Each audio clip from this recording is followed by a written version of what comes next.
Hello everyone, Santa here with my Guild Wars stream, and I just realized I needed to go mute a thing. 1 second.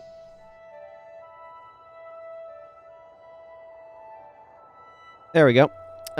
So today I'm going to continue the slow playthrough of Nightfall, the explore stuff playthrough. I'm going to be continuing on Girudo Sensou, who has gotten a bit behind Imrahil. As you can see, Imrahil here has got the nice Realm of Torment background because it's in the Gate of Torment, but over here we're in Mihanu Township. So I want to get him a bit caught up. It's been a little bit. Been a little bit since I've been over here. I was monkeying about with my mission map yesterday. Hey, Mana Guy, good to see ya. Looks like you're, yep, hanging around. So what was I even doing on this guy? It's been long enough. I was needing to schmooze with Baka the Magnificent as his palace and Resplendent Macoon.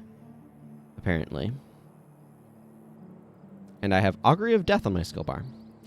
To fuel whatever this is. I have a feeling this doesn't work too well. Yeah, I'm remembering now.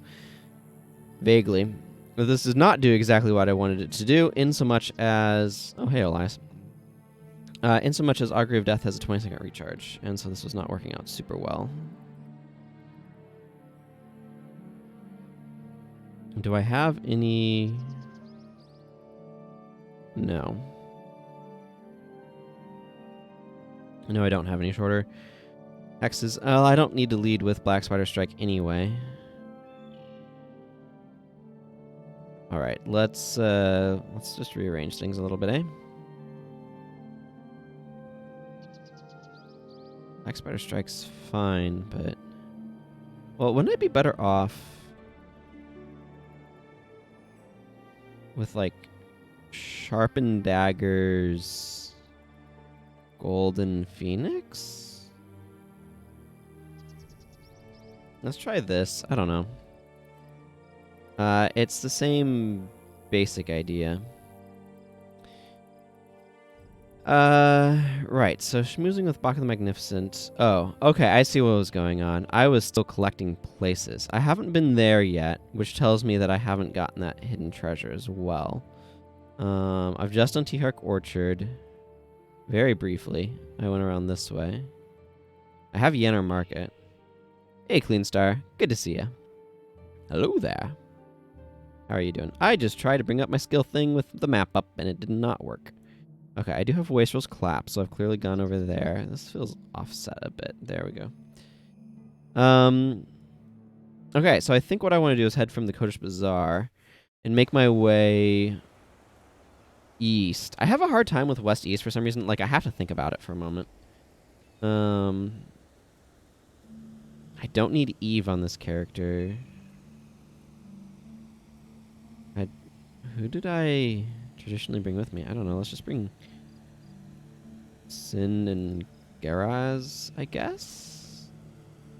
Yeah. See, right now I can just tell it's been too long since I've hopped on Girudo because I literally do not remember what sort of setup I was using. I was favoring as henchman. I remember with Imrahil, I was favoring Oda, Herda, Menlo, and Eve, but... Like I've clearly got Talcora and Dunkoro set up here. And Elias. So. And Elias is a Bip with Splinter Weapon. So that's spicy. Yeah, that's a heck of a split too. I'm trying to get Enfeeble and Shadow Fear and stuff in there. Soul Barbs is really good against the Corn and Dervishes. This is not an ideal healer's boon bar, but... Whew, good thing I have a Bip, or the energy requirements on this bar would be off the charts. Okay, I mean, the energy requirements are off the charts, but the Bip makes it a bit more affordable. Maybe Sagalon would be good? Not quite sure. Whispers Informant. Oh yeah, I have Zosbane. Gotta have Zosbane with me. See, and this is this guy's Radiant set, and he'll eventually need another one. Oh, yeah, look at that. Overflowing inventory. I have friggin' 10 first squares? I must have gotten those as a drop somewhere. Oh, man. I'm looking forward to getting this guy access to my Shunlai so I can dump so much of his stuff into my material storage. Ay, ay, ay. Very full. So, I had a unsettling experience last night when I was showering, or after I showered, actually, where I started drying myself off with my towel like you do. I felt something real weird against my leg, and a spider flew out of my towel. Not a small one either. It's hard to demonstrate the exact size because webcam and all that sort of stuff, but it was, that gave me the heebie-jeebies. That was unpleasant. Felt like I needed to share that story. Been sharing it with people all over. Particularly my sister, who, like I said, I just lived her nightmare with that. A paint drawing, clearly. I did get the solid-state drive working. That was a weird experience as well, actually. So, for that, I have several data drives, and including an old one that has like Windows Vista installed on it. So I pulled that and the HDD that I was using, tried to boot to the solid state. It didn't work. Hey, Fear, good to see you. And then I booted to, or then I plugged in the HDD I'd been using as my boot drive, and it booted to the solid state drive, and I was mighty perplexed. And then it just worked. So I'm really grateful for that. The boot times are so much better. And I know, like, anybody who's worked with a solid state drive knows this. But, like, having not had experience with one in the past, I did not realize just how much of an improvement it would be. Like, I knew it would improve things, right? But I didn't know it would improve things as much as it has. So I haven't yet moved Guild Wars onto that drive. I do want to at some point, but haven't just yet. But yeah. Oh man, it would be really hard to go back, man. I agree. But I think moving Guild Wars over to it will help even out some of the like little we're loading a model loading chunks that I get. So I'll be moving it over sometime after the stream here. I've just had other things on my mind a lot of the past couple days. So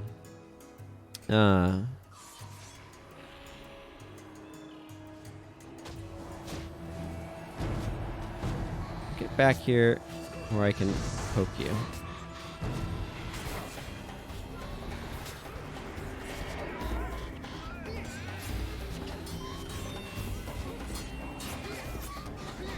So yeah, just the boot times for the computer is just such a massive improvement. It is. It's just incredible how much it helps to, like, yeah. It's one of those things where if you haven't ever experienced it before, it's a little hard to compare, but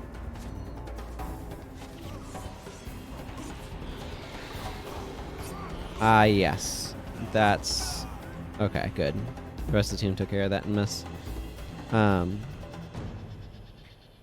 other thing that I did is I did install the updates for my NVIDIA card. We'll see if that helps solve some of the encoding overloading issues I've been having a lot lately. I'm hopeful, but I don't know. I'm hoping between the two things, particularly once I move Guild Wars over, I suppose, that it'll help things kind of even out.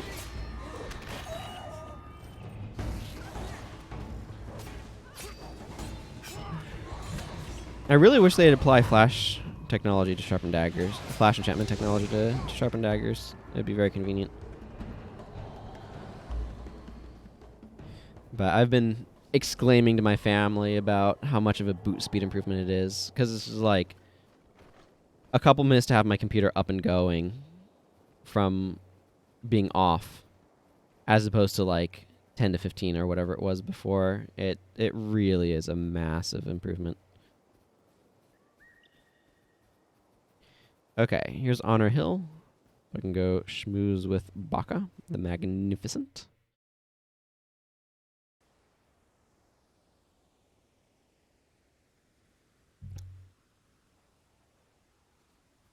Who's over this direction? Yeah, flash enchantments on the conjures. Making the conjures flash enchantments would also be really nice.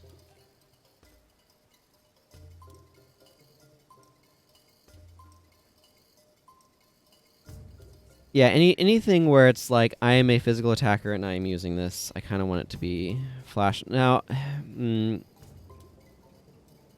I get the idea of what I was trying to do with this bar, but it's not doing quite what I'd want.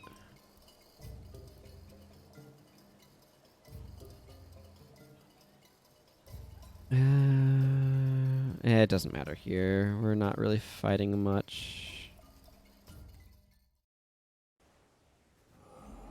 It is kind of a dervish gimmick. They didn't introduce it until late into the game anyway, so they're not really going to go back and like rework anything, but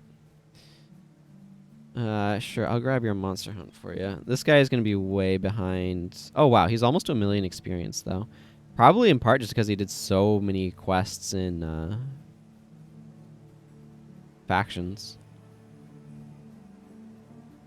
Way behind on points though. About half as many points I suspect as Imrahil. Still a general, but he's going to be way behind on Lightbringer. Do I even have any? Oh, I might not have any Lightbringer points yet. That's how far behind he is. My navigation goes way down when I'm trying to look through my titles. There is a bit too much running up into where Prince Baka is. That's one of the things I've been reflecting on. Because if you've been paying attention to episode counts, was it 12 or 13 for the last slow playthrough stream? Regardless, factions like Prophecies took 10 episodes, 10 streams to do the slow playthrough of. Factions took 11, in part because I had 2 characters going through it, I think. Nightfall here is surpassing that and is gearing up to be around 15, 16 episodes, I'm guessing. Somewhere in that general vicinity. And a lot of that is, I think, due to like walking back and forth. Yeah, that too. That too, Mana Guy. There are so many side quests. Over here. But yeah, it is definitely the most content dense of the 3 campaigns. So I've been impressed with how many side quests there are, but there's a couple of things too. There's a lot of chains, which means that you can't bundle quests per se. You're constantly like going back and forth. There's also like a lot of walking kind of involved with some of it too. So Makun is the highlight of Vabbi, is it not? Those wealthy enough to pay for the privilege may spend their lives here enjoying theater, food, and all the pleasures of life without a care in the world. But, like, see, the thing, though, is, like, Nightfall has a lot of quests, but it also has, like, Drake's on a Plane, which is got some fun elements, but also kind of, like, I feel like Nightfall is extremely tonally inconsistent. Because on the one hand, we have pop culture reference quests like Drake's on a Plane. And on the other hand, we have quests where we are helping to protect the centaurs that talk about how they eat cornins. And then we have the quest about like trying to kill off the Cornin soldiers to bleed out their military to make it easier to fight them. And then we have quests about how the Cornins are force conscripting by the bucket loads citizens of Cornin to flesh out their military. And like there's a lot of all that stuff that just kind of combines together to feel very like there's a lot of dark in this game's story. And then, like, Varish feels very Saturday morning cartoon to me because I don't really understand her motivations. So she's just evil for the sake of being evil, and it's not really clear why or how she ended up in that place. Especially when Morgan is like, oh, she was good once and stuff. So there's a lot where I feel like Nightfall has some interesting stuff it does, but the tone is just all over the place. Anyway, all's well that ends well. We'll be safe under Varish's guard. For the amount of platinum that this venerable fellow paid me for the private use of my amphitheater, I could use some extra protection. Too bad the Astani drained their coffers on that fool's errand of an attack. Anyone with 2 eyes could see that was bound to fail. Actually, that was mostly because Varish summoned demons, but never mind. Enough talk of business. Come, let us make haste to my amphitheater. You are just in time to witness a very special advanced performance. Introduce yourself to Vaughan.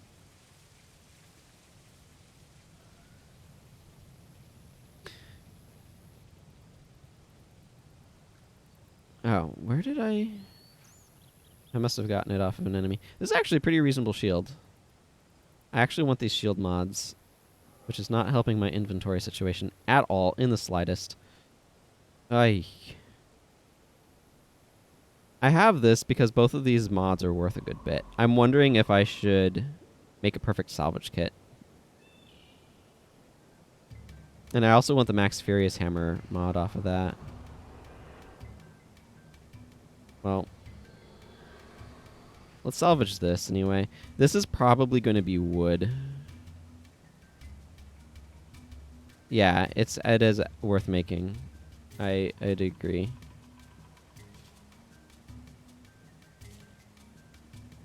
Yeah, because I can just use normal use for the other one. I just need to go to Embark Beach to go pick it up. I'll probably give the Soup Dom to Norgu.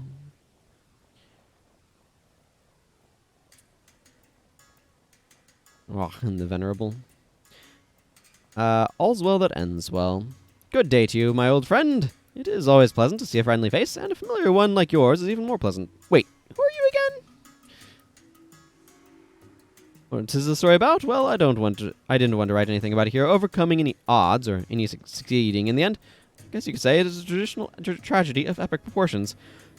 It will take your breath away when you get to the end. Hiccups, why? Our story begins in the far-off land of Tyria, in the grand city of Ascalon, many years ago. We find our hero desperately scouring the countryside in search of a gift to give his beautiful fiancée. But all was not well in the land of Ascalon. Evil had turned its eye to Tyria and sought to sow dissent. A sequence of events was set in motion that would lead to the fall of this great metropolis. Events most dire had struck Ascalon and left it reeling, but the prince knew what he must do and was not afraid. Let us cross the mountains and go to Kryta. They don't have char there. Like, rar. Have at ye, scoundrel. Like, ouch. Quickly, my fellow Ascalons, we must depart while we still have our legs. My son, Merkel displeased. You no longer Prince of Ascalon. You no longer Merkel's son. As a boy, I spent much time in these lands. Look at them now. Just look at them. How predictable. So, striking off in search of his destiny and a new home for his people, the prince traveled across the Shiver Peak Mountains and headed toward Kryta. The journey was difficult, long, and somewhat boring, but they persevered until... The stone summit will not yield the frost gate quietly. Your punishment for trespassing is death. Death, I say. Line? It's, you cannot save me.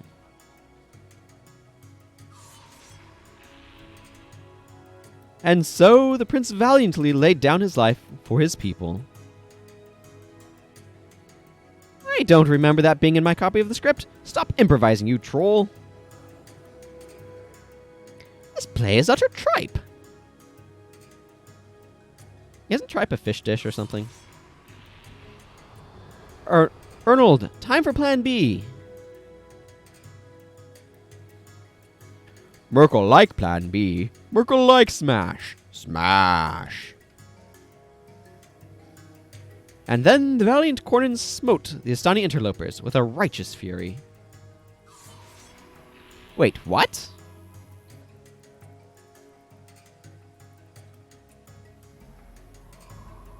This is my favorite part.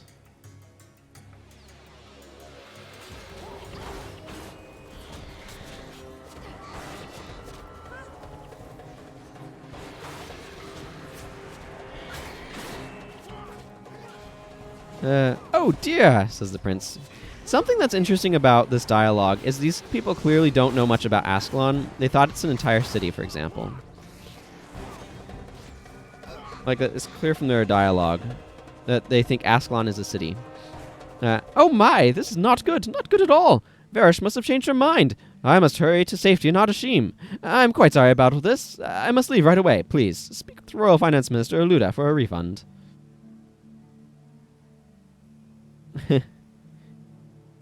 I mean, there is Ascalon City. You are not wrong. But yeah, so if you go up here, our story begins in the far-off land of Tyria in the grand city of Ascalon many years ago. We find our hero desperately scouring the countryside in search of a gift to give his beautiful fiancée. And, like, just other stuff. It's interesting how they've, like, taken the basic structure of what happened. Nice synchronized enchantment use there, Sin and Herda. But they took the basic idea of what happened there, but like completely did not know what actually occurred. I think that's kind of interesting. They're just pulling out lines. So like, there is an Ascalon city, but it's also the nation of Ascalon is broader than that. Although there are a lot of ruins there, so it would have been interesting to see what it was like back in its heyday before it was kind of wrecked.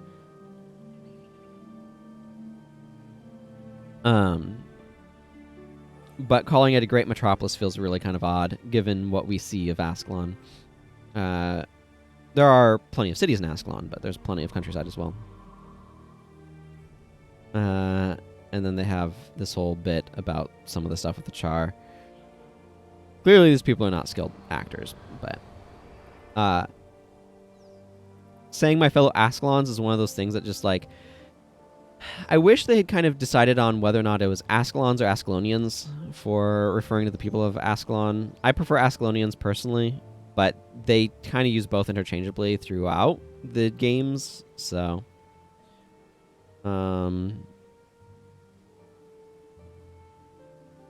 but yeah, I just find that interesting of where it's like, oh, they're referring to Ascalon as the city, not as the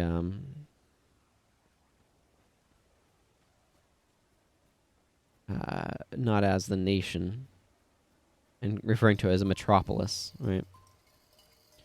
Something that I think is kind of an interesting curiosity.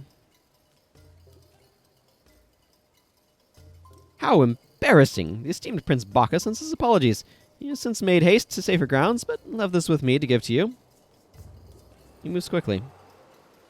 When an obscure Cornyn playwright books a private performance at the posh Baka Amphitheater for the premiere of a questionable work, you know something is amiss. I didn't want to complain, because he paid us a heaping sum, and with Varish sending her protection forces in, we didn't think anything of it. I would warn Kahani at the Mirror of Bliss immediately. Her party is defenseless. Well then, let us make haste to warn Kahani. And this is jars of honey. Yeah, it's like I want to save these for other characters, and ugh.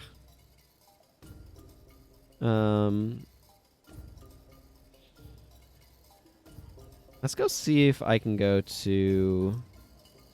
When do you get access to Great Temple of Balthazar? Is it when you're level 20? Or, like, when does it open up? I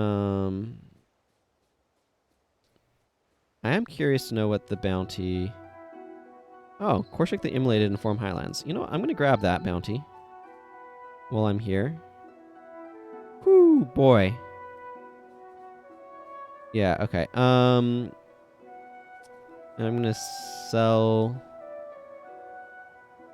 this spiked axe. Okay, let's go see if these guys will let me make a perfect salvage kit. Because realistically, there's no reason why I can't just make one. Okay, yeah. I'm busy. Yeah, you need to have... I'm afraid I'm busy. Who sent you? Yeah, this guy would need to go to the Eye of the North to be able to do that, so... Let's just go through International District here of Commandant. Wow, Commandant is busy. There's like 3 or 4 American districts there. Fascinating. Okay, you need a certain rank to be able to do that. That's fine. The main story continues up this way.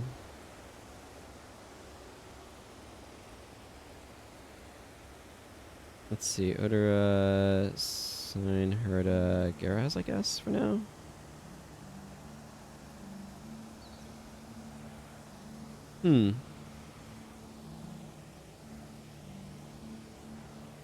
Embark Beach is the first mission. Yeah, okay. But does Commandant not count then? How many signals of capture do I have right now? 2? I'm gonna, just while I'm by a skills person, I'm gonna just pick up a couple more signals of capture.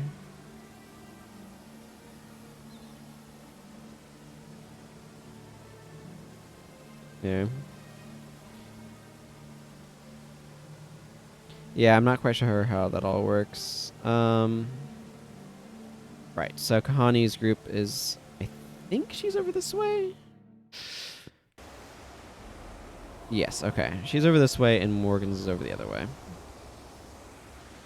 Trying to remember the order of things here. Help us! They came out of nowhere! In Abaddon's name, this realm will fall. I don't think so, demon. Our faith is stronger than your blade. Such faith will end with your life.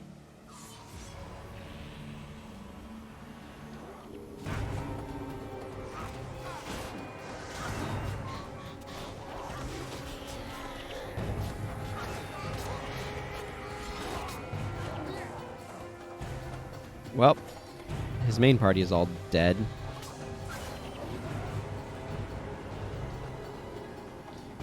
Well, that went pretty smoothly.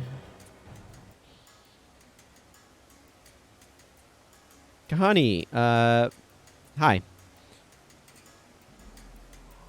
Thanks for the assistance. The fact that it was a trap wasn't surprising. Boca had the wool pulled over his eyes. I'll bet that Morgan wasn't in charge of that attack. Talk to Head Priest of Vamani. He'll tell you how to proceed next.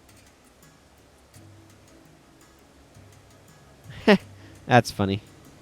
Kind of swapping quests around, eh?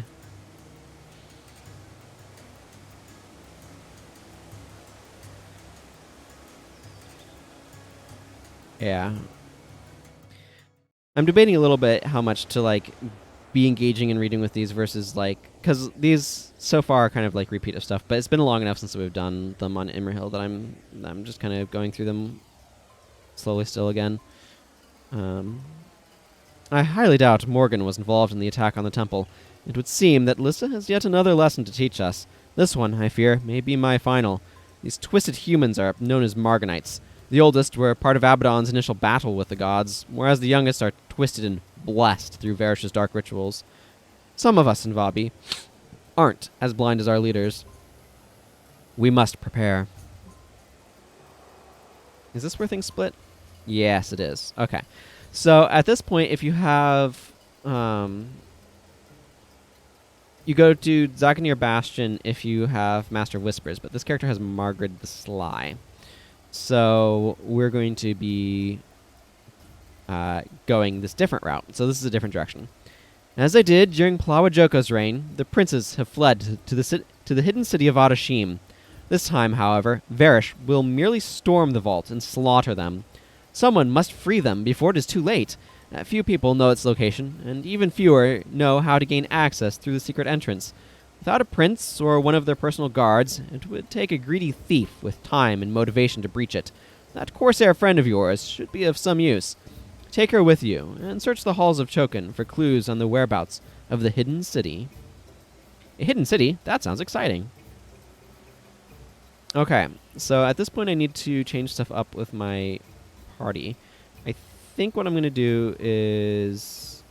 let's just leave and reform. I'm thinking I'm going to want Talcora, Olias, and Margaret. And then Odora, Menlo, Herda, and let's bring Sogalon.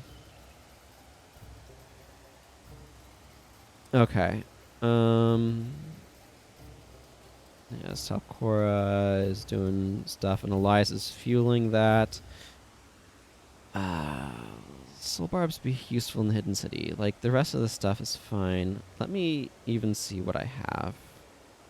It's been a while since I've looked at this particular guy's list of skills. Yeah, he's running BIP. I do have Blood of the Aggressor. Blood of the Aggressor seems reasonable. Let's run that over Soul Barbs. Soul Barbs is one of those skills that I like against the Pious Renewal dervishes.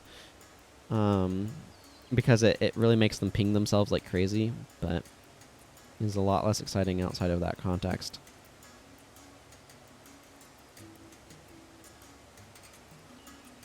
Let's see. Otherwise, I think we're fine. I do have Cultist Fervor. I could potentially do... Yeah, but no Vow of Piety. Okay. And how's Margaret set up? Oh, she has her own pet. Do I have a hard res I can give her? Either... That's Signet of Creation.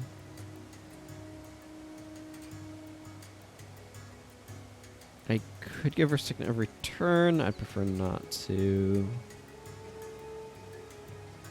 I don't suppose I have Res Chant, but that's not really. Yeah, it doesn't look like I have Renew Vigor. Renew Vigor would be nice. I guess I'm okay with her just using the Signet for now.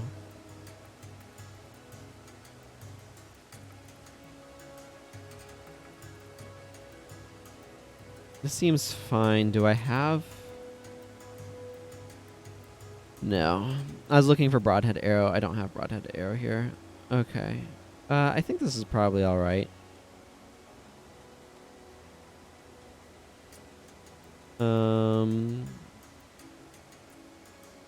Yeah, I mean, this bar is expensive, but it's fueled, or it's paid for over there. I'm definitely going to need to change up what I do, but I kind of knew that was going to be the case. Do I have... Probably not. There's not a whole lot of pet attacks that you can just, like, get, unfortunately.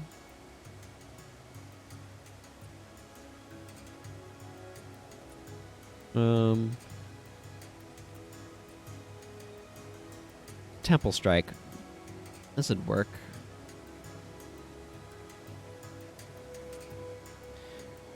Oh, I have Strike as one here, but I don't think I have it unlocked. I can check. No, I have Heal as 1 and Ferocious Strike.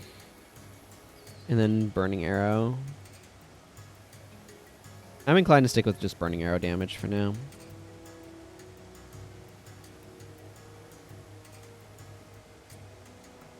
Good thing to check for, though.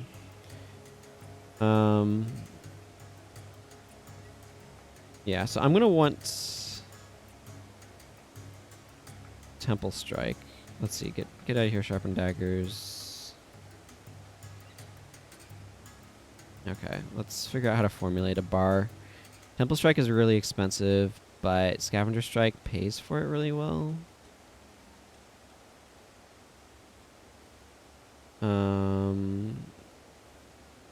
I feel like I want Jagged with it.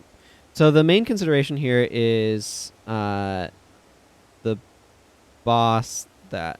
Because another option would be Beguiling Haze.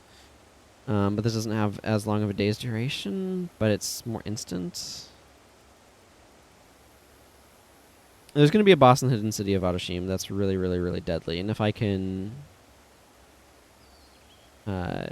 get it dazed, then that's going to help my party survive a lot better. I don't know if this is a spot where it's just wiser to drop the pet instead of trying to go Temple Strike. That's hard for me to say.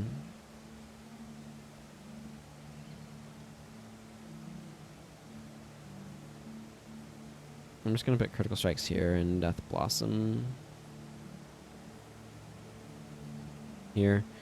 But being able to go Jagged Temple seems good to me.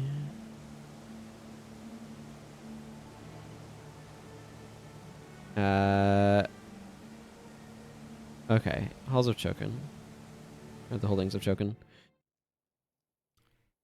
Because, yeah, it's the big concern for me. Obviously, it's not just yet, but is definitely going to be some of those things. Because, like, I could drop the pet.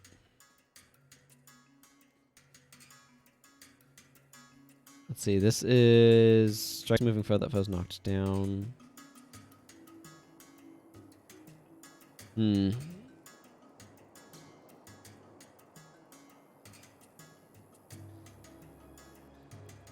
Yeah. I'd want to go into Shadow Arts if I were to do that direction, and then I could... But it'd make it hard to do a pet as well for other practical reasons, so...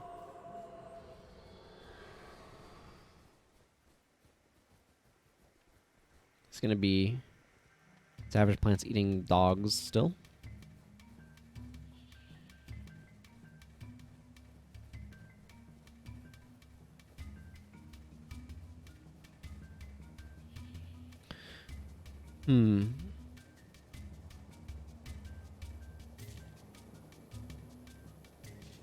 We should be able to just kind of walk through here without having to fight anything. I've done that a bunch of times in the past.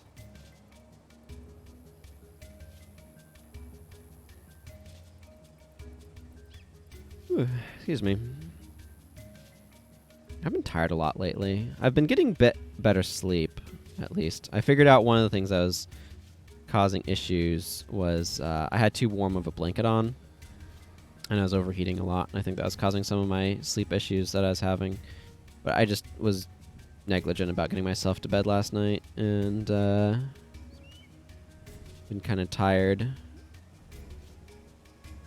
because I just didn't end up with enough sleep as a result. It happens. It happens, unfortunately. Okay, he's just plants again. Do you see anything about Adashim? We have to keep looking. I mean, we've only just arrived, Margaret, so no. Your enthusiasm is commendable. It's been a little bit since I've seen this direction. It's weird. I feel like So, this doesn't make any sense.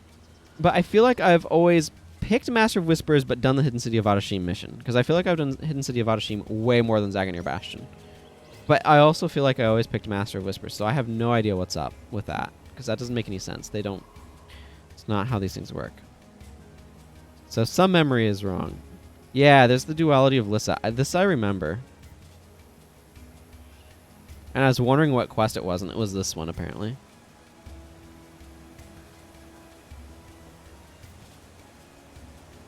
Librarian Gamir Lanon. Hidden City is memorable? As a mission? I'm specifically referring to this quest. As remembering the duality of Lissa quest item. But yeah, like I always remembered myself as doing... I mean, it is a memorable location. I don't know, it's just very weird to me, because I feel like I distinctly remember not doing Zaganir Bastion. I don't know how that worked. That's the duality of Lissa. It's priceless. Hi, lady.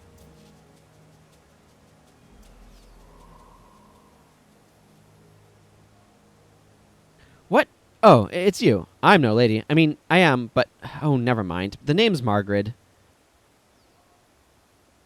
You shouldn't touch that book, Lady Margaret. The library's defenses came alive once the princes fled. Nonsense. We have to check the duality for clues on the hidden city.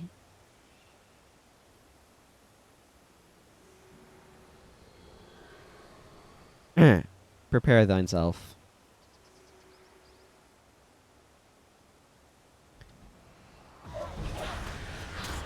Yeah. I hit buttons poorly. Oh my goodness, why do I keep hitting... Oh, whatever.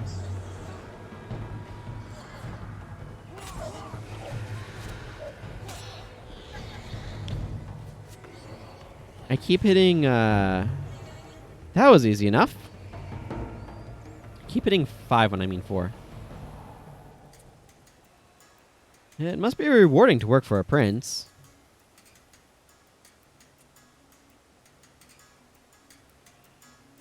Not really. He yells a lot, and his breath stinks of pungent spices. Sounds bad.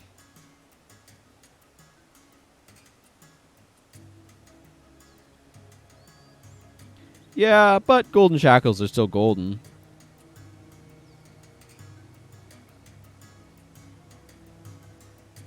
They're also still shackles. In City of Adashim, a great name for a place filled with gold. I'm in. Want me to show you how to get into the hidden city of Adashim, Lady Margaret? It's just Margaret, and sure, it beats reading these crusty scrolls for hours. Okay, find me in the Mirror of Lists. I will show you the hidden entrance.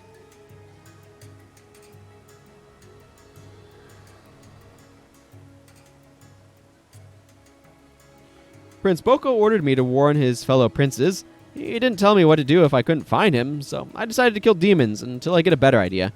Prince Baka said something about fleeing to the hidden city. I will help you get in. I need to find him to ask him what I should do next. Meet me in the Mirror of Lists. Something about this dialogue feels wonky to me, and I'm not quite sure what it is exactly. It feels like a little clunky, not quite smooth, and I'm not sure. I feel like there's been I'm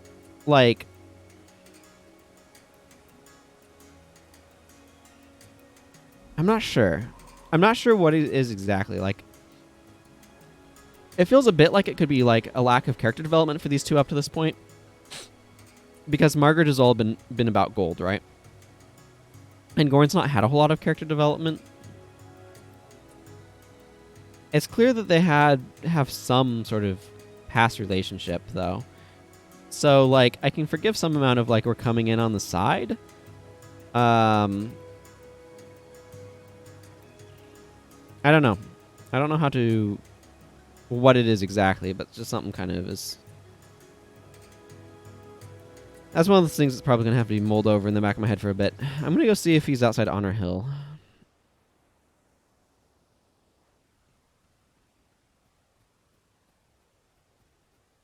Or if he's elsewhere.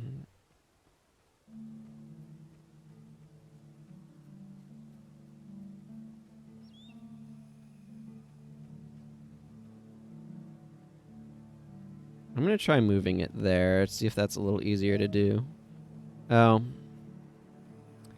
My phone apparently is low on battery.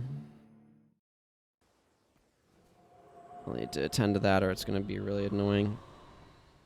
Okay, he's just over there. So yeah, he's just in front of the entrance to the hidden city of Adashim. I'll get it during a cutscene. We'll probably have one shortly here.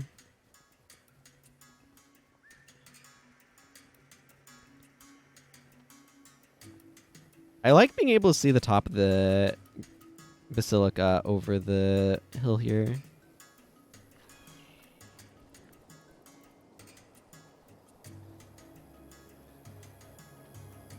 It's really neat.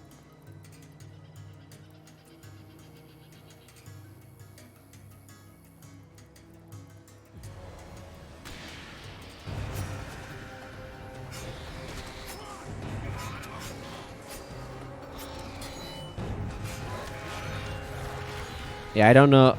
I don't know that you can hear my phone pinging away, but it is.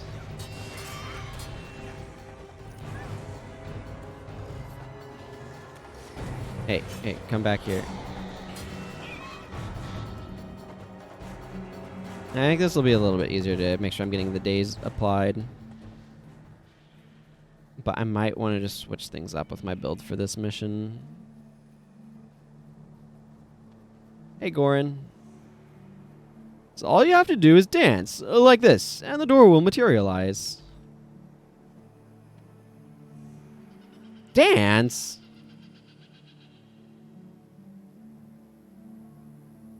Hi. You move with the grace of a headless chicken. Nonetheless, welcome. I am the Lock of Adashim. Yeah, just dance like you would in town or when the mood strikes you. You know, /dance. You have to call it out specifically so the player knows what they're supposed to do. Hello, Lock of Adashim. The hidden city is closed to all but those who speak the proper words. You have called upon the Lock of Adashim. Speak properly, and you may pass. Goran, come here and talk to this thing. Does the slow, brutish one wish to speak most properly? If he fails, you will be destroyed. Do make sure you are prepared. We are ready. The hidden city of Adashim. Meanwhile, the fortress of Jahai.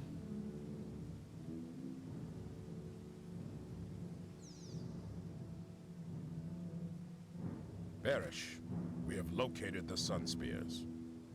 The Sun Spears are completely irrelevant. Everything is ready. We must move at once. Surely there is an easier way. No. It all comes down to this. We must do this not only for the good of Korna, but the good of all Elona. Barish, I fear for the priests. The followers of Lissa will be unharmed. I respect your faith, Morgan, and would never harm it, even in Abaddon's name. Perhaps if I spoke with them, they would let us proceed. No. No. Let me handle this. Your precious priests are safe. But I must ask you, old friend, where your own loyalties lie. With your faith, or with your homeland? My loyalty is to you, Varish. To you and to Korna. That's about to be tested. Thank you, old friend. Ready the troops, General Morgan. We move out! Ah, Morgan, your heart is good. It is a pity there will be no place for it in our new world. That line right there. Like, what? What is that line? Meanwhile, the hidden city of Adashim.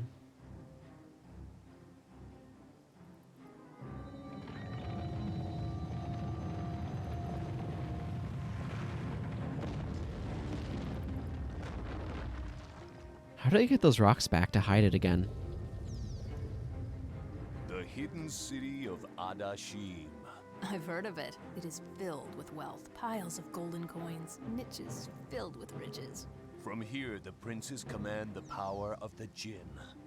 Intruders! What in the name of the gods? We guard the princess of Vabbi. Leave now, or perish. We seek an audience with the princes. The princes will see no one. We are their allies. They have ordered us to keep all others out. We will keep them safe. They're hiding. Hiding while the rest of the world burns. I wouldn't put it past them. Only death awaits you here. Go no further. If we want the princes, we'll have to go in after them. Into a stronghold filled with traps, wards, and hostile Djinn. Oh yeah, this is gonna be fun. Was that line read supposed to be sarcastic or not? I'm not really sure. But yeah, so that line Varish has, yeah, magic is probably the only way they could get him back. That line Varish has about, all my heroes are level 20.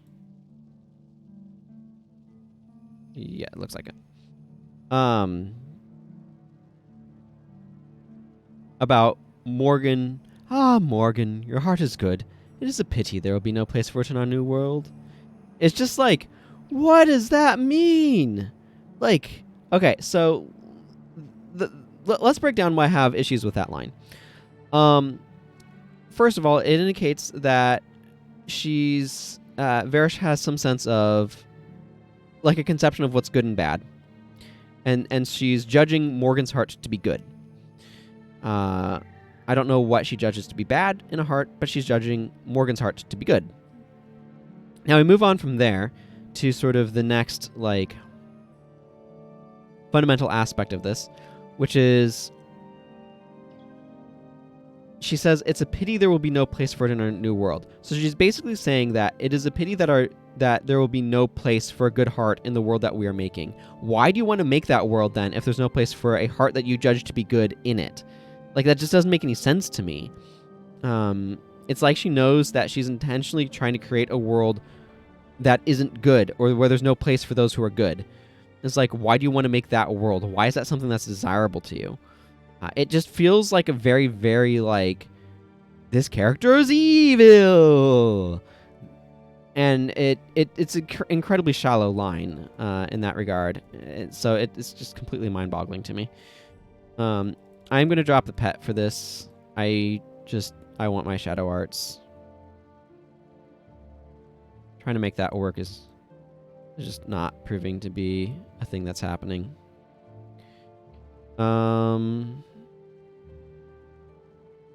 This isn't going to be the most useful skill here because a lot of these enemies are going to be immune to things, but whatever. Do I want Shadow Sanctuary? Critical Agility is probably not a bad idea. I'm going to drop that on. I'm going to drop on Shroud of Distress as well. Is Antidote Signet a good idea? Probably not a bad idea. But yeah, anyway, that one line is just like, what? Sort of line to me.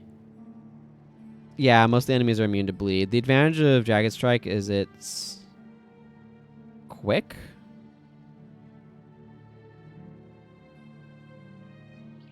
Like it has quick activation and quick recharge. Yeah, most of the enemies here are non-fleshy. Roaring Ethers are the exception to that, but I don't know that there's that many Roaring Ethers.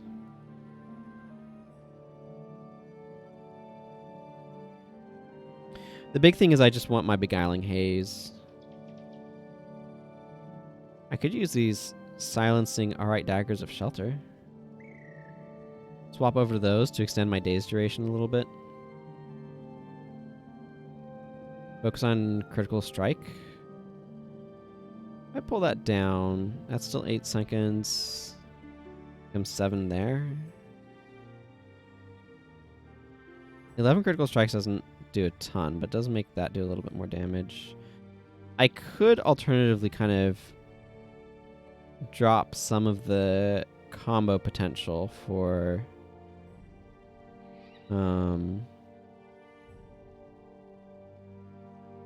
different stuff. Unsuspecting Strike is also an option for a lead attack. It's just the energy requirements of it are pretty high. So I'd rely on that a bit more. You know what? We can try it. I really wish that I had some daggers that weren't plus 15, minus 5 energy. The number of minus 5 energy daggers I have is kind of painful.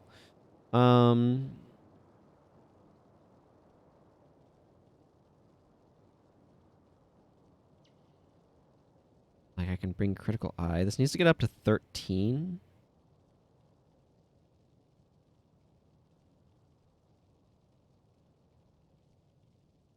I can drop the days on that to 7.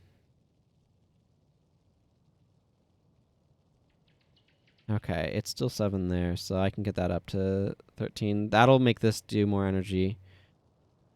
And then I can just put on Critical Eye just to get a little bit more energy.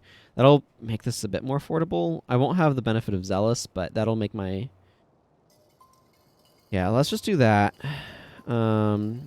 Obviously, that brings us down to 6 health, as opposed to higher amounts as well. But maybe that's fine, or maybe...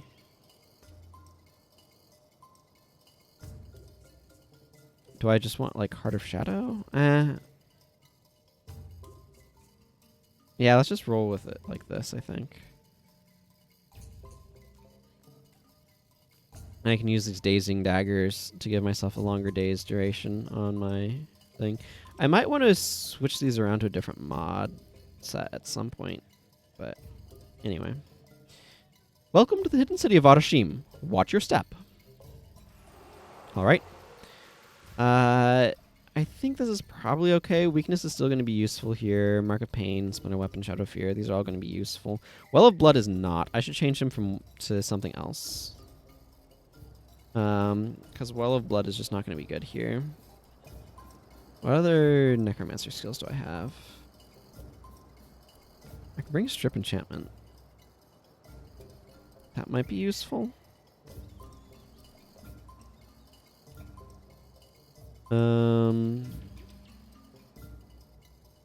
Order of Pain might be good.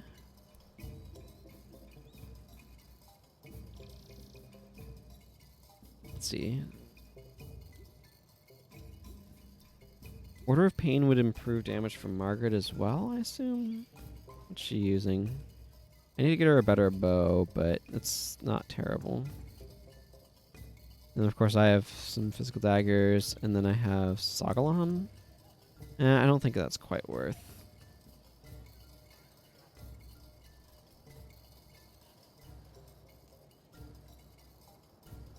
So I think I might just go with Strip Enchantment here.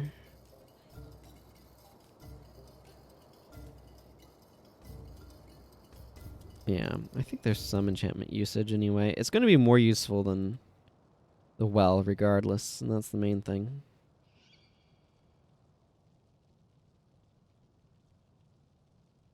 Okay, Lock of Adashim. We aren't here to loot. Let us in. Within these walls lie many treasures, and many more threats. I am the lock. Only those deemed worthy may pass. Well, we are ready. So, for the most part, this mission's not too bad. However, you'll notice that Goran must survive. He will come with us here. And as that says, he has to survive, so... that's just something to be aware of. The princes are protected in the central chamber of the city.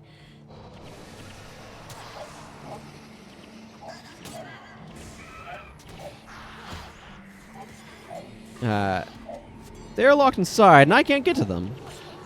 The sealing incantations of Adashim only allow those of royal blood to enter freely. All others must face the sacred trials. Luckily, you brought someone along with the necessary knowledge, skill, and valor to gain entry, namely, me. Intruders! Adashim will be your crypt. The vault's guardian spirits don't look happy to see us. This won't be easy. This is Margaret the Sly.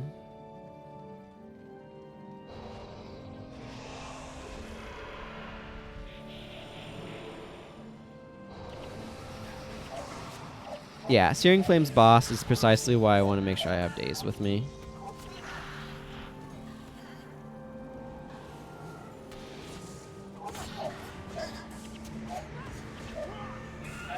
I'm not critting anywhere near enough. So there is a specific direction you have to go through this. You'll notice this door is closed. This middle door is open, and then this right door over here is also going to be closed. We have to clear those doors in order to be able to pass, and in order to clear those doors, we just have to do various directions.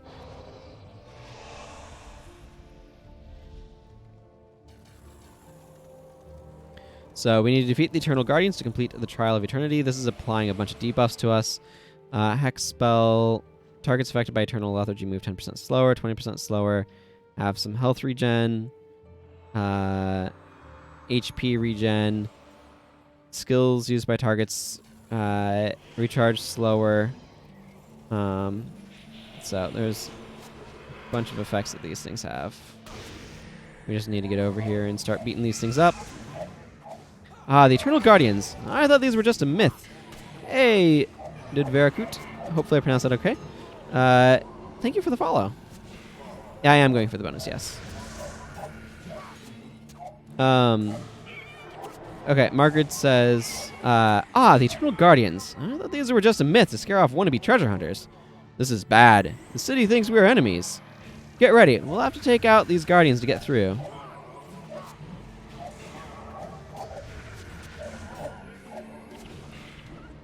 You're right, Gorn. It does think we're enemies. And that is why I wanted Beguiling Haze.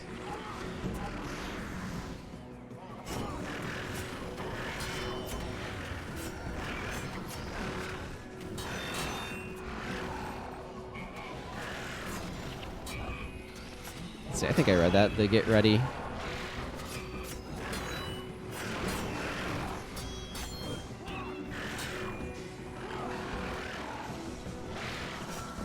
Get out of here, Roaring Ether.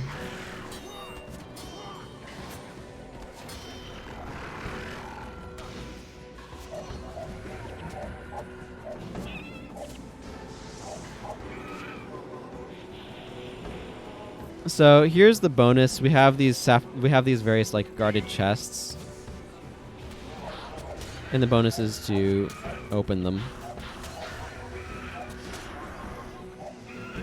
Not too difficult to do. You just have to collect some keys, so you have to fight a few extra enemies. The biggest challenge is just making sure to remember to collect them all. More than anything else.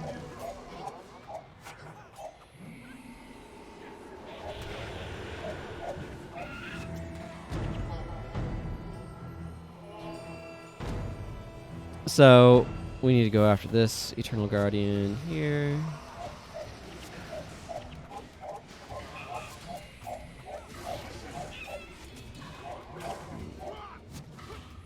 Okay. And now we just need to take down this guy, the Ruby of Adashim. These things are not particularly bulky or anything, but they have the keys. Now that we've finished off those pushovers, there's only 2 more trials to face before the door to the central chamber opens. How do you know so much about this place, Lady Margaret? Asked Gorn. Just, Margaret, please. I've done a lot of research on this place. Every Corsair dreams of plundering the hidden city of Adashim. Okay, just Margaret.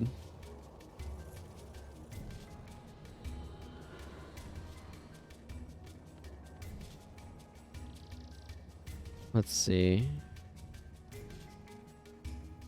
I think I need to go right first here. I give up. Let's keep moving. The doors to the other chamber should be open now. This was in response to him calling her just Margaret. Gorn's playing an archetype here.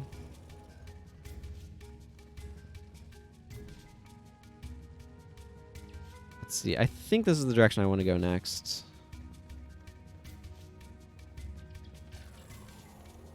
I'm not sure if you can just go in any direction or not. There's also a bunch of these traps everywhere. So that's kind of a big deal.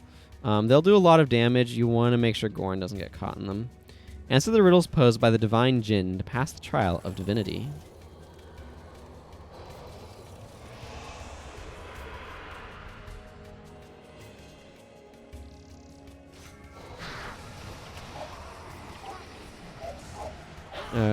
This one is an interesting one. If you have... so, Margaret says, if I remember correctly, this is the Chamber of Divinity. Our knowledge of the gods will be tested here. I don't like tests, says Gorn. Neither do I, but we'll just do our best. Okay, big guy? Those Djinn over there look like they're waiting for us. Let's go find out what we need to do next.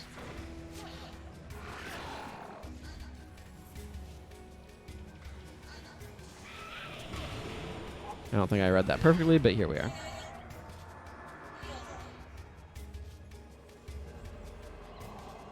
I often like to come back down the stairs, but we can deal with them as when that time comes. So over here is a diamond of Adashim. So there's a ruby, a diamond, and a sapphire, one of each.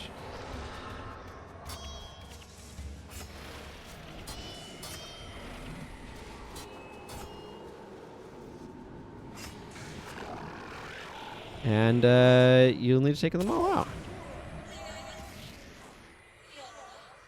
if you kind of follow the path that I'm doing, then you don't have to like backtrack at all for any of it. So I prefer it for that reason.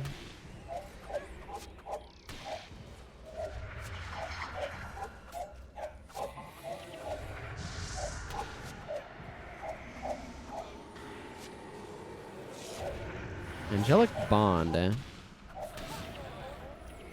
There we get the diamond key.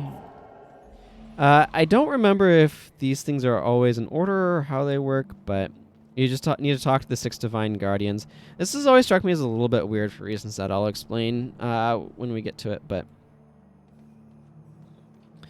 Forged in the cauldron of battle, I watch over the warrior born. My half-brother seeks my throne. Who am I? So we have these 6 gods. Abaddon is showing up in this list now. It's a bit peculiar to me that Abaddon is showing up in this list. We're going to have like a trivia thing about all of the gods. And it includes Abaddon now. So that's always kind of struck me as a bit odd. In that I feel like the gods would have purged something like this when the Abaddon fell. So why is this here? Why is there stuff about Abaddon here? Feels a bit strange to me. It feels a bit retconny, I guess, is kind of the best way to phrase it. Anyway, Forged in the Cauldron of Battle, watch over the warrior born. My half-brother seeks my throne. This would be his half-brother Menzies. This is Balthazar. Correct. Your knowledge pleases the gods. I am the most brilliant of all. Dork came to me and cried for my healing. Who am I? This is Dwayna. My land is cold and barren, as are those who walk there. As are those who live there. I walk in Doom's wake. Who am I? This is Grenth. Doom was the former god of the underworld that Grenth displaced. Grenth is a lot more accommodating of resurrection magic than Doom was. Doom did not like it. I am both the mask and the truth the mask conceals. Sarah saw my true form. Who am I? This would be Lissa. You can, like, if you've read or have, like, knowledge of the various gods from, like, their lore tablets and things in the game, this is not particularly difficult. But if you don't have, like, that sort of general trivia locked away in your brain, this could be kind of obnoxious. If you get one of these wrong, by the way, you just have to fight some Djinn. I am found in the fields and forests. My voice springs from the Elon. I made Iwan's people my stewards. Who am I? This would be Melandru. That means this one has to be Abaddon. My eyes see all. My voice sounds in the depths. The Margonites serve me best. Who am I? And this is Abaddon. Of course, the Margonites serve me best is a clue there. He was the god of the sea as well. But the god of secrets, knowledge. Again, like, this feels weird to me that this would be set up and that it wouldn't have had that purged. The diamond guarded chest of Adashim is here with the diamond. I guess it doesn't matter. You don't really have to repeat either way you go because they put the diamond and the chest that guards it in the same spot. Now, that wasn't too bad, was it? My head hurts, says Gorin. Toughen up, big man. There's nothing a little absinthe won't take care of. On to the last trial we go. Let's get this over with. Absinthe will make you glow green. At least in this game.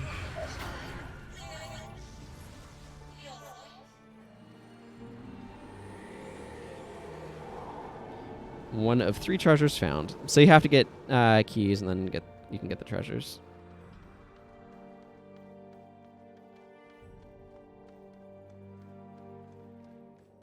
And in real life, it makes you green in a different way. Yeah.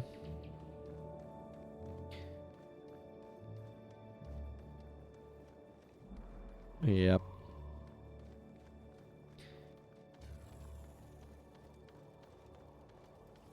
In my experience, the 2 most dangerous things in this mission are the Elementalist boss at the end and Gorin accidentally getting caught in one of the traps.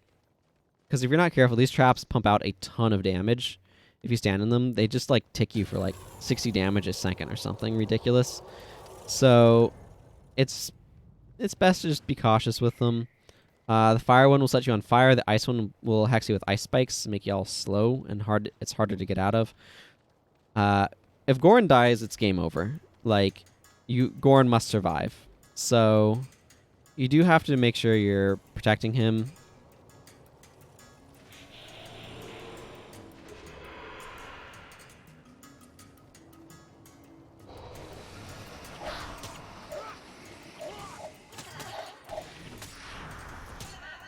And it can certainly be frustrating when he just randomly gets stuck in a trap and dies. So just be careful of that when you do this.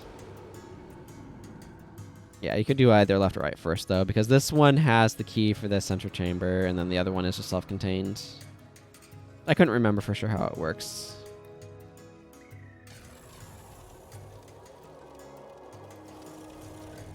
Also, never fight in the traps.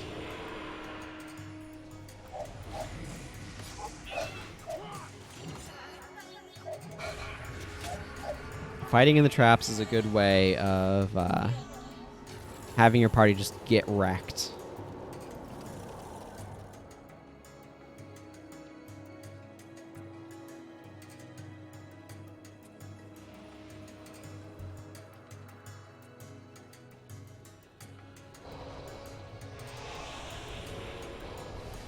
It's debatable which is more dangerous, the Ruby Djinn or the Roaring Ether.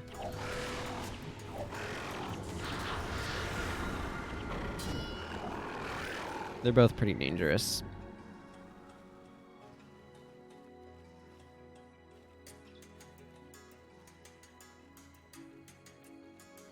And up here we get a simple math puzzle. That doesn't necessarily mean it won't be a challenge for some people.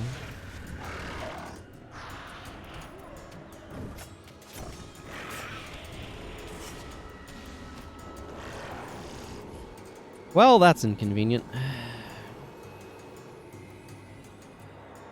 Solve the crystal key puzzle to complete the Trial of Wisdom. We have some Thunders of Adashim here around the edge. But they're not too difficult to take care of.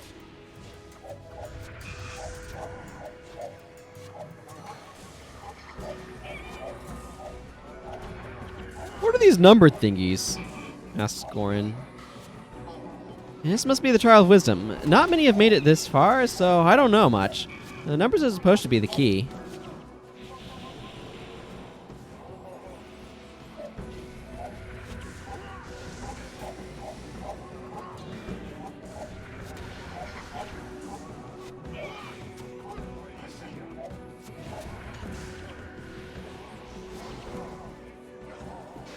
What'd you knock me down with?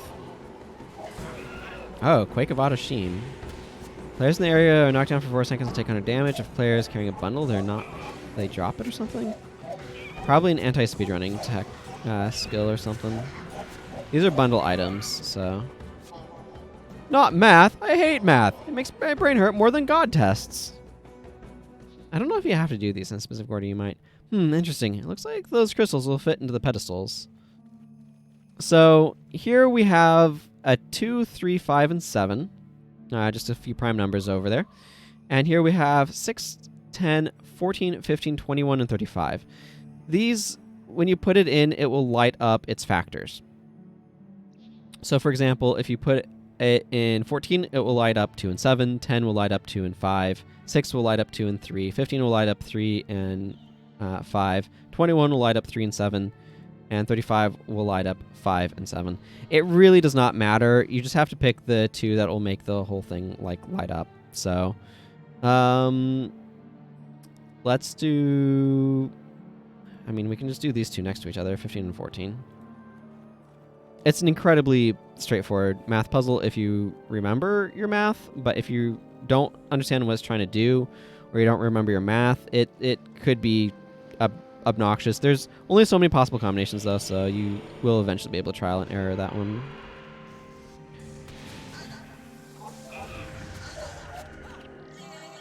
Give me that sapphire key. Don't forget to open the chests. The keys are actually physical keys, though, so you can, like that, stay in your inventory. You can collect them and then bring them in again, but it's not really going to help you much. The door to the princes is open. Is the door to the princes open now? You're missing a verb. Is the door to the princes open now is what that should say. Should be. Let's hurry. The treasure, I mean, the princes are waiting. I have a bad feeling about this, says Goran.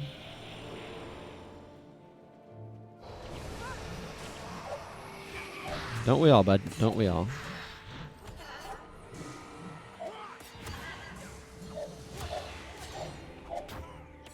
Ooh, more dust. Yeah. The treasures, on the other hand, do not stick in your inventory. Just make sure you don't forget the treasures. I've forgotten the treasures before and then felt like a real fool, and I was very sad. It's not hard to do the bonus here. It just requires you going slightly further. It's not really out of your way by much.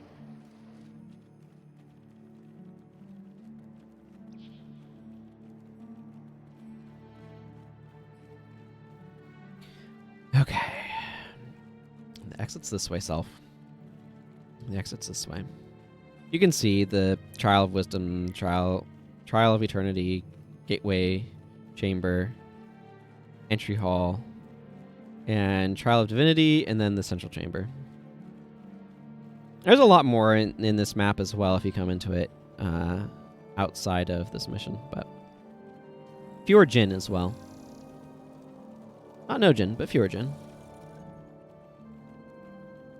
Okay, I know that this trap just finished, so I should be safe to go through. Again, you really do not want Goran stuck in those traps, because they will kill him very quickly.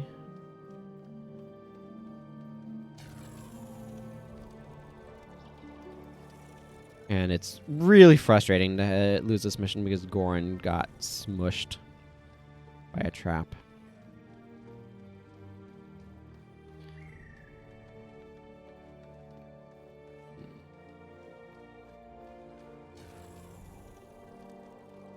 And here, it's just a matter of making sure you stop by this on your way to make sure you don't miss the Master's reward.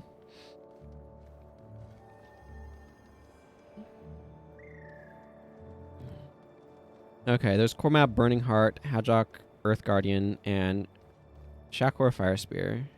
Kormab is the dangerous one. Hajok Earth Guardian's not too terrible. How do I want to approach this? So these guys all pull individually, so ideally I'd get them one at a time. Defeat the enraged Djinn to reach the two princes. It says two princes. There are three princes, but Amtur is guarding the fortress of Zagon with Norgu and the Master of Whispers right now. So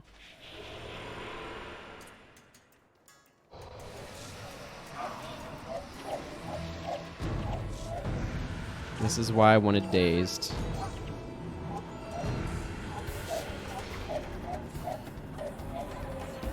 Yeah, see how much damage it did to my party when it got one Searing Flame off? Now, granted, there's also Hajok back here, and he's no slouch either.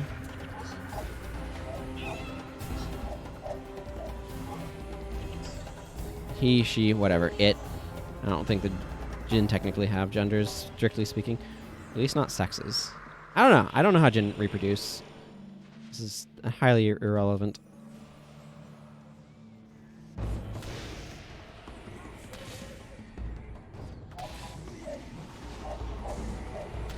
But Boka and Metu are here.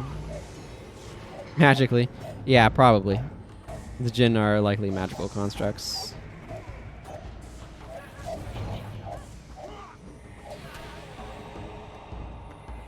Alright, that should do it.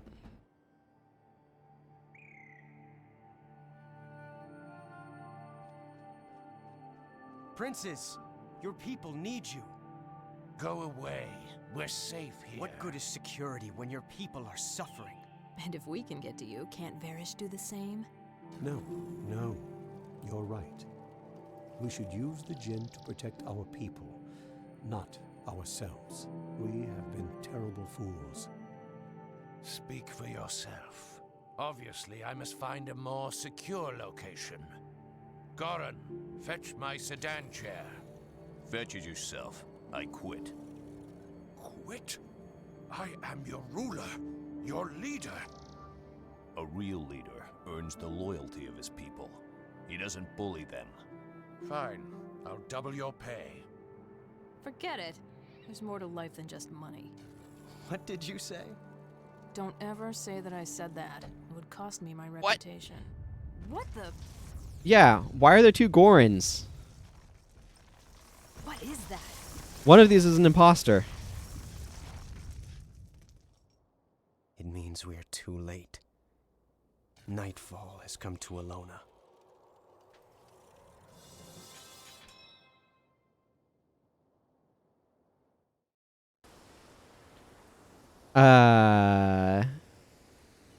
Whoop, wrong one. Well, how? What? There were 2 Gorons. How was there 2 Gorons? Well, that was interesting. There's a cutscene Goron and there was a follow us around Goron apparently, and I got all sorts of things crossed. We're gonna grab Brawn over Brains. Night has fallen on Vabbi, and the world is more treacherous than ever. I can't stop worrying about my precious Medauha. She is a brilliant scholar, but all those years with her nose in books has not prepared her for such perilous times. She's in Easton now, and I fear for her life. He's a Cylon. I just remembered. I haven't actually. Is that Battlestar Galactica, or I haven't watched the show that Cylons are from. And I fear for her life. 2 young men have been wandering around town looking for work and adventure. Norgu and Goran. Are you acquainted with them? I'm thinking of hiring one of them as a bodyguard, but I'm not at all certain which one to choose. Girudo Sensou, can you meet me in Resplendent Makun and help me decide?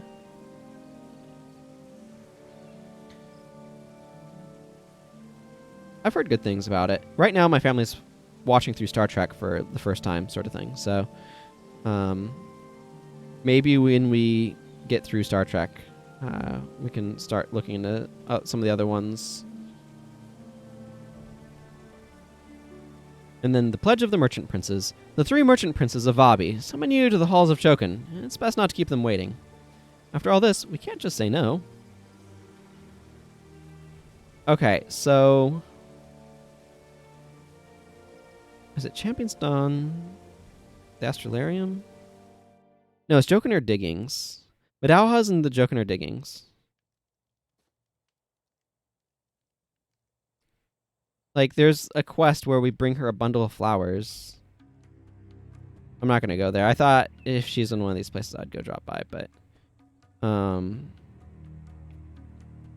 Yeah, because she's... I remember that now, because Zerai has us bring him to her. I'm pretty sure that's who he's talking about.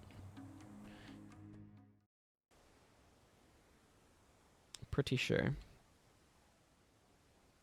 Okay, well, let's go ahead and fill my party back out.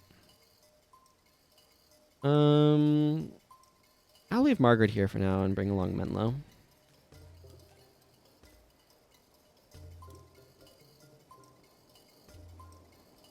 And let's go ahead and switch myself back to my Beast Mastery build. Bring my pet along again.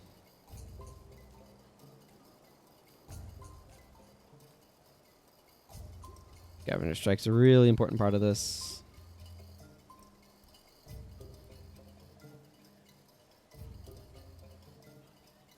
Let's see, what else do I want to bring here? Actually, you know what? I've been kind of wanting to go Locust Furying. Locust Fury with Hecate's Rampage. Seems like it could be fun.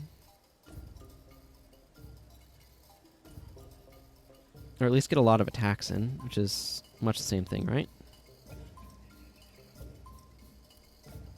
I wish Death Blossom was more niche.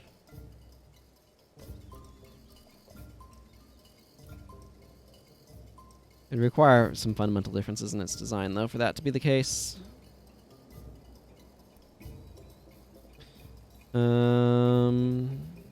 I mean, I can bring Golden Phoenix.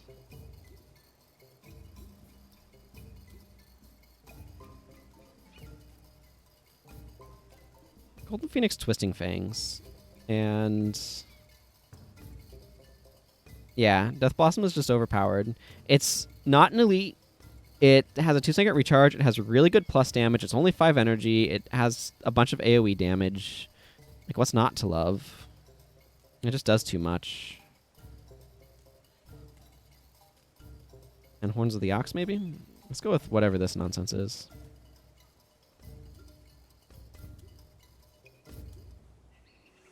Okay, so this character is going to be getting Norgu. Let's go do that. Then there's some quests with Norgu that I'm going to want to do as well while I'm out here.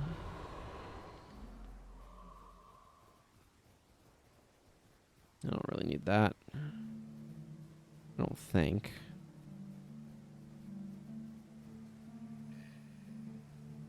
No, because we're going to need to go back and run off different directions. Yeah, I'm remembering now.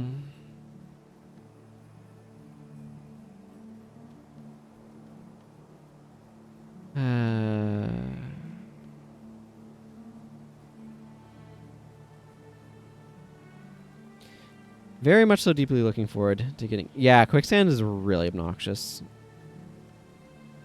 For those who are not familiar, quicksand's a spirit that basically says whenever you do anything, you lose an energy. Whoop, I went too far. And it is so irritating. The undead spam it. There's some enemies in Eye of the North that use it as well, but it's much less common. Zerai the Learner. Goran has natural strength and size, but he is a bit on the slow side. Norgu is certainly entertaining and quick on his feet to boot, but that may all be an act. I think they're both fairly trustworthy. What do you think? Who should I send to Istan to protect my beloved Midauha? Okay, so again, this guy is going to have Norgu, which means we want to send Goran. Goran's strength makes him the clear choice. Midauha can do the thinking for him. Or Norgu would be great entertainment for Midauha and has a knack for getting out of trouble. We're going to send Goran, and that will mean that we get Norgu. This is excellent. Goran it is, then. I am sure Midauha will find his strength to be great comfort. I do feel a bit bad about not hiring Norgu, though, especially since he's had such a string of bad plays recently. I know. Why don't you talk to him? Perhaps sometime following a real hero will inspire him to write a masterpiece. Perhaps. Hey, Norgu. Hi, I'm just about to leave for a few scheduled performances. The world may be in chaos, but that doesn't mean we entertainers can rest. Talk to me again when you're ready to leave. In fact, the world being in chaos is a time where entertainers can find that they're especially useful. Because people want to be distracted from the world being in chaos. I accept this, and... Okay. And this is the quest, and that will actually have Norgu join our party. Because they couldn't have a reward of Norgu joining our party off of that previous quest, because it goes either way. These princes sent us back and forth more than a mainsail in heavy wind. I hope it's something good this time, and by good, I mean expensive. Yeah, so just kind of reiterate, one of the things that I like there is the hidden city of Adashim, you find Boku and Amtur. Not Amtur. You find Boku and Metu. Boku the Magnificent and Metu the Wise. Amtur the Mighty is with the Master of Whispers and Norgu defending Zagan Bastion. Or Zaganir Bastion, or whatever it is. His fortress of Zagan. So I like that detail that they were like, no, they're split. It's not all three in one place. They say that fortune favors the foolish, and you'll find none more foolish than I. You see, this fight against Varish, against Abaddon and the Nightfall, will be my opus. With the role of the villain already cast, I shall throw in with your ensemble. But first, we must determine if we have chemistry. No spark, no play, you know. So, let us go onto the breach and perform in Jahurnur in the Vitendi Valley. I'll prompt you when I need you. Sounds interesting. I could go to Yanner Market, but that's not as good of a place to go than the Kodesh Bazaar.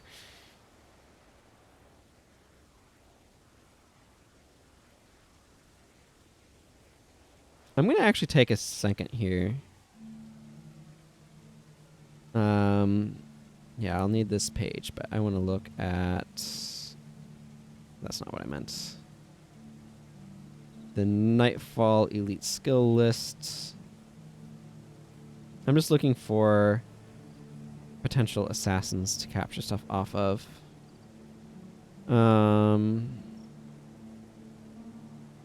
Way of the Assassin. Did I get that off of Major JR? Yes, I did. Okay. Hidden Caltrops, I don't care for. Shadow Meld, I think I did get, didn't I? Or at least I killed the boss that had it.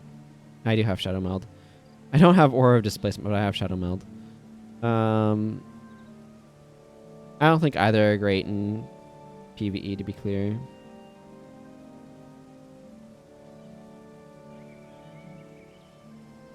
Fox's Promise and the Holdings of Chokin. Okay, so that's something to look at. I already got Waster's Collapse. It's right here.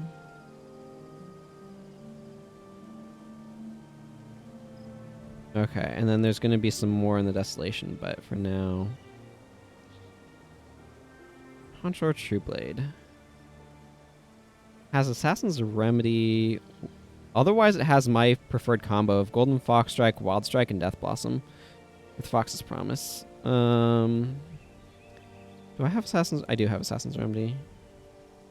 So I'd literally just be going for Fox's Promise. Fox's Promise is worth picking up. It makes your dagger attacks unblockable, which is very useful. It's way off Mihanu Township.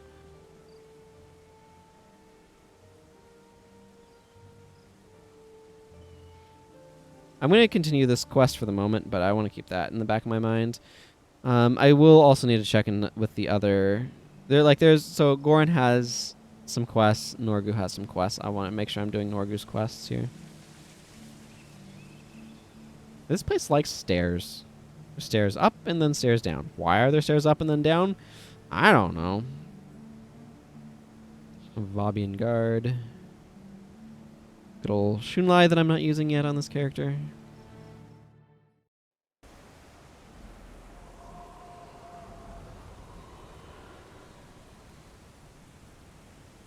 So we just need to go down there. I think it's easier to get there from up here, but your mileage may vary. Don't know how much I need. Oh, Never Rampage alone is super redundant with Hackett's Rampage. I just realized that. Well, I have a free skill slot. Hackett's Rampage is the quicker one. It's 33% as opposed to the 25 here. But do I also have Bestial Fury? No, because it would be before that if I did. There's Tiger's Fury from Prophecies.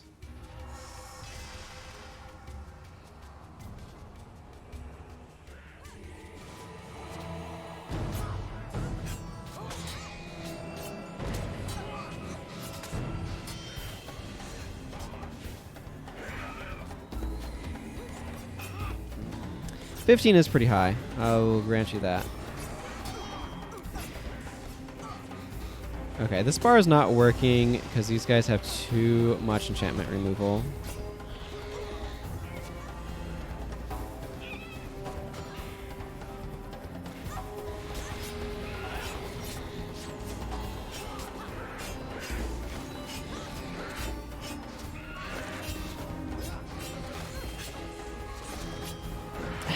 Well, but it lasts like 25 seconds, so that helps a lot to ameliorate the cost, in my opinion.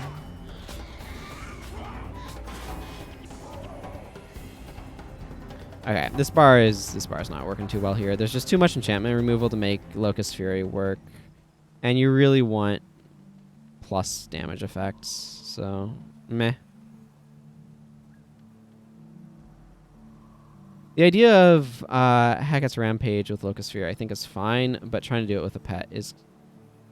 Like, the fact that I have Never Rampage alone just kind of makes it a bit redundant feeling.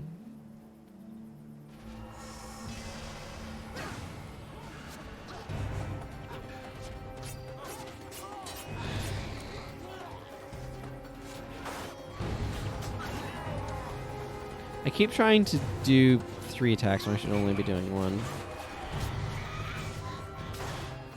Yeah, this really wants like Strength of Honor or Conjure or something like that. Okay. Information collected. I'll definitely be changing things around for future things.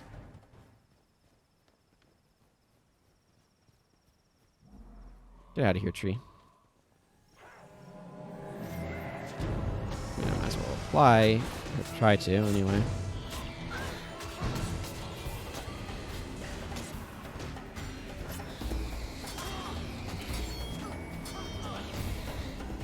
Yeah, Scavenger Strike. Orbital stability is nice. I agree.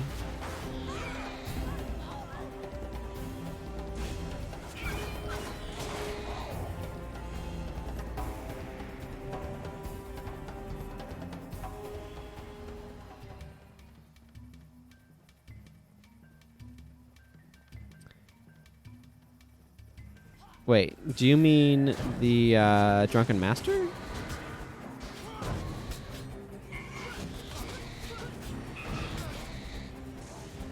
Because Dwarven stability is the thing that makes stances last longer.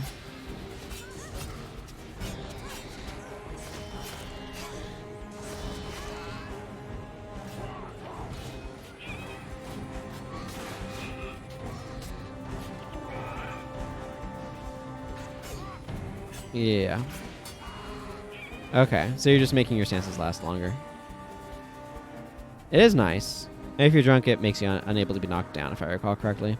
I really, again, wish that Drunkard title, or like Drunkard title track, like having the first tier in that just allowed you to be able to just have permanent, like, benefit from the skills that benefit from you being drunk.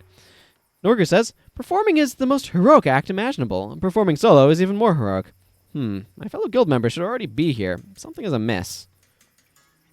Quick, help me write a new scene before I go on.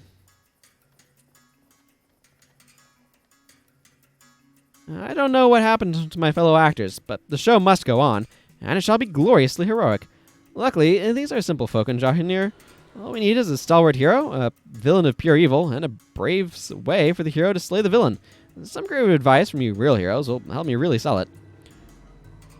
Sure thing, I'm a real hero last time I checked. Who is the hero? You can be the hero, Norgu. What evil does the hero have to fight? An evil Lich Lord, a disgruntled Pie Master, or a forgotten dark god? Apparently Shido is a disgruntled Pie Master, according to this. Just that way everybody knows. This is the villain of this game. This is the villain of Prophecies. So that leaves this one to be Shido Tagachi, a disgruntled Pie Master. What did the hero do? Well, we smote the Lich, the evil, atop a volcano. That was how we took care of the Lich. Destroyed the evil in an epic struggle that ended with a magnificent death blow. That's a pretty generic. Defeat the evil with minty fresh breath. I don't think this really matters. We're going to go destroy the evil in an epic struggle that ended with a magnificent death blow. Thanks. With your advice, I'm sure this will be the best performance of my career. Welcome, one and all. I am the famous Norgu. Tonight, I shall perform a short but riveting piece I wrote myself, with the help of my most heroic friends here. The brave, brave, brave Norgu, adventuring with many other brave companions, did come upon a great and unthinkable evil of pure evilness. Norgu knew the evil must be destroyed, for it was destroying the countryside. The peasants were sad and almost dead. What is this evil that is killing us and making us sad? They cried. It was a disgruntled Pie Master, the most vile and evil the world has ever seen. But our heroic hero could not face the evil yet. First, he had to go on a quest for glory, overcoming many hard obstacles along the way before, ultimately, returning to the village, which was nearly, but not quite, destroyed. There, Norgu destroyed the evil in an epic struggle that ended with a magnificent death blow. Oh, how the peasants, who had not yet been eaten by the evil, rejoiced! They were glad in their hearts of hearts that such a hero was in the realm, and that evil was not in the realm anymore. Whew, that wasn't too bad, if I do say so myself. That was terrible, says one of the spectators. Please, no tips. Money only cheapens the performance. Food, on the other hand, is a different story. The five gods help us. That was worse than that brave lantern tripe they performed earlier this year. Stick to Boka's free buffets, Norgu. Come, this might turn ugly. We should hurry to Pocha Estates. Perhaps there we can find news of my ill-timed guild members. That's just back up this way.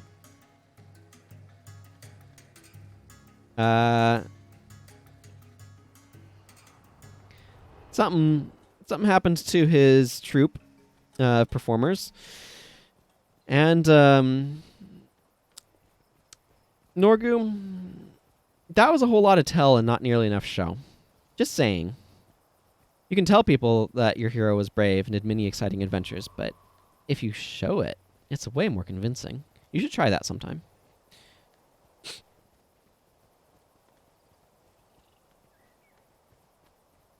You might find it quite effective. Dasha Vestibule. This is Rylon Refuge, and... Oh no, this is... Yeah, Rylon Refuge, and this is Dagonir Bastion. Whoop. I am apparently accidentally walking into a wall. I'm just trying to look at what was filled in my book.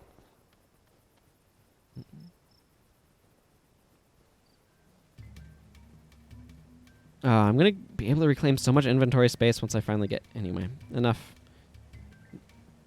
of that. I've been enjoying the slow playthroughs, but I'm also, like... The Shunlai restriction is real getting to me, just from a, like, stuff being stuck in my inventory standpoint. It is what it is. It'll clear up. But yeah, thinking about using Hecate's Rampage with Locust Fury, not thinking about the fact that with a pet, never Rampage alone kind of makes Hecate's Rampage not so good.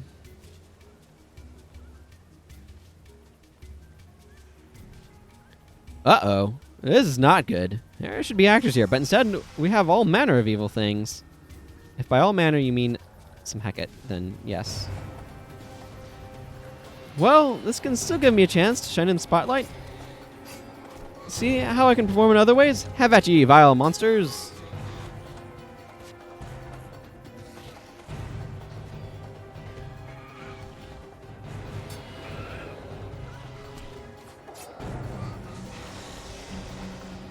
Have at ye indeed. Have at ye indeed. Well, that was quite heroic. Now, before I set off with your troop of courageous heroes, could I trouble you for one last favor? Could you visit the Writing Guild of Vabbi to register our entire upcoming experience? When we return from our adventures, I wish to perform highlights for the entire world. After that, my skills are yours. This upcoming adventure shall be my greatest performance yet. My opus maximus, if you will. Magnum opus is usually what people say, but sure.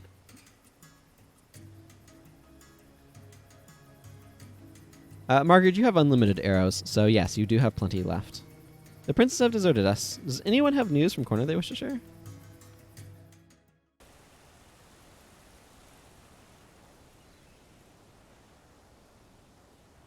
Okay, Margaret, I'm going to boot you out of the party because I'm going to put Norgu in that spot.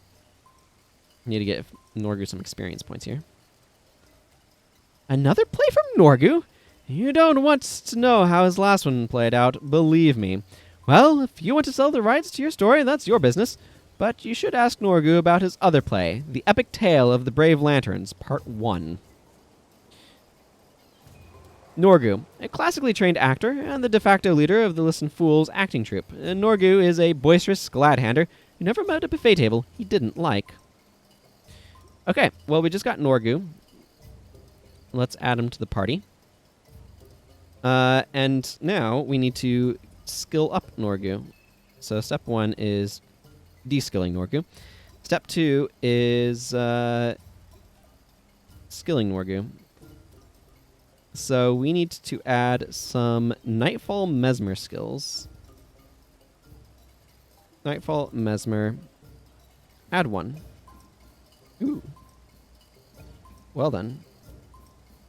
We got some new stuff here. We got an energy burn, a clumsiness, an energy drain is really nice for an elite. Imagine burden, leech signet, conjure, phantasm, drain delusions is okay. Mantra persistence, air of disenchantment is nice. Enchantment removal. Hexbreaker, drain enchantments, good pickup. Price of Pride's not terribly exciting. Shatter Hex. Spiritual Pain's pretty good. Arcane Mimicry. And I think I had some... Yeah, I have a bunch of Mesmer stuff already that I've just kind of lucked into for some reason. On, this is Girudo, right? Yeah, it is. I remember the Word of Healing and stuff. Yeah, I must have just lucked into a bunch of it when I was picking up other heroes. Yeah, because I should have a bunch of assassin stuff from Zenmai. So let's apply a standard sort. And make sure I save the league. Girudo. Yes. Okay, I have 3 copies of Echo on this guy. Alright. That's more Echo than I'm going to use, but whatever. I'm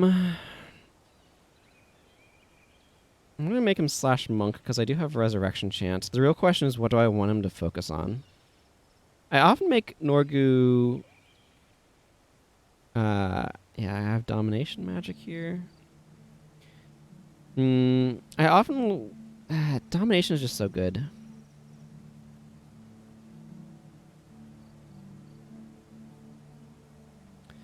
I have a lot of other things.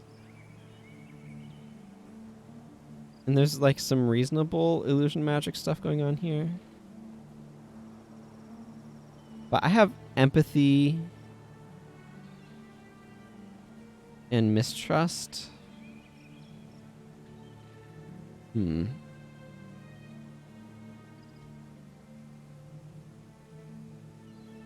know what? I'm going to be a little wonky here. I'm going to get him a couple of majors, I think, probably. Let me start by merchanting some of this stuff off.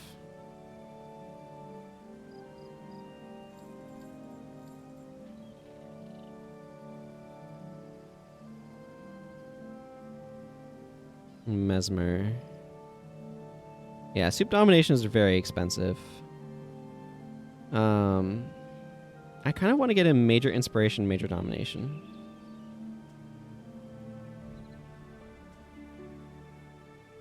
Obviously, fast casting is very expensive as a miner, and I'm not going to be getting that for him. He likes to have illusion magic from his equipment, but domination is the more important of these. I will give him a minor illusion. It may be useful at some point. I should definitely get him different equipment, but...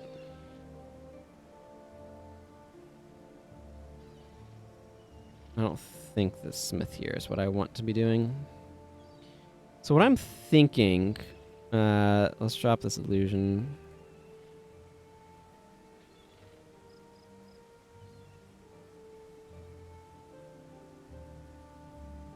Domination, give him some fast casting. I want to give him... I have Res Chant. Because his character came from... faction, so he learned about that one. And I want to give him Energy Drain. So that's actually a pretty strong energy loss skill.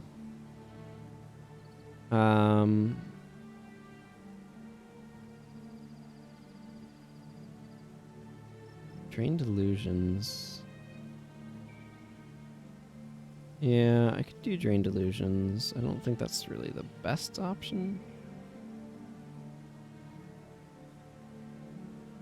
Ether Phantom might be okay. But I'm going to give him Drain Enchantments. Actually, I have Mirror of Disenchantment. Never mind Drain Enchantment.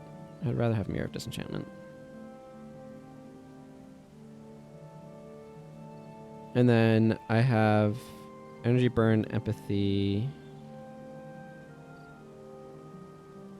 Backfire, Mind Rack,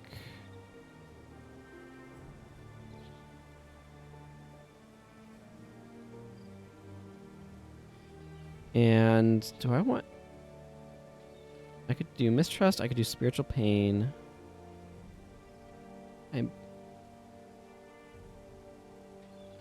inclined to go with Spiritual Pain.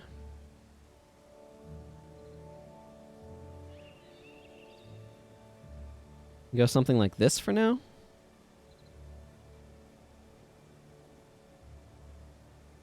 I kind of would like Power Spike and stuff too. I know that's a lot in Inspiration Magic for just one skill, but it's an elite that does a lot of energy management stuff. And recharges a little over 20 seconds, 22 maybe. Because fast casting is ridiculous. I want Spiritual Pain because it synergizes with Mind Rack, I think. Yeah, I'll roll with this with Norgu for now. He has some more points to get anyway. Strip Enchantment's still good to have. I think I'm okay with this bar still.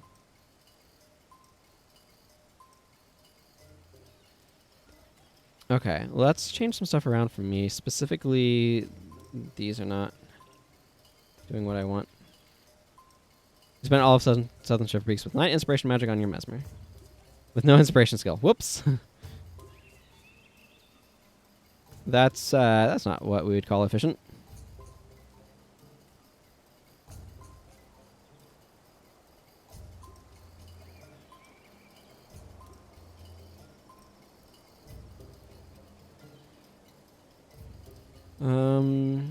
What do I want to do here on this character?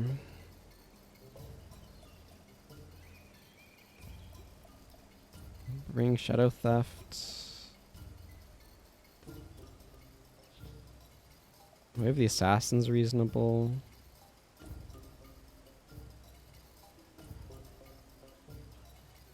I kind of want Twisting Fangs, but... Well, I do need a Signet of Capture. So I want to go capture that skill.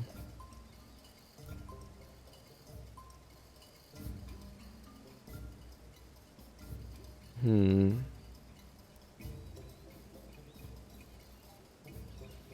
Mobius. Yeah, that's just going to be so much energy.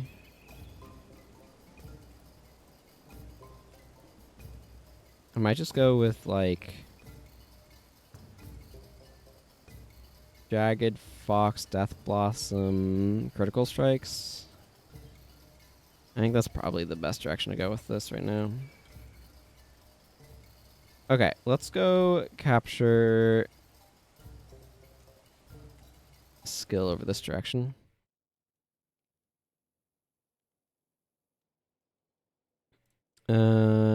Handshore True Blade. Let's just kind of follow the western path. What do I even... Oh, this does require me to go into this zone. Well, that's fine then. But I do want to go capture... Oh, I literally... So this is something that'll happen. I literally just don't have an elite skill on my bar, so I might as well just swap out Comfort Animal for Heals 1. There's just... Assassins really don't need elites because this basic attack chain combo is just so good that there's not really a need for an elite skill for it. So it's just like, your elite slot's kind of a free roll. It's very easy to just like make an assassin bar and just realize, oh, I just never put an elite skill on here. Because the thing is, like, elites are not necessarily automatically better than non-elite skills, because non-elite skills can easily have effects that you want that elite skills don't provide, so...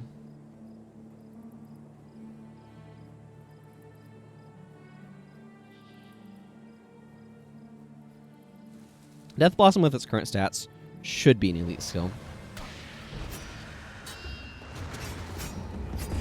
Anyway.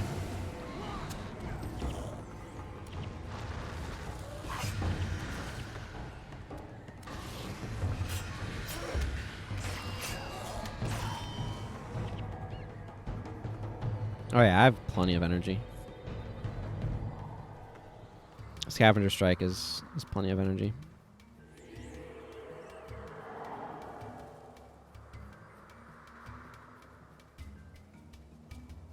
It's kind of a neat area over here. A lot of vicious plants, though.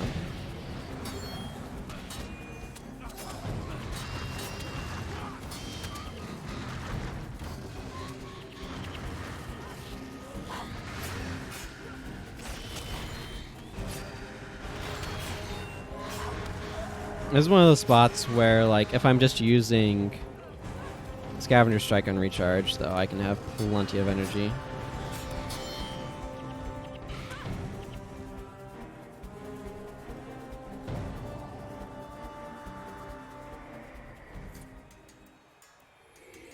Okay, Vabbi and Scout, what you got for me? Probably the same bounty, maybe a different bounty. Yep. Destroy those plants. Go get them, chop, chop. Something like that. I think I just need to follow this path a little bit. Then I can go back this way. Nope. Under is Bohem. Yeah, you could definitely do monking with it. Let me check. Okay, it is this way.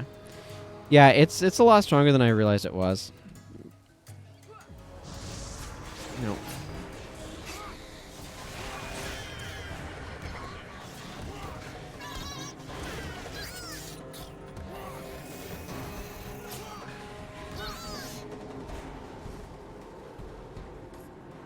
It's really good energy management. If you're doing stuff with a pet, anyway.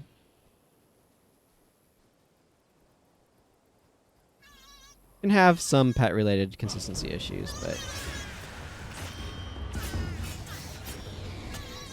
these pets can be a little slow to attack at times. Mobius Strike, by the way, recharges all of your attack skills, including pet attacks. So that's a fun detail.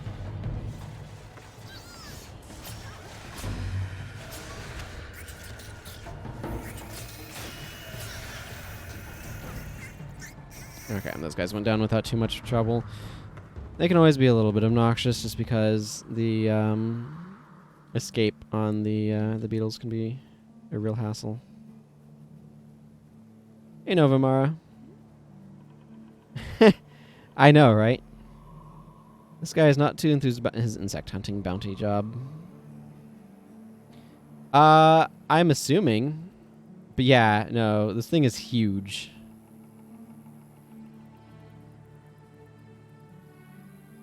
I don't know if it's the fact that it's dire or if they're always that size or what, but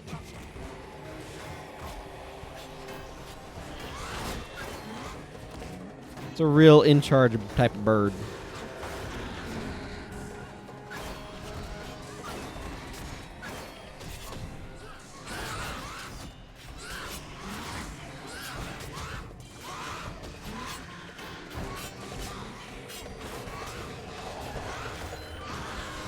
I found you, Hanshor Trueblade.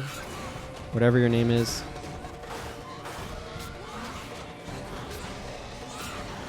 There we go. Now I'll be able to capture the elite skill I want.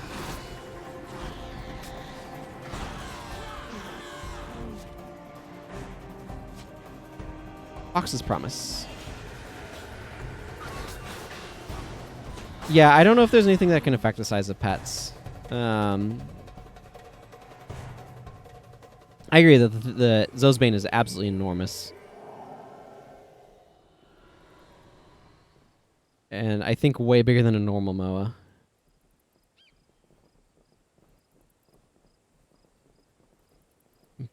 But I don't remember for sure, like, how big it would be compared to a normal Moa.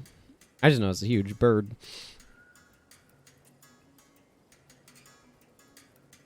Pretty intimidating to have that follow along with my assassin.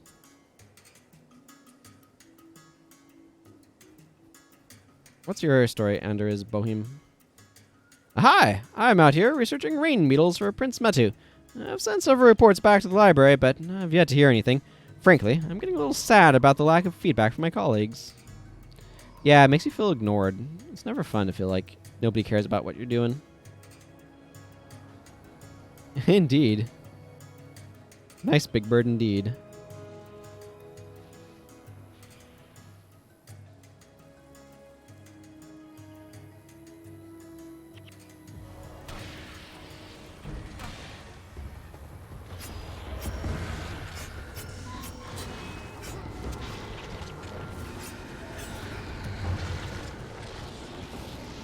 You just had to go knock me down, didn't you, Marajaboga?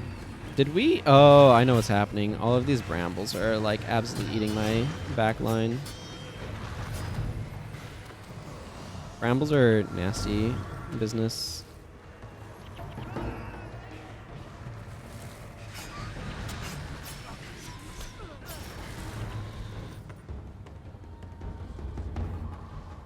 Come on, everybody. You're okay. I mean, just once Norgu resurrects you, I guess. Or Menlo. Menlo can do it too.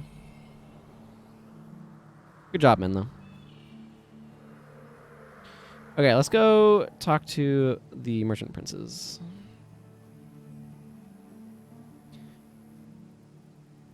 Elias would have a bit of a tendency to get himself killed with Bip.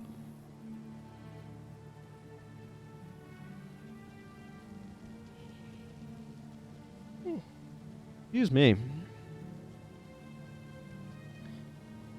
This is kind of a neat plant. I wonder what it's based off of. Or if they're just kind of coming up with things.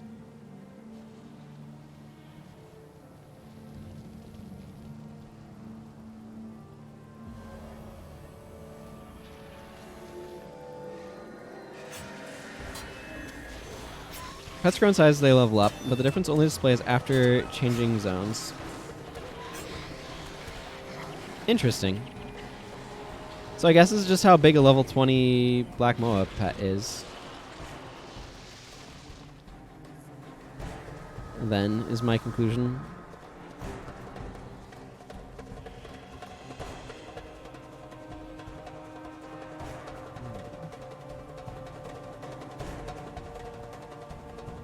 Wonder if a regular Moa would get as large at level 20. The spear could end up as either wood or iron. It ended up as wood. It's underwhelming.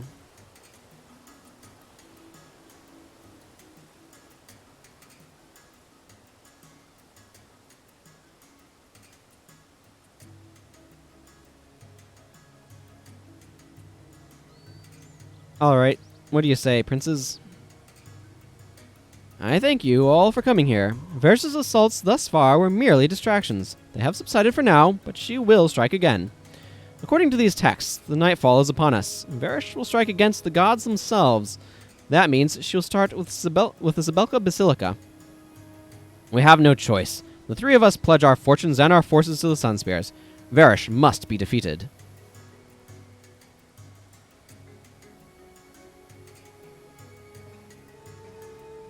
Good.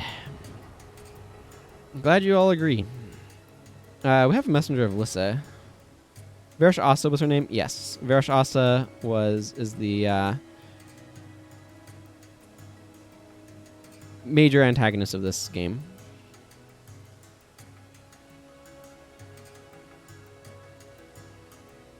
Heroes, please! I have a message from Kahani. I am being chased. Oh, Lissa, save us! Well, hello, messenger of Lissa. Again, there's like two costumes of like this general style. There's the blue one, and then there's this like feathery brown one.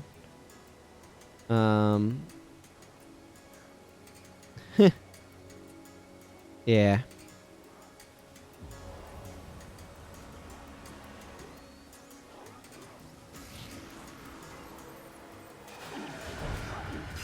Ha! Spellbreaker won't save you from my wrath.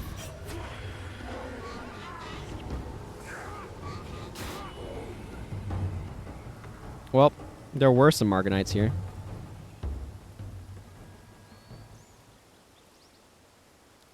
Okay, Messenger of Lissa, I've dealt with the Margonite problem. They always get hung up on those guards. They're not as dangerous I prefer not, yeah. Like, I'm not going to get upset at people over the language they use for the most part, but I prefer... there's not actual rules. I just have a preference. I'm not going to, like, read it out loud, necessarily. Thank Glissa I found you. I have an urgent message from Kahani. Something terrible is happening at the Grand Court of Sepulchre. Please, hurry. Hurry to the Mirror of Bliss and investigate what's happening at the Grand Court of Sepulchre.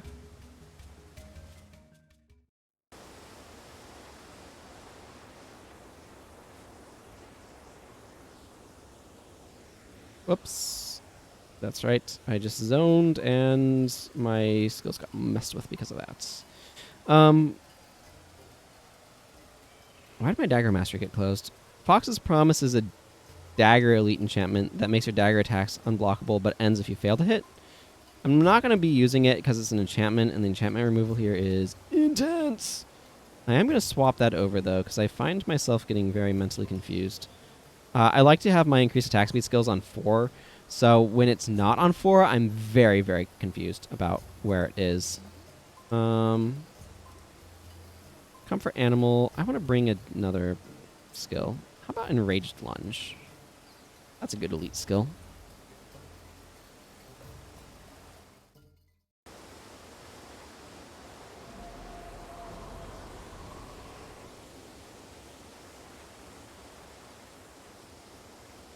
Yeah, I was right. It is off this side.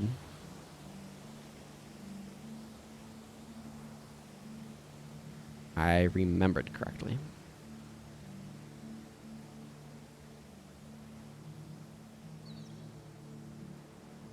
Hello, Morgan. Lower your weapons. We are no longer your enemies. An atrocity was committed here. Please, allow me to explain.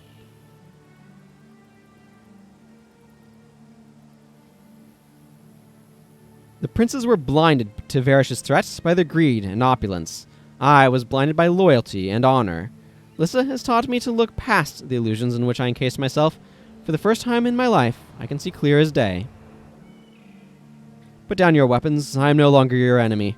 Let me show you what happened. I will show how these old blind eyes were taught to see. Now, General Morgan, you have our peace. Thank you. When you are ready, I will show you why we fight the same battle. We are ready.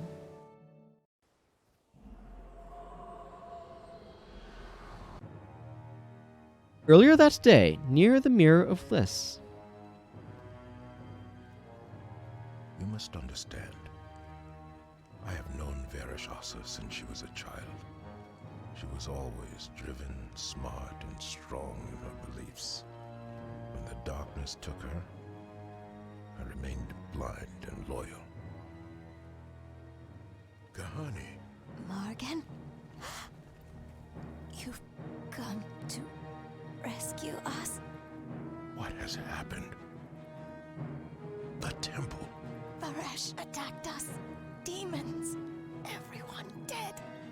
Slaughtered. I remained blind until it was too late.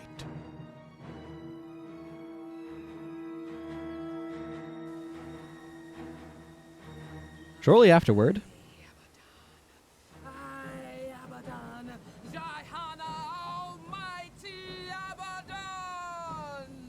Varish, what have you done? I have done what is necessary, old friend, for the good of my God and my land. You have washed this holy place in blood. You promised to spare my priests. notice Varish's Small forehead. promise easily broken for the greater good. You would not have understood. You must stop this. It is too late to stop. This part of the ritual is complete. The walls of my lord's prison are being torn away, and torment is swallowing the world. I will stop you myself. You are badly outnumbered, old friend. My men. More blood for my rituals. Indeed, I mean the extra eyes. Let him go. He is broken. We are needed elsewhere. Leave the blasphemy here to rot this world. Nightfall is at hand.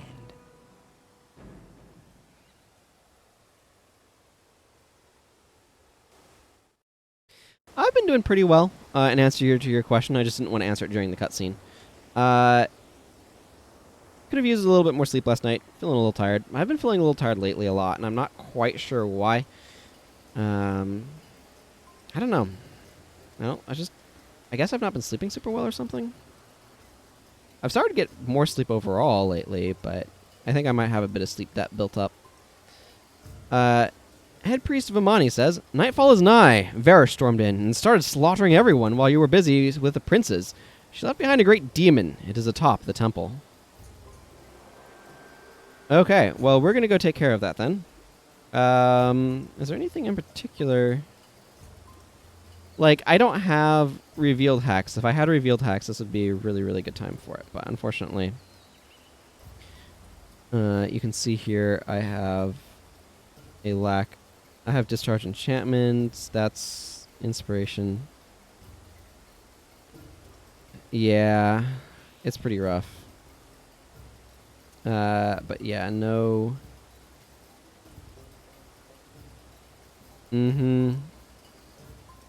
Because basically what had happened is I had started to feel kind of cold at night, so I'd put on an extra blanket, but that blanket was too effective, and so I think I was just starting to overheat too much while I was sleeping. Like, I was fine when I was going to sleep, but then I started overheating too much, and I think that just kind of like messed with a lot of the balance in my sleep. Basically, it made me sweat too much, and then wake up later than I should have, but with enough sleep that I couldn't fall back asleep. Anyway, it kind of messed all sorts of things up. So I've been kind of out of it. So hopefully, I can kind of get stuff back on proper track. Mantra of Lightning would be useful. Mantra of Earth is good in some areas, but yeah, I don't have... Revealed Hex would be really good here, because Revealed Hex or Inspired Hex, they're the same skill. Doesn't get replaced with monster skills, and there's some monster hex that's applied here that's pretty nasty. So it'd be good. I kind of want to keep Norgu around just because I want to build up his levels a bit.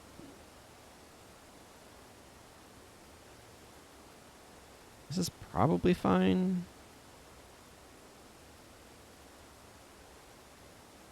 Do you mean Stone Striker? The thing that makes stuff you do elemental damage, or like damage you receive earth damage?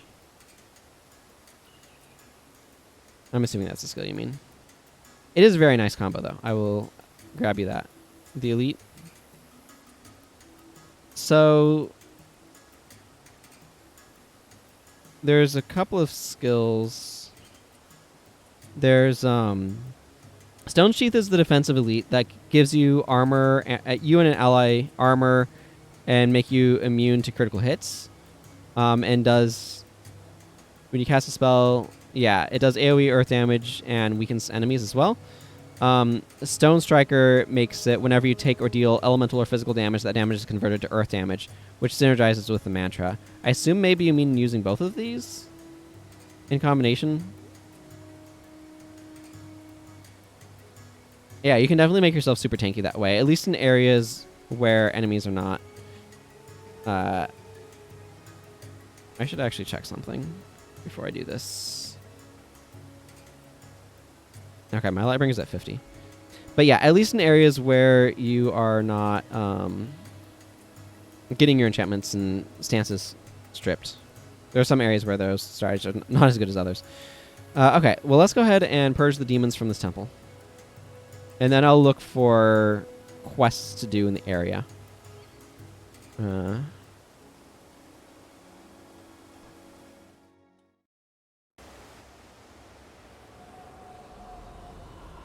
I ended up just like staying up a bit too late last night because I was like doing some laundry that needed to get done.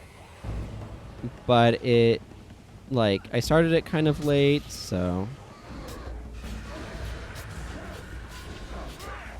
I ended up having to stay a bit too late to get that put away. We're almost out of time. We have to stop the blasphemy from claiming the Altar of Bliss, or all will be lost. We must close the Torment Rift so the blasphemy will return even after we defeated it.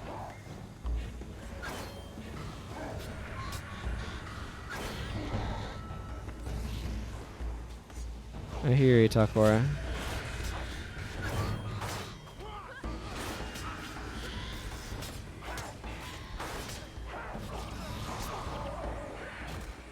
Okay, there's a cleric around here somewhere, isn't there?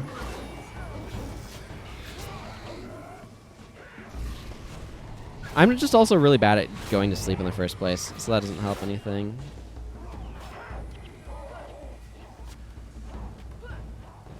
I've always struggled with bedtime. I remember in high school, I was just chronically underslept because I had to wake up at like 6:30. And I basically couldn't ever get myself to bed before like midnight.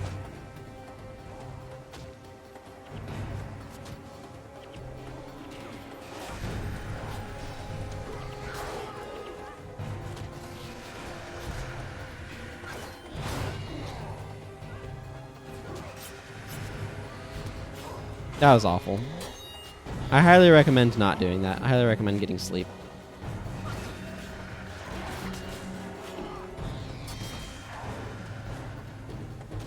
Okay, like there's Morganites all over the place that keep attacking us from every direction. Which is fine, I guess. We need to take them out. And it's quicker if they come to us.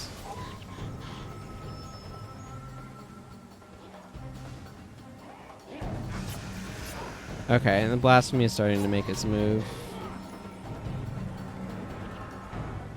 What now? Okay, that was weird, but whatever.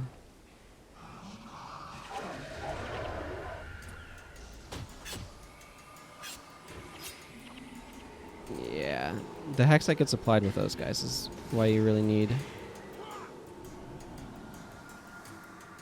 things to clear out. Okay, it looks like the blasphemy is coming from that side.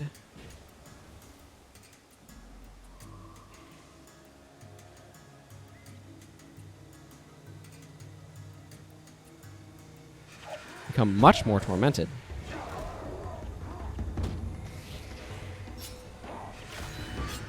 Oh man, Splinter Weapon, do your job. Yeah. But other than that, I'm doing pretty well. Recently upgraded my primary hard drive to a solid state drive. I need to move Guild Wars over to it. Guild Wars is still on a regular HDD. But the load speed benefits from that have been pretty incredible.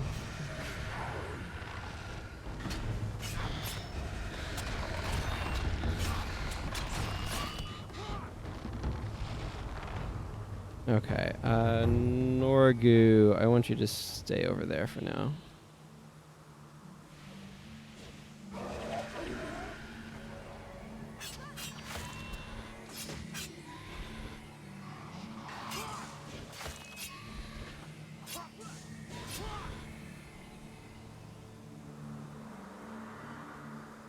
Okay, let's accelerate this a bit.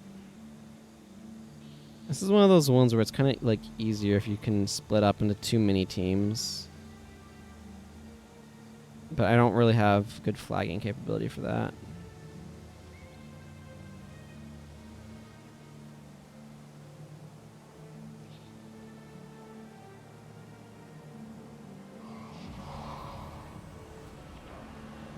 Ooh, nice interrupt. It's probably Odura's work. He's good at that sort of thing. These things are not particularly durable, they're just plentiful.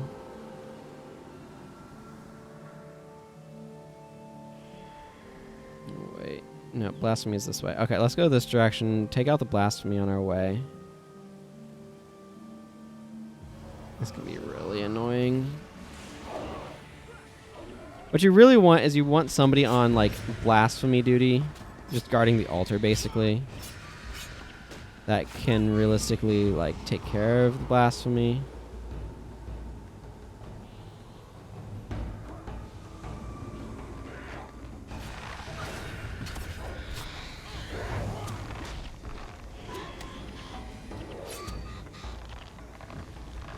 Yeah, because the blasphemy's back at the altar of Lissa now.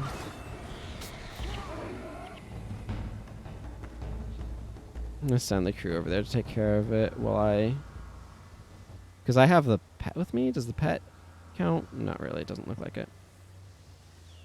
They should be able to handle that.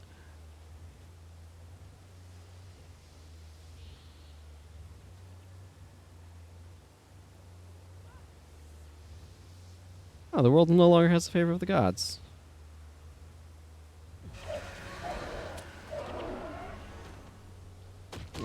I need these guys back here with me.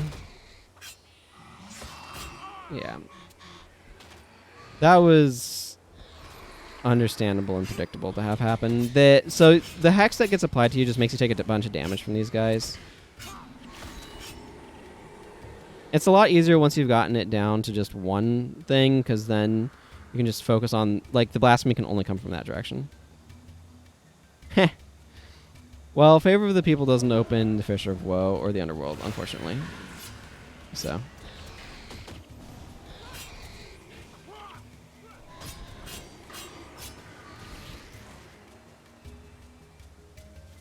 And it's possible if these Torment Rift things get up too high that it'll just... Ow.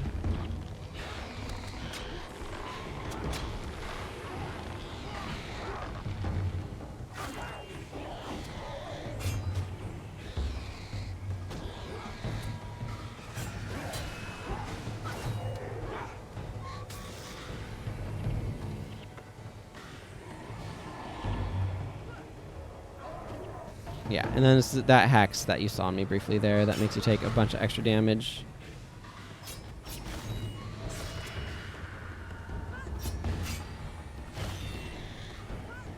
So I'm gonna flag him back that way. I can clean up these unbound energy. The unbound energies aren't dangerous unless the blasphemy or unless you have this hex on you. The last rites of torment. They just make enemies just deal absurd damage. There we go. That should be that. Nietzsche, I believe, is who you're talking about. Shortly afterward, near the Mirror of Liss. The beast is dead. But its mistress still lives. She goes to finish the spell. Where is she going? Into the desolation. To the mouth of torment. She seeks to unleash her dark god on the world. Then we will go after her. I would like to join you in your hunt. No, that's impossible. Please. My blind devotion has doomed my nation, my faith, and my soul. I must help to stop her. I understand. But no. Yes. Talcora? You and your friends took me in and taught me to be a hero. You gave me the chance to do the right thing. Can we deny him the same chance? You are right, Talcora. General Morgan? I am a general no longer. Only a man. Morgan, then. You may come with us. You shall have your chance to redeem yourself. You will not regret it. We'll see about that.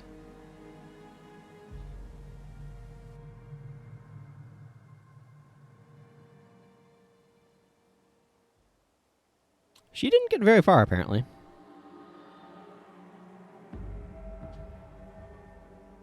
The blasphemy? Dead. Morgan was more resourceful than I thought. We should go back and slay them all. No. Abaddon calls me. I can feel him call me. This world is wounded and will be swallowed by torment. With Abaddon's blessing, we shall cross the sulphurous wastes and return the dark god to his throne. Like she's calling him dark. Abaddon. Hail, almighty Abaddon. This world will be yours. Why do you want to do this? Ugh, Varish Oss's motivations really need to be explained more. I bet you I missed Masters by just a sliver. As nightfall stretches across Ilona, the Sun Spears must pursue Varish into the wastes of the desolation.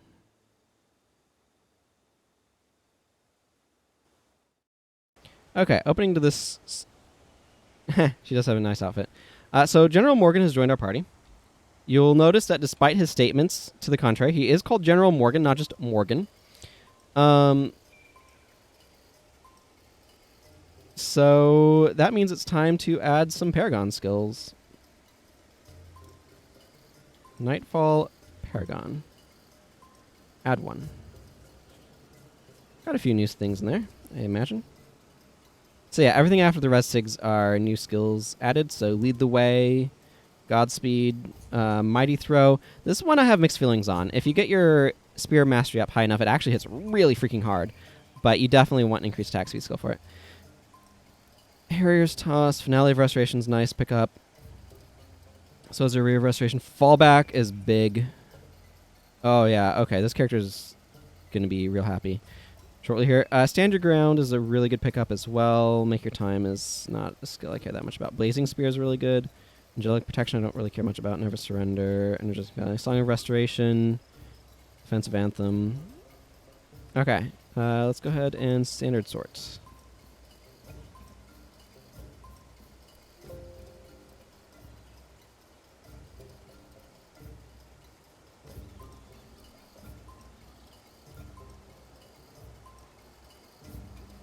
All right. I think then the next phase of what I want to do is, because like Norgu's nice but doesn't feel super important to my party, but I want to get him up to level 19, and I also think there's some quests in the area here.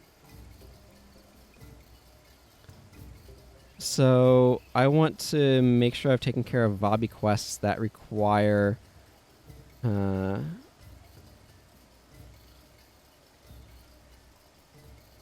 either Margaret the Sly or Norgu. Greed and Regret. The thing that's going to be challenging here is, do I have a way of scroll up a bit? What ways can you remove hexes with a Paragon? Natively as a Paragon is just Hexbreaker Area, but you can easily go with a secondary and bring hex removal skills. Oh, I should have... Yeah, I do have Lightbringer rank 1. Let me go make sure to grab that. Oh, I just have that, yeah. Zerai has the next set of quests for me, I think. I think this is defending the Bazaar. I'll remember Zerai has the thing. I'm going to go pick this up.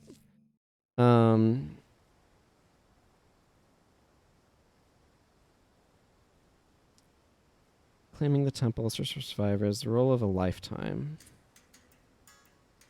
Okay.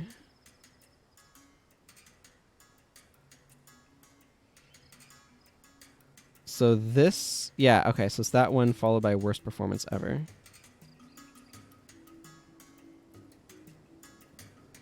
Yeah, so Hexbreaker Area is the only native Paragon skill that removes hexes. Okay, so I need to go Dowdy in... Oh, given by Prince Baka the Magnificent. Okay, let's go visit Prince Baka. You're now Lightbringer. When you display this title, you'll do more damage to the demonic servants of Abaddon. Excellent. Thank you.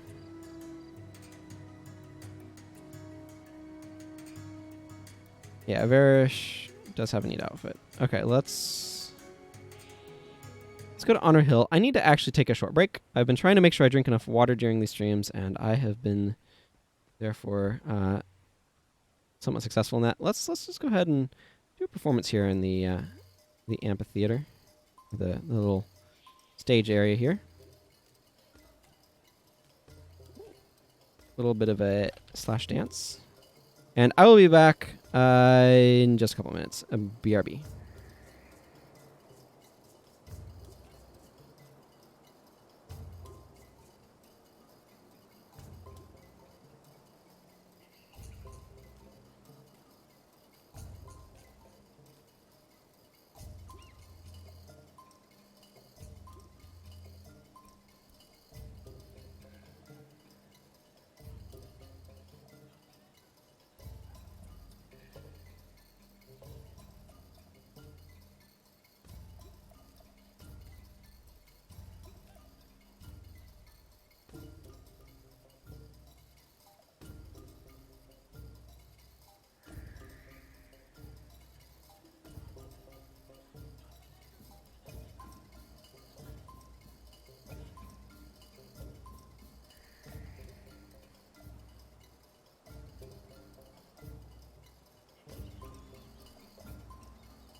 Okay, I've returned.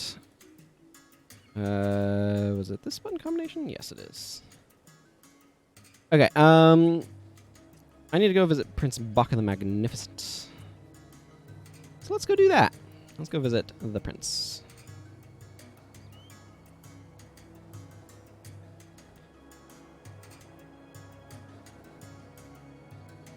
Because he should have another quest for me.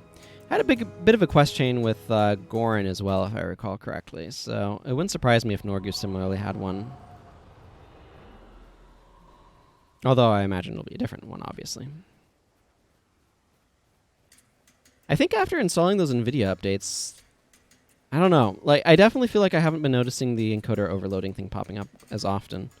Y'all have to let me know if it seems like there's been fewer, like, weird frame stutter issues. But I, like, between the SSD impacting things somehow, I'm sure, but the NVIDIA driver updates, hopefully that's working.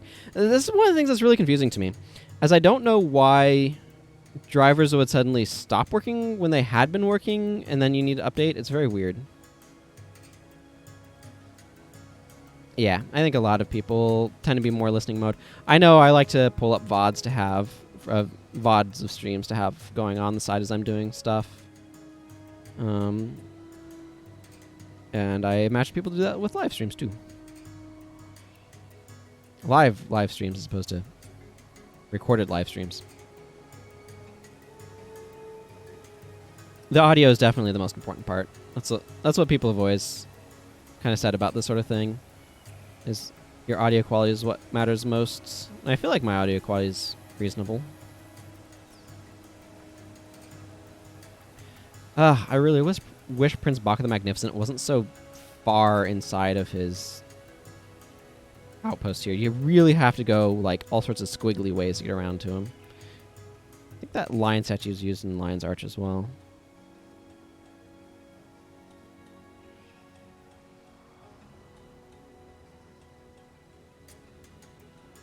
How long have I been in this map? About a minute.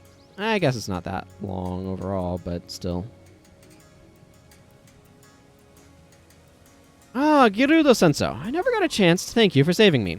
As for you, Norgu, stay away from my buffet. I must admit, I am still rather shaken from the attempt on my life. Never thought that I could be targeted in my own home. How could this have happened? I want to know. I want you to know. And I want to know what you know as soon as you know it. Norgu, you've dealt with that spineless theater manager Dowdy before. Go with Girudo Sensou and find out how he could let this happen.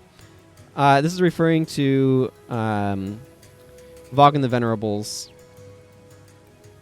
play. I am tempted to call my executioner again, I tell you, but I just got this new manager broken in. I go through them so quickly. Yes, a tragedy is when you cut off a theater manager's head.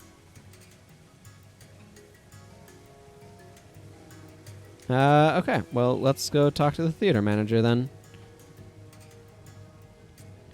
See what Norgu has to say.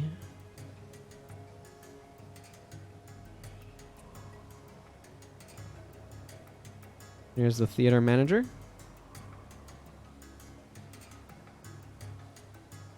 Norgu! Oh, thank the gods! I thought for sure you were the headsman.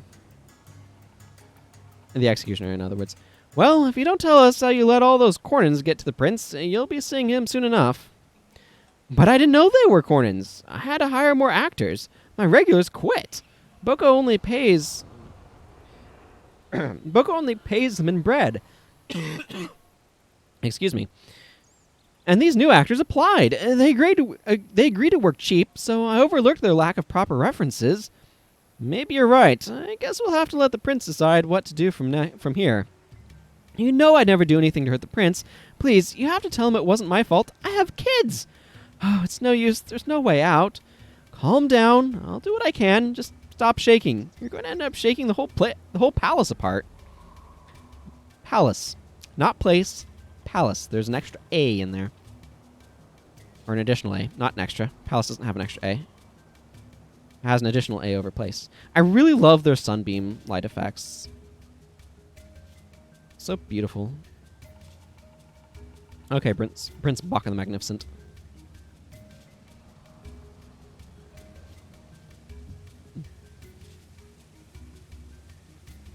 What?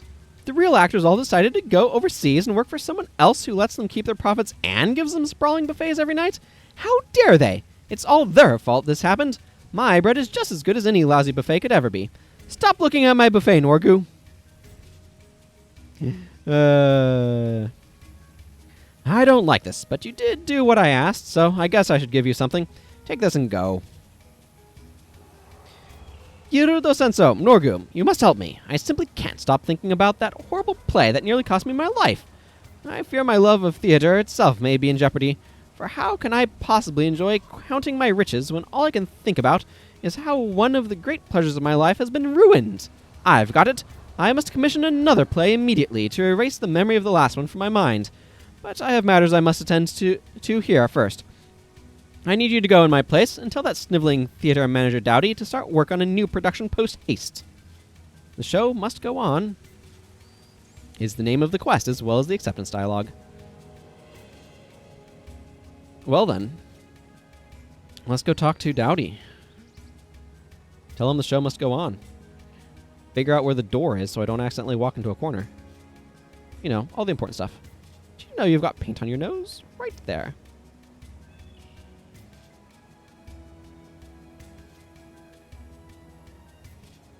Okay, theater manager. Don't interrupt me. I've got way too much going on right now to talk to you. The show must go on. What? The prince wants a new play? Oh, this is a disaster. Both my playwrights are gone, and I still don't have any actors. What am I going to do? I'm doomed. I have to find a script, get some actors, hire people to build sets, have the sets built. I need to schedule rehearsals. How can I possibly do all this on my own? Please, Norgu, take Girudo Sensou with you to Honor Hill. Kenyatta and Seijo both journeyed there a few weeks ago. Maybe they'll be there, and you can convince them to come back. At the very least, find out where they went. Help me, Girudo Sensou. You are my only hope. / Star Wars reference. I have to stay here and try to organize a crew. I can't waste time running around trying to find some temperamental crybabies, or worse, writers. Get a script out of them any way you can and bring it back to me. I can't afford any delays. Find a playwright to pen a new script for the prince to enjoy. Well then. Let's go speak to Kenyatta.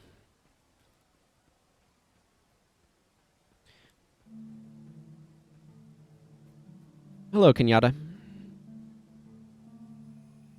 What good is a writer who can't think of any new ideas? My plays used to be the best in all Alona. Now I'm just washed up and worthless. Spare any hooch? You just want to get drunk? Sorry, I can't help you. I haven't had a single good idea in months. Everything I've written has been complete garbage. I am, frankly, a worthless excuse for a human being, let alone a writer. That's why I left, despite what Dowdy thinks. Great gods, how I hate myself. I'm glad you showed up. Seijo left me here a few weeks ago, venturing out to recharge his creativity and find his center. He's done this before, and he usually ends up wandering around the caves east of Resplendent Makun. I keep telling him it's dangerous, but he never listens. He insists that the muse first spoke to him on one of his many adventures in his younger days, and says a little adventure may be the only way to find her again. Frankly, I am starting to worry. Can you check up on him? I'd go myself, but I'm far too worthless. I'll just sit here, banging my head against a large rock. Don't mind me. It's interesting. What they're trying to do here, or what they've done here with this writing, is kind of encapsulate what I'd call the essence of the depressed writer, I guess. I feel like there's kind of a trope that that artists hate their work and feel themselves worthless and things like that, and tend to be their worst critic. I think part of what's important to remember here too, with all of that, is audiences tend to view things very differently than the artist does. Particularly more mainstream audiences, they're often looking for familiar things. That's why the movie studios do a lot of the familiar things, why they do franchises, and the franchises do super well. As long as you deliver on what people want, you'll at least do okay. You can't do that forever. They will want something like... They will want things to be fresh, but you can at least, like... Basically what I'm saying is it can be very easy to get so caught up in making art that, like, art that stands out to you as, like, an expert on art, that you can kind of get the wrong perspective around what audiences are actually like. Is basically what I'm getting at. These caves are dangerous. You are absolutely correct, my friend. I don't know why this guy would come out here. Well, I have no energy.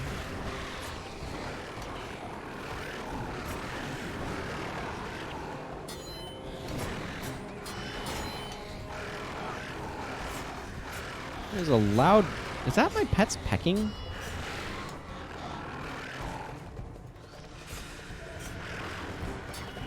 I just want to get Norgu up to level 20 here.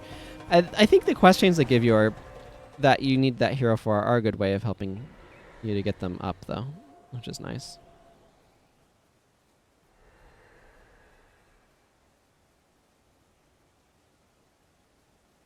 Okay. Some Behemoth Gravebanes. Probably going to end up fighting them. Oh, there's a Whispers Informant. I knew there had to be one around here somewhere.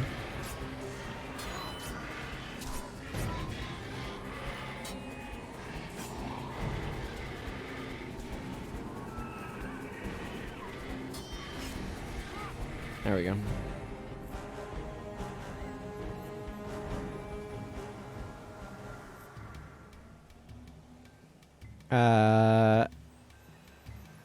Do I have anything better than Mend Ailments? Or, hang on, I'm just scrolling through. I don't feel like flipping over scenes at this exact second. I have Mend Ailments. A couple instances of Guardian. No, not a whole lot of condition removal, unfortunately. That's what I was looking for, just to see if there's some additional condition removal I had floating around, but no. Maybe some Paragon stuff. That's something I guess I could always look into.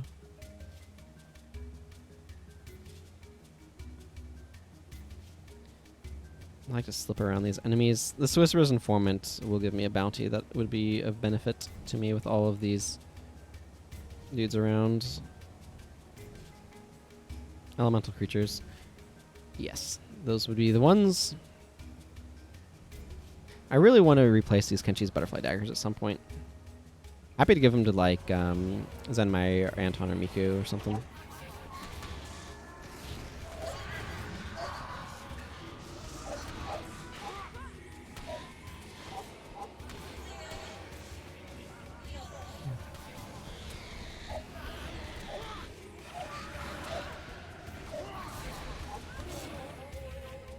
Okay, well, I'll take a Bronze Scythe.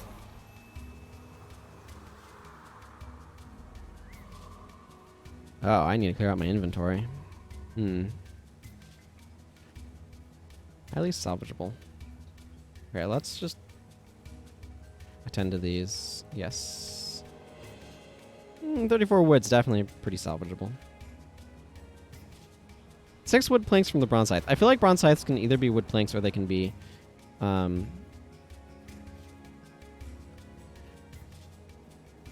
or they can be iron.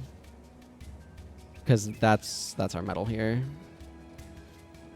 Good luck, Sunspear. The Djinn and Roaring Ether await you. And those do tend to be the elementals in this part of the world. There's Cormab Burning Heart.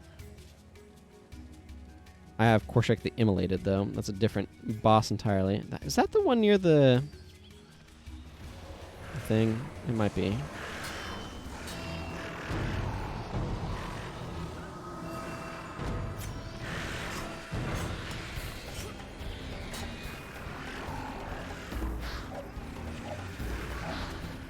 Oh man, these guys are wrecking my team. I'm not really surprised they hit very hard.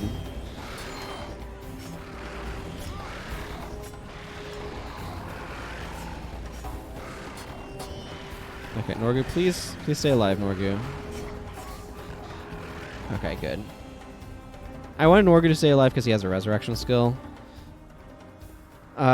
Elias does not have a hard res, he has a soft res. We'd have to kill a boss to be able to get his res sig back. I'd rather not have to deal with that. Seijo the Stagnant. Oh. Oh no. Well, I found Seijo. He died to some Djinn, it would appear.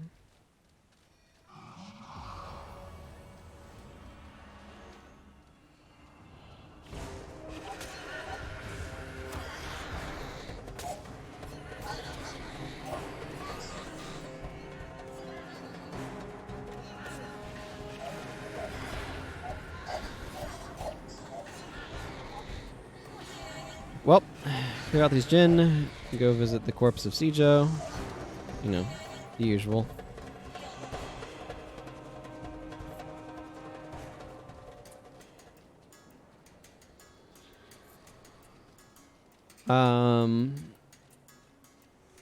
Springtime for Varish, script acquired.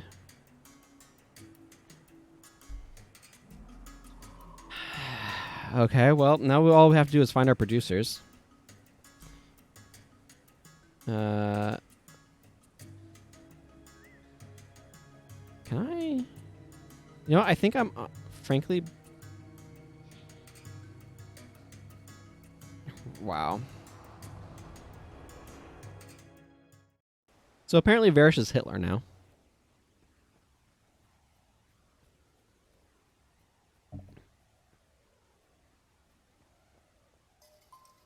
Those who don't know why I'd say that. Springtime for Varish is a very obvious reference to the producers, which I think is by Mel Brooks, if I'm not mistaken. A play/musical that is known for the song "Springtime for Hitler," a comedy that basically mocks Nazis, and can be quite amusing. And it's clearly what this is in reference to, in my opinion. Hence the comment about producers previously, and Varish is Hitler. It's a funny show, what it's worth. I have quite enjoyed the producers. You can find a movie version of it. It's also often done as like a play/musical, a stage production.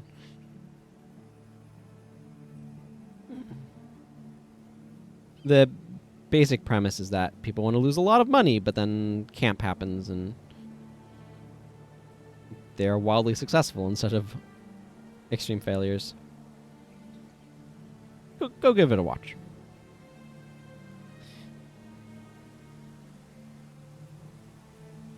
Just walking through Prince Baka's palace yet again. I don't know how Prince Baka the Magnificent... He must eat a lot. Actually, no. He has a sedan chair. He doesn't deal with all these stairs. There's so many stairs.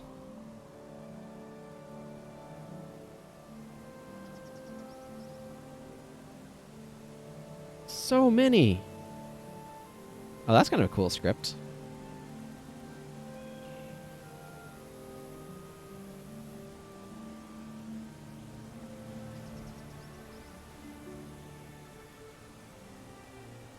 There, whatever, let's get a couple screenshots. It would be good cardio. It would be very good cardio, which is why I was like, how can Prince Baka the Magnificent be so overweight as he is, with how much cardio he has to do just to get in and out of his palace? But then I remembered he had a sedan chair and stuff. He doesn't walk. Okay, theater manager Dowdy. Springtime for Varish? I ask you to go find a new play for the prince and you bring this back? I can't put this on for the prince. I don't care if it's the last thing that Seijo ever wrote. Besides, everyone knows that he hasn't written anything worthwhile since Centaurs. Then again, I'm desperate. Maybe if I change Varish to Baka. Yes, it's kind of crazy, but it just might work. The prince will never notice, especially if the play is about himself. He'll love it. Love it, I tell you. I'm saved. Girudo Sensou, Norgu, you have to help me. I can't find anyone to play the leads. I can't have a play without lead actors. The prince will have my head for this, I'm for sure. You have to help me find Ola and Amadi. They're perfect for these parts. They walked out with everyone else, but I'm sure you could convince them to come back. I heard Ola was hanging around the Mirror of Liss. Can you run over there and see if you can find him? He was pretty close to Amadi, if you know what I mean. He might know where to find her as well. Consider me your casting agent. I only cast in self-defense. Is that a magic reference? Yeah, more exercise would be good for me too. I actually do tend to walk pretty regularly, like take 30 to 50-minute walks. But I could actually use some weightlifting. I think that would be good for me to do.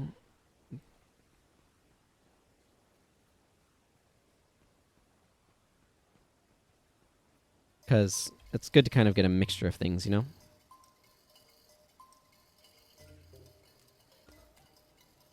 All right. The Mirror of Liss. Where is this person?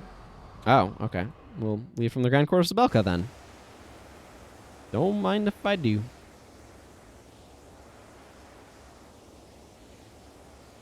Find Ola the Fantastical in the Mirror of Liss and convince him to perform in the new play.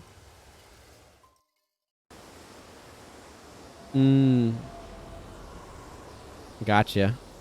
Yeah, it's about getting that blend of things, so. Is there no cardio involved in climbing type stuff? Or is it just like a lot of pull-ups and type of things? I could see it that way.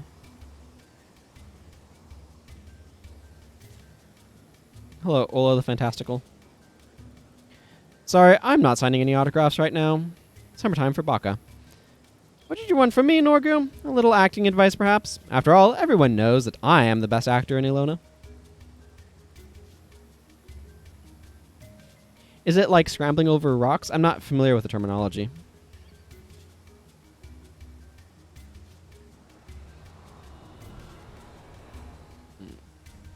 There are like wall climbing gyms not terribly far from me, but I think they might be closed right now.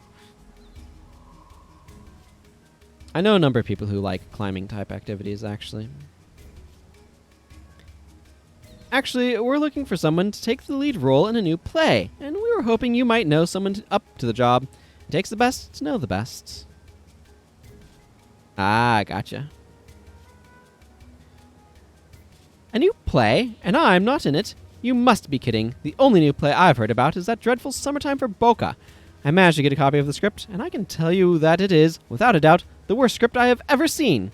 I hope you didn't come here to ask me about that one, because there is no way I would ever associate my good name with that abomination. What if we paid you 500 gold to be in that abomination? Frankly, you're a little too old for the part.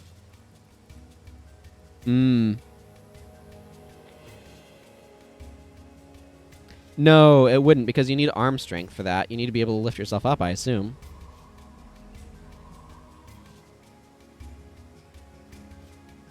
What? Too old? Are you joking? Who's going to play this role? Norgu? It's obvious that I am the only logical choice for that play, but I know when I've been insulted. That is a shame. We were going to pay you 500 gold as a signing bonus.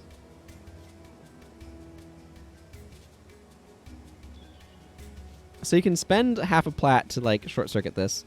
Actually, the manager specifically told us not to approach you. He thinks the part is beyond someone of your advanced years.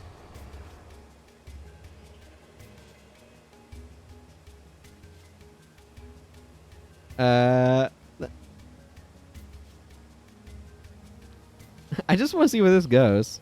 Arms, core, back. Basically everything but legs. Disregarding a few explosive movements or jumps. There's nothing for legs. An antique, is it? Bah, I'm the greatest actor Ilona has ever seen. I leave the groundlings rolling on the floor and the noble ladies weeping into their handkerchiefs. But aren't they supposed to laugh during the comedies and cry during the tragedies instead of the other way around?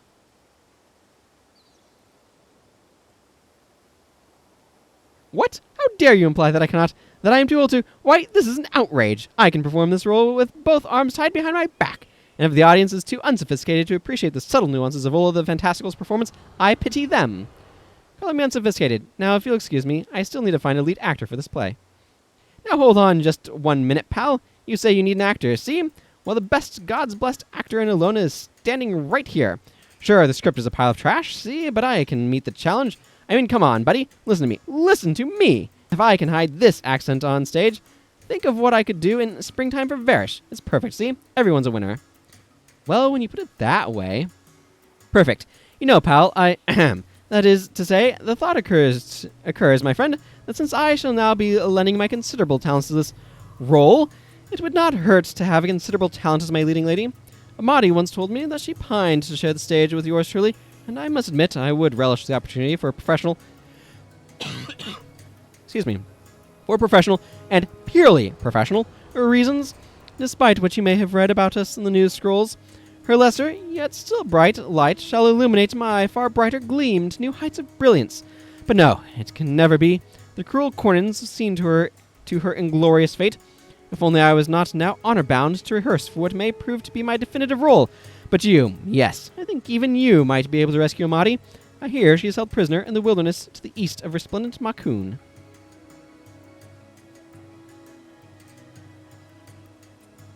Your friend said the opposite. Leg strength is primarily what they said. Interesting take. Legs are useful for body tension. That's what I can get behind. Yeah, I don't know much about climbing.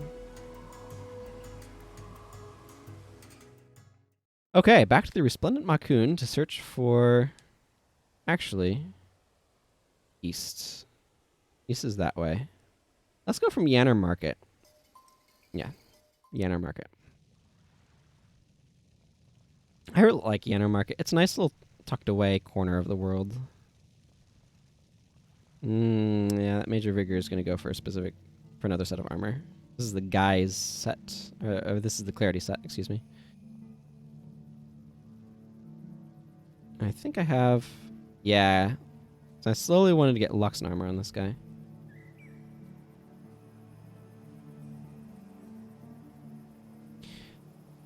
Anyway.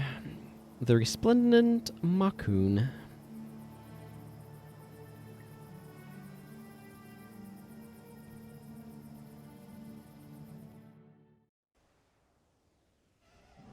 Oh, not far from here then.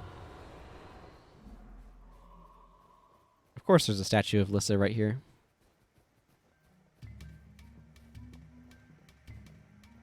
Harpies are the true Scourge of Ilona, and I'm happy to kill them. Well... They certainly are a Scourge of Ilona.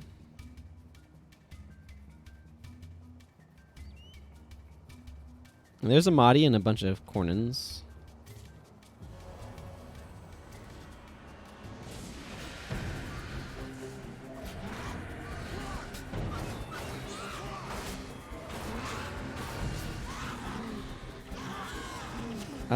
Scree Griffin... You're not going to be able to do anything here.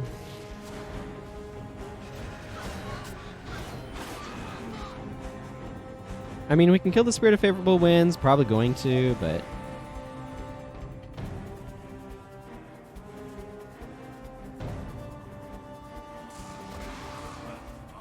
Ow.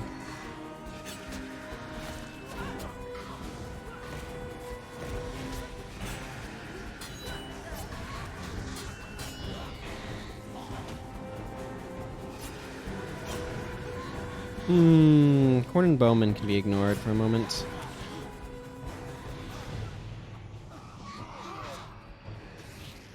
These scribes need to go down. Hello, Amadi. Someday I'm going to be famous and travel all over the world. Maybe I'll even perform for the Canthan Emperor. Sometime for Baka.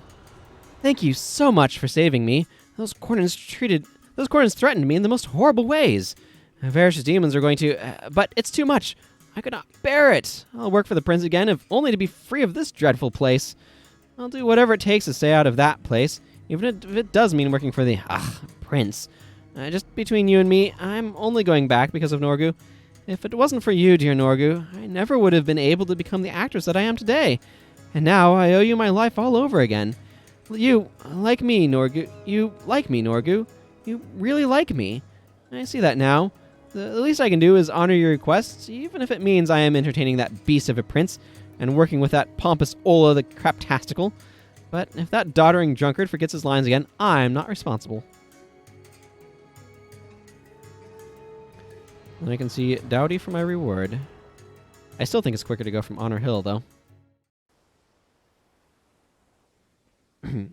Mm-hmm. Much quicker. Because I'd still have to walk through the entire palace, even if I fought my way up and around.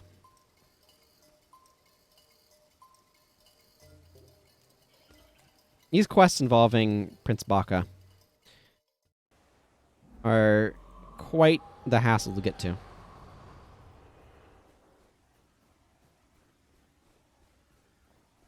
He's really, like, again, his palace is just a big curving mess to get around into. So.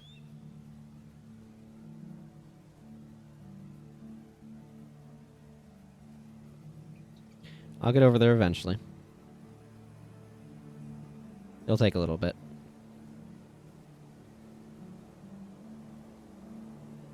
It's one of those things where, on the one hand, them being explorable means that they can modify what's going on. On the other hand, them being explorable means that you can't just, like, fast travel there easily.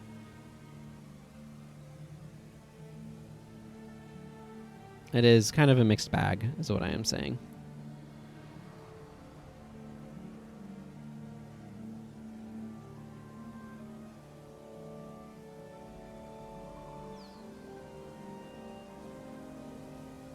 Couple of Vabbi nobles over there just chilling.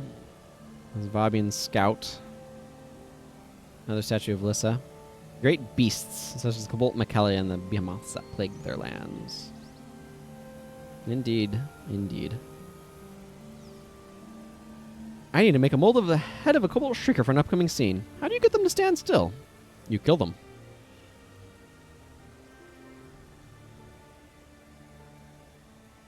Typically. Okay, theater manager. Another disaster narrowly averted. Now I just have to finish getting the sets designed, get them all built, finish rewriting the script, schedule rehearsals, set up showtimes. Oh my, I can't just sit here and chat. I've got work to do. Thanks for everything. Now, please excuse me. I'm sure there's something else I should begin panicking about. Farewell. Summertime for Baka. Okay, is that the last quest in the chain? I imagine. Summertime for Baka. Yeah. Okay, it requires the show must go on and nothing after it. Return of the Undead King and a brief introduction.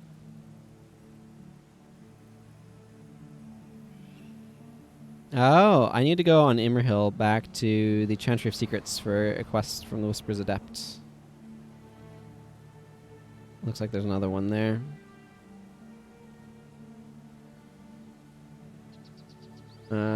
But looks like I probably have done Norgu's quest chain here.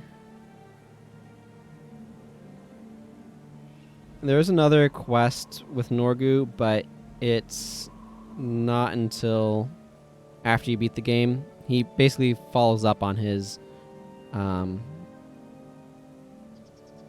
statements there.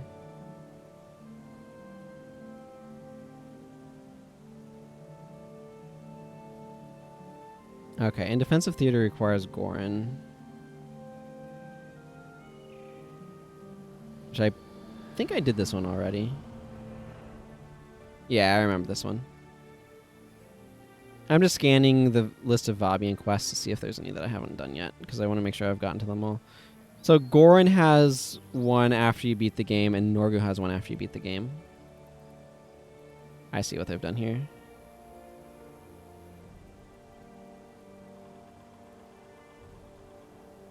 Library Envoy Chukat.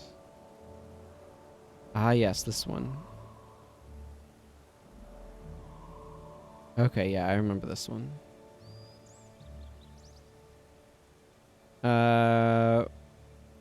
Mihanu Township. Okay. There's one more that I need to do that's like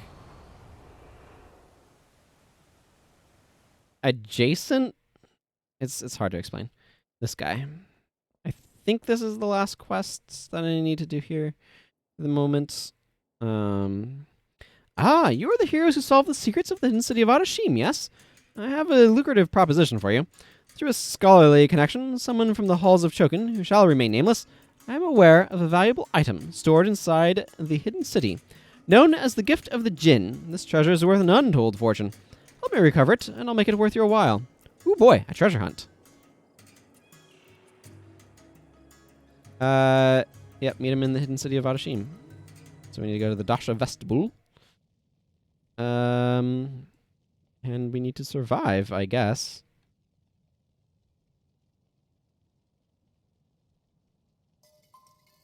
I mean, backfire does do good damage.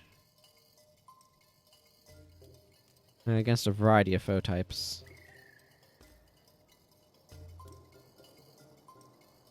Maybe Mistrust is just better, though? Probably. I have access to Mistrust, so I think I might just swap out Backfire for Mistrust.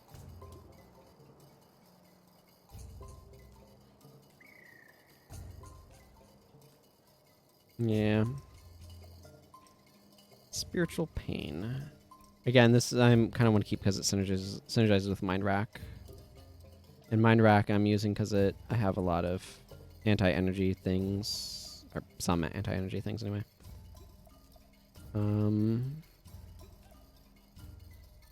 Alright, I'm gonna make that substitution. It's not like one's strictly better than the other. Backfire works against any spell, including like healing spells and things like that, but I don't think there's a whole lot of healing spells I need to worry about here, so I'm gonna just kind of keep it that way. We would like to explore the hidden city. It is not very welcome of guests. You must proceed at your own risk. Are you ready to enter? We are. The hidden city of Adashim. Whisper's informant here. This is a good source of Lightbringer points. Okay, library envoy Jugat. As the personal envoy of Metu the Wise, I've rubbed elbows with so much of Vabbi's elite that my shirts reek of royalty. We must gather 2 items to unlock the gift of the Djinn, an essence of pure flame and an essence of pure water. Each must be culled from the slain Djinn lord of that element. With essences in hand, we must then convene at the altar in the central vault. Let's move with haste. The gift of the Djinn awaits us. Yeah, so this guy will not actually join our party, so we don't have to worry about him surviving. Defeat the Fire Djinn Lord to acquire its essence.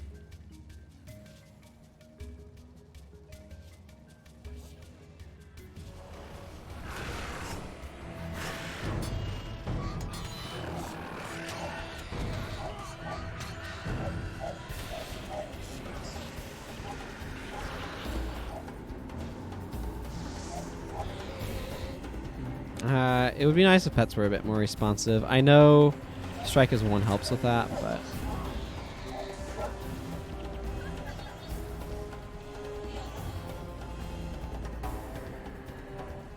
but... Menlo making sure Elias has HP. I still don't know why Healing Breeze doesn't get up to +10 at, 15. But never mind that. Do I have... Oh, way deep in there.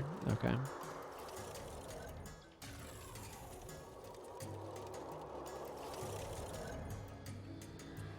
I tend to think of this as being a fairly challenging quest. We'll see how it goes. This is one of the areas where, like I said, if you come back in here, outside of the mission, it is different. There's a lot of Hecate, for example, that are showing up right now.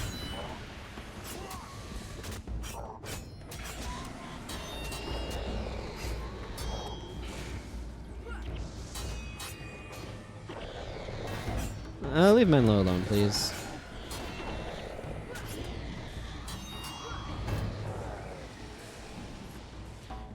Could have killed them a lot. Probably a little bit more quickly if we'd killed off the Blue Tongue Hecate first, but it didn't really matter that much.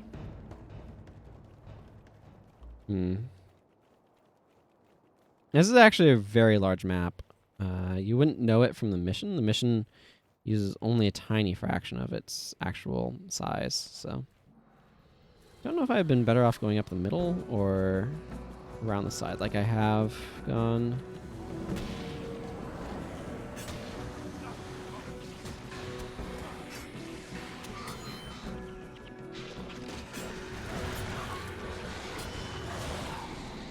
Okay.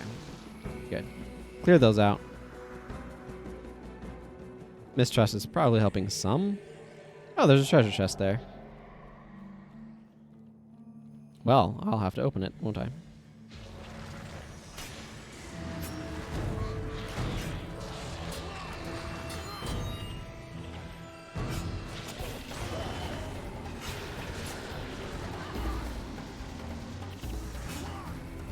Yeah, look at that mistrust going off. The thing about mistrust is it stops the spell from going off. It's an interrupt. It's like a precast interrupt. And that has a lot of defensive benefits.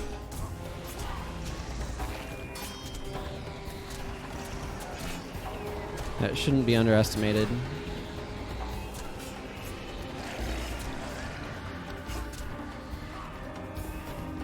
Sin being Searing Flame is quite useful. Hey, patron! Welcome, patron and your raiders. Hope things are going well with you. I saw that you started playing Nightfall. How's that going?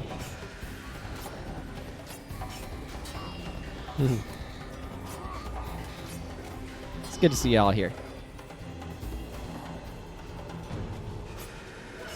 Yeah, Eye of the North. Did I say Nightfall? If I did, I meant Eye of the North. Yeah. I think I misspoke. Saw that you started EOTN. Ooh.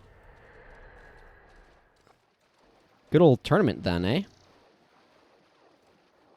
Treasure chest. Your party shares 100 gold. No, I got 2 platinum and an Azure recurve bow. What did I get? Ooh, this is a nice skin. I like the skin. Okay. I like recurve bows. Well, it's fiery, which I don't care much about, but it is inscribable. And this is a sweet skin, so I kind of want to hang on to it. Rain beetles.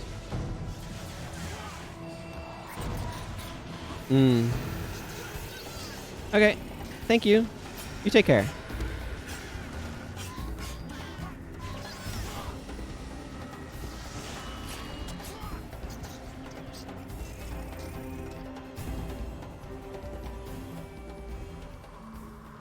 Yeah, getting up to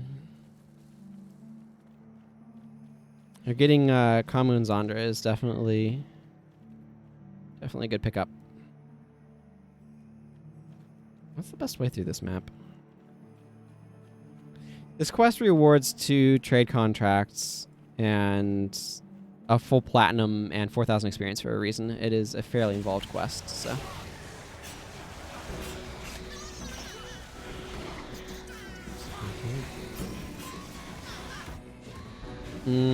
All of these blocking rain beetles are really annoying. Like, I could bring ways of dealing with it, but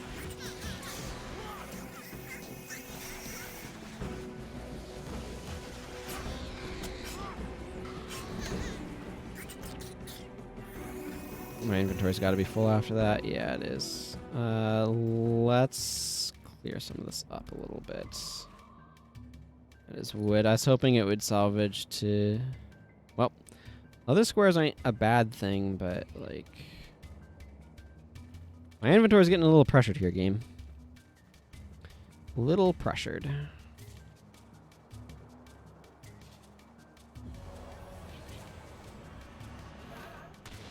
Oh, that's too many fire Djinn.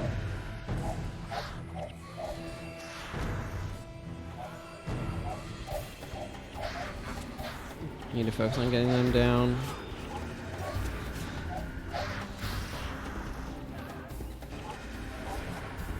The Djinn are really good at spreading fire, which deals so much damage. Okay, well, if you're going to just stand there not doing things, I'm going to be happy about it.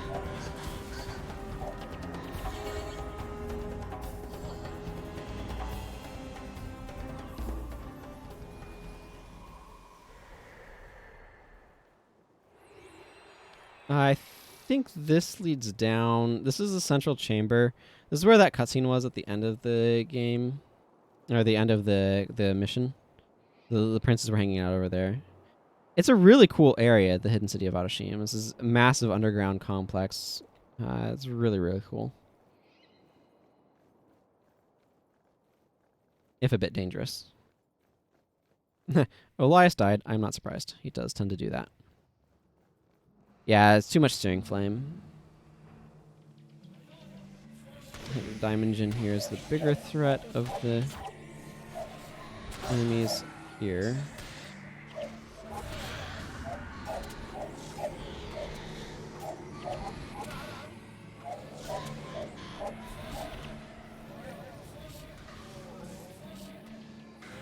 And then this Diamond Djinn can go down.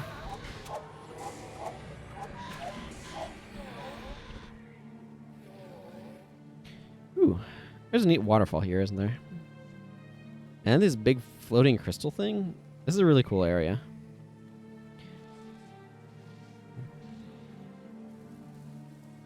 I think I should just fight these Hecate. I think they're going to want to fight me either way, so best if I just get it started. Just get it going.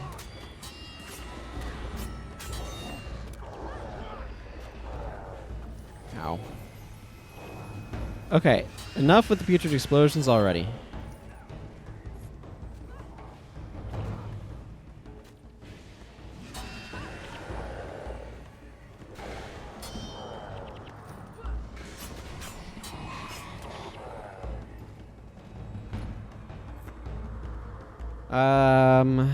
What's in here?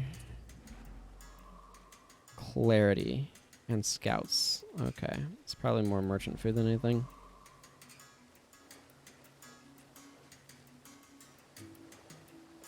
No, I think I do need to go.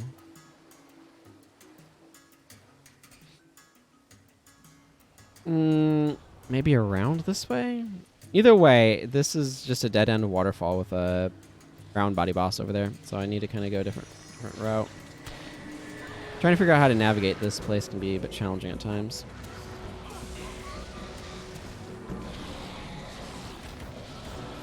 Yes, please give me gold drop rewards.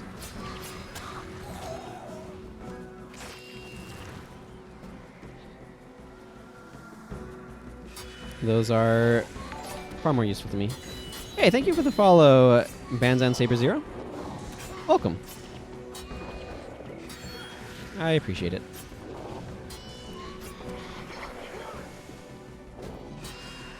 A lot of these Stone Axe Hecate in this area, but that's what happens when you get into an area full of Hecate. Get tongue. Oh, there's a blue tongue Hecate here that I didn't even notice. That's funny. Okay, this is going to be a little bit easier if I just...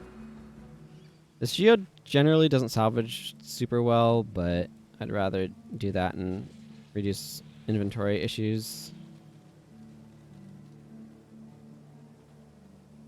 Okay. I've definitely been enjoying playing with viewers on some of the streams that are not this particular playthrough. Sometimes on this playthrough. Because I'm doing a bit of a restricted playthrough right now. Where I'm like not using the Shun Lai and other things. Just to make it a slightly different experience. To get a sense of like materials and stuff. And particularly like gold quantities and things like that.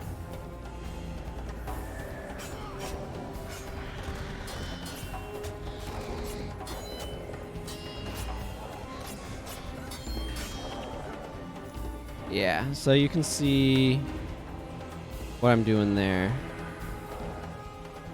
I'm also like, okay, definitely using the henchmen and things like that. And then just to try to, because I have all skills unlocked on my account, so just to try to make it a little bit more interesting with the heroes. I've been using this program that I made that has a skill booster league, is what I call it. And so I have a limited pool of skills and limited copies of each skill and things like that to work with. And that's been an interesting additional wrinkle of stuff that I've been doing, and I've been enjoying that quite a bit.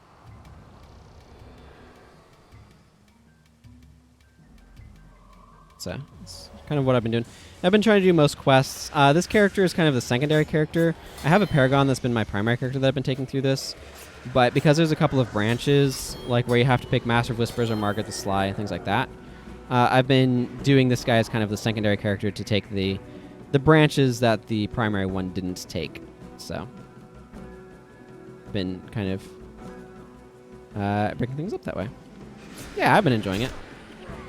Well, I just got myself absolutely wrecked.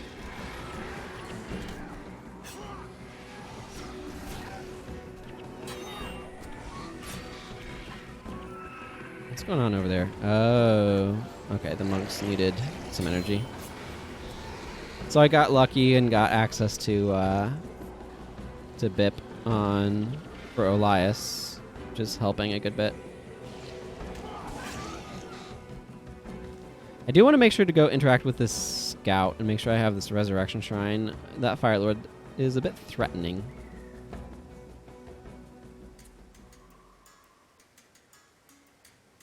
I got some rock beetles here too.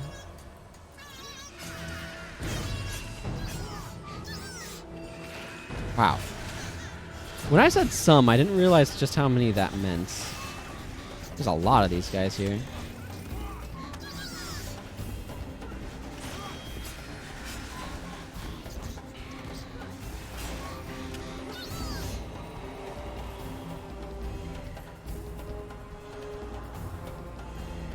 This is going to be more wood, but I'd rather add some wood to the pile than leave it not around. I've definitely had a lot of fun with that program, so you can download it at the exclamation part. You can ask exclamation point tool for a link to the GitHub from Mubot if you want it. Want to have fun with it yourself.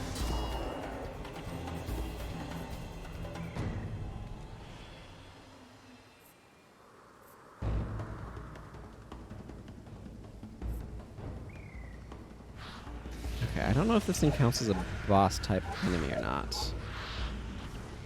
Well, it went down really quickly. So that's good, at least for me. The Water Djinn Lord to acquire its essence. Okay, all the way over there. Oh, Norgu leveled up.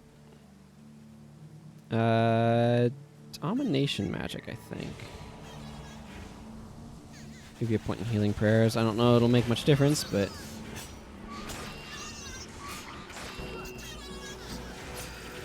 I'd much rather fight the rock beetles than the rain beetles. The rock beetles are elementalists and therefore do not use escape to block me.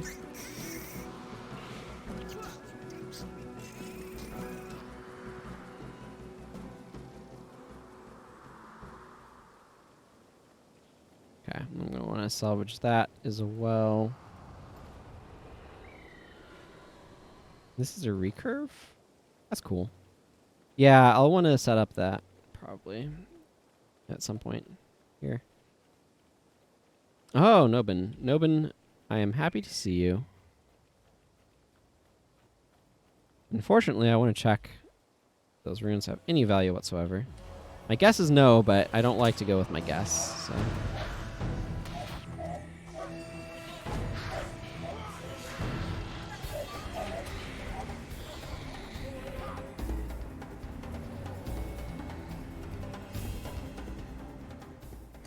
I guess I could sell him this 23 wood planks. That's not a bad idea.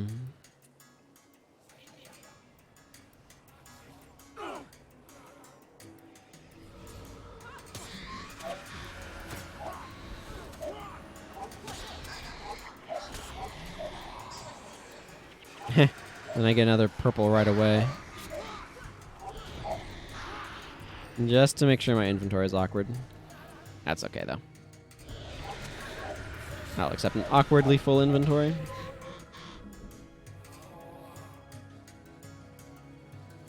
In terms of skill usage, or... Like, you're welcome to make recommendations, but just keep in mind that I'm unlikely to necessarily follow them. So don't try to, like, press too hard.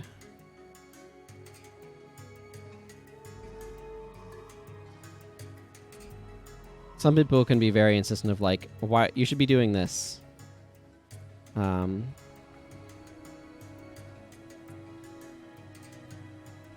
So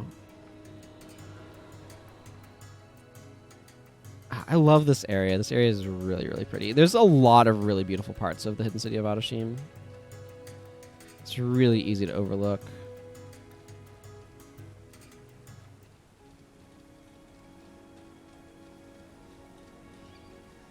I want to make sure I'm not trying to fight Yamarvu, Ether Lord here.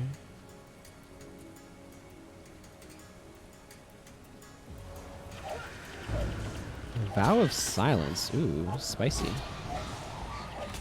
Ultimately not going to help you, but... The library envoy Chuket says, finally, we have both of the essences. Now we must place them on the altar inside the central vault. Yes. So this is where we go to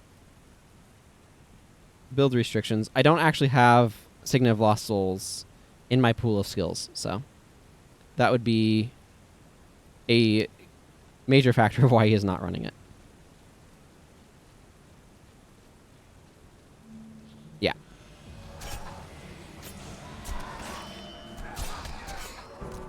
I often would run it on that sort of bar.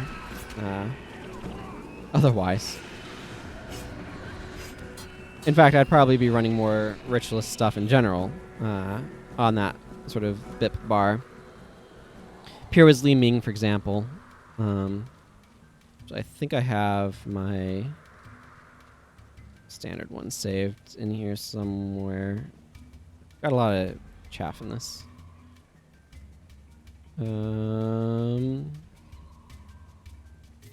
Yeah, this is a variant. I often go something like this. So I like Signet of Lost Souls, BIP, Strip Enchantment, Spirit Light, Men, Body, and Soul, Pure Li Ming, Resurrection. I often go with this basic bar, except with instead of Blood of the Aggressor these days, I usually go with Foul Feast. This synergizes well with Pure Li Ming, since Pure Li Ming makes stuff end more quickly. Just give him a bit more tankiness and things. Yeah, but the thing is you have to be speccing in those lines. I like Pure Li Ming for it's some serious party-wide condition cleansing. Yeah, I don't need this scythe. So I tend to favor it for that reason.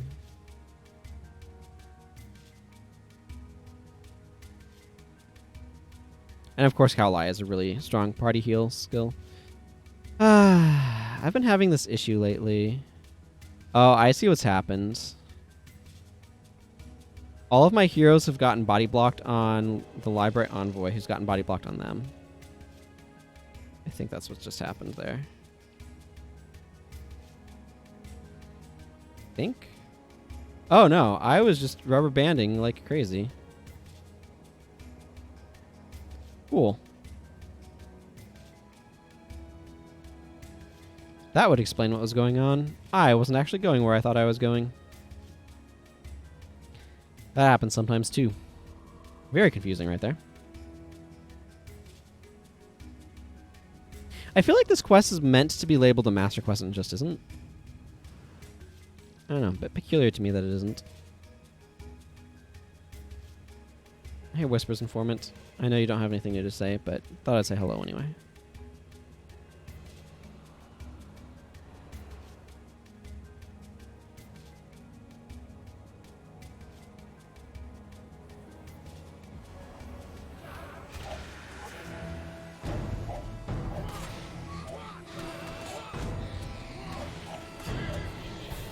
There we go. This Diamond Djinn is feeling a bit tankier than I'm used to them being. Let's make sure the Sapphire Djinn doesn't kill my backline.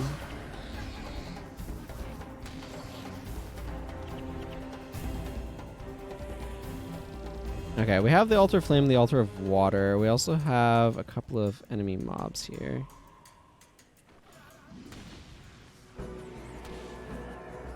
Ruby Djinn. I want to lock Norgu onto the Ruby Djinn because I want to make sure that thing goes down, but I also need this backline. The library... I'll really read the dude's line in a moment. I want to finish fighting these enemies first. Yeah, Li-Ming is a skill that I like super overlooked.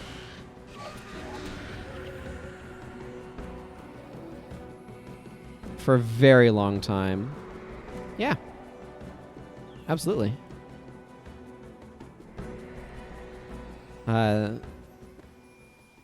Yeah, I don't know how I missed it. For those who may be unfamiliar, here was Li-Ming. Once you get it up to like the 10-ish restoration magic that I typically run it at, does something like cleanse like 2 or 3 conditions from all allies in earshot when you drop the ashes, which can be really, really useful, particularly in areas that have like a lot of traps. So if you're fighting Ampha, it can be extremely useful, as an example. But it's a really good way of clearing that out. Anyway, the Library Envoy Chukat here says, the anticipation is almost unbearable. Quickly, place the essences on those altars. I can almost feel the treasure in my hands. Well, I want to get rid of these roaring ethers first. So we'll get to what you want there in a moment, guy, but...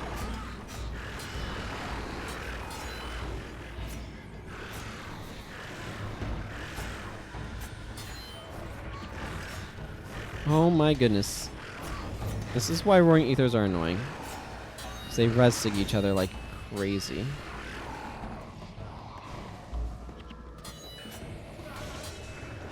Yeah, okay. No.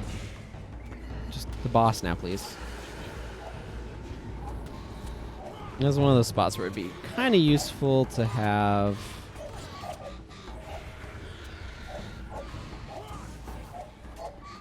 Okay. A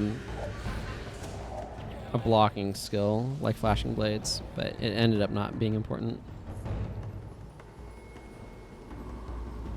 Okay, well, he's looking forward to seeing what treasure we unearth by activating these. Altar of Flame fills with a red liquid and starts burning. And Altar of Water fills with water and starts bubbling? What is this? Where is the treasure? Where did all those Djinn come from? We're outnumbered. Run for your lives. Flee the Djinn horde. Okay.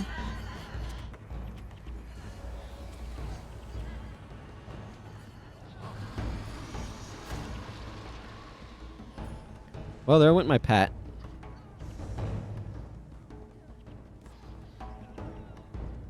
This is going to be easier said than done, unfortunately.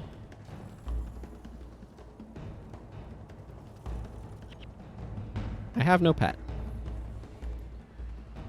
Great. Well, I'm dead. I tried for you. Yeah, frozen soil is always a double-edged sword. That's not what's going on here, but it is always a double-edged sword. I will agree.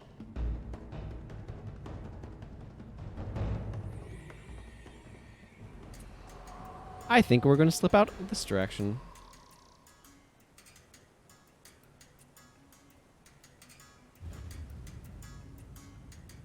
That's what happens when you get hit by a fire trap. You can see that it applies crippled as well to be an additional snare, because of course it does. And somehow my pet got trapped on this Whisper's Informant. So I guess it's just going to chill there. More Djinn! Keep running! I mean, if you want to run all the way back and trigger the quest, that's cool. I wouldn't object.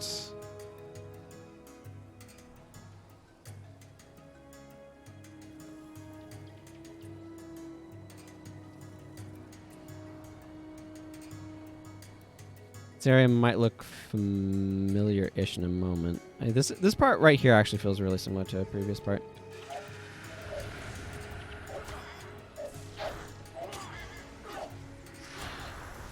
think it's easier to just get these guys taken care of, and then...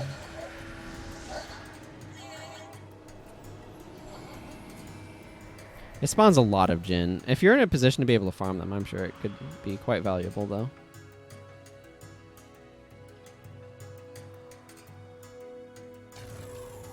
Yeah, wait for this trap to go off. I don't need to walk into it. I have a lot of different bounties here now.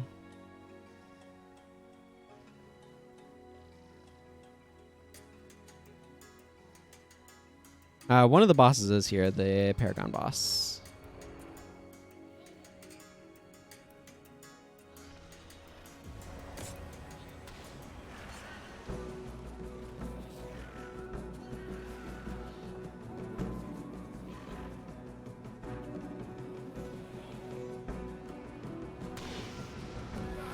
Hey, I activated this Resurrection Shrine. Right next to that Whisper's Informant.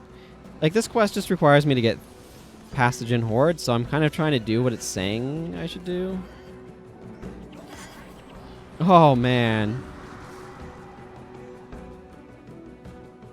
Brother Menlo, that did not look like a good time. Hey, what do you know? Warped ahead a little bit. It's less oops and more I didn't feel like fighting a bunch of Djinn. But yeah. Definitely all dead.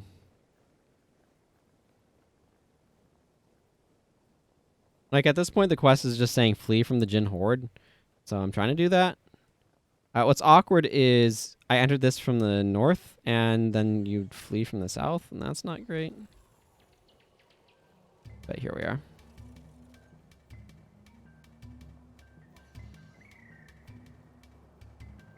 Okay, those Djinn are all in that path that you'd have to flee through.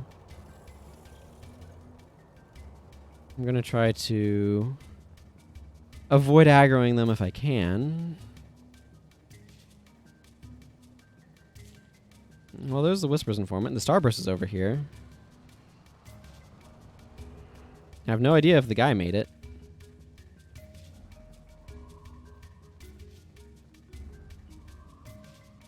It's possible I'll have to fight my way back and go get him. Well, we'll see. Nope. See the library envoy for my reward. In Mihanu Township. Well, looks like you were able to make it out.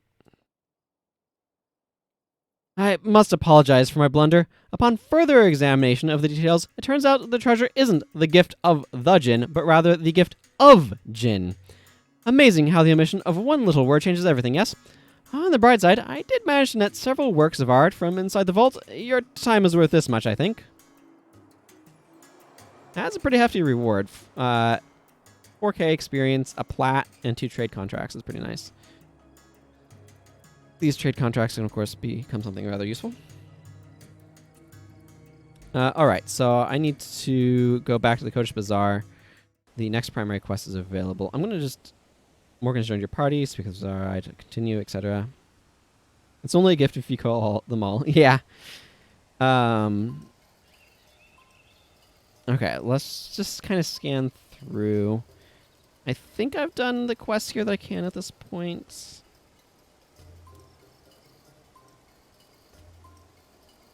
I think.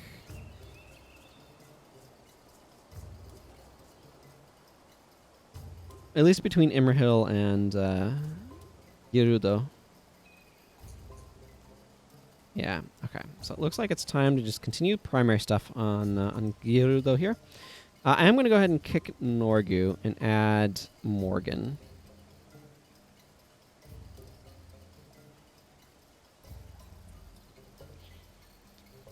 And I'm going to get Morgan set up.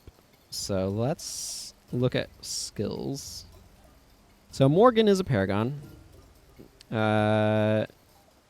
Let's chuck these out of the way for the moment. Less Spear Mastery.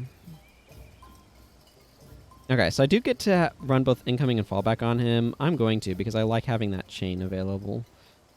It just makes life way more convenient. Do I have We Shall Return? I have Blade Turn Refrain, so I should run that.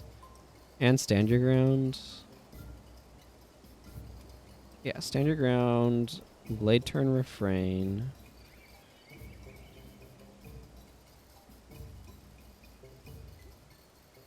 Yeah. Cautery Signet is fine. I don't have it in my list, and I'd rather have the movement speed of incoming, personally. I don't think I have Go for the Eyes here, do I? No.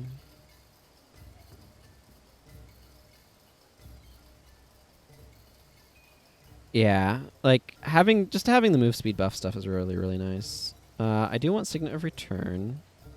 I want him to have a hard res. I can help it, and I can, so here we are. They're on fire is actually a good idea because Sin is Searing Flames. So that's a useful thing to be aware of. It's easy to overlook. I'm probably going to give him Anthem of Envy. I'd normally want to give him Go for the Eyes, but I have an extreme lack of that. Actually, Glowing Signet's an option. I think I like Glowing Signet a little bit better. Actually, you know what? Both. Anthem of Envy and Glowing Signet. Not that Anthem of Envy actually helps all that much. Yeah, that just doesn't do much. Glowing Signet's a better choice here.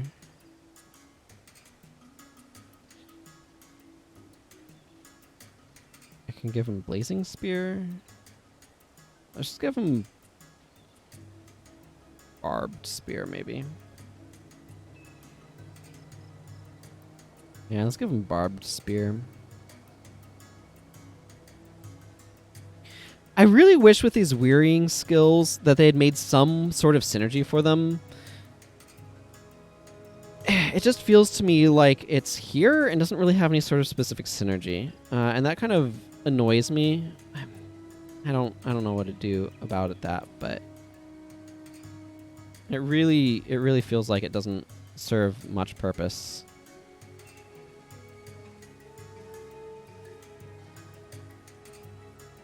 Okay, I'm gonna get a couple of runes from Morgan here.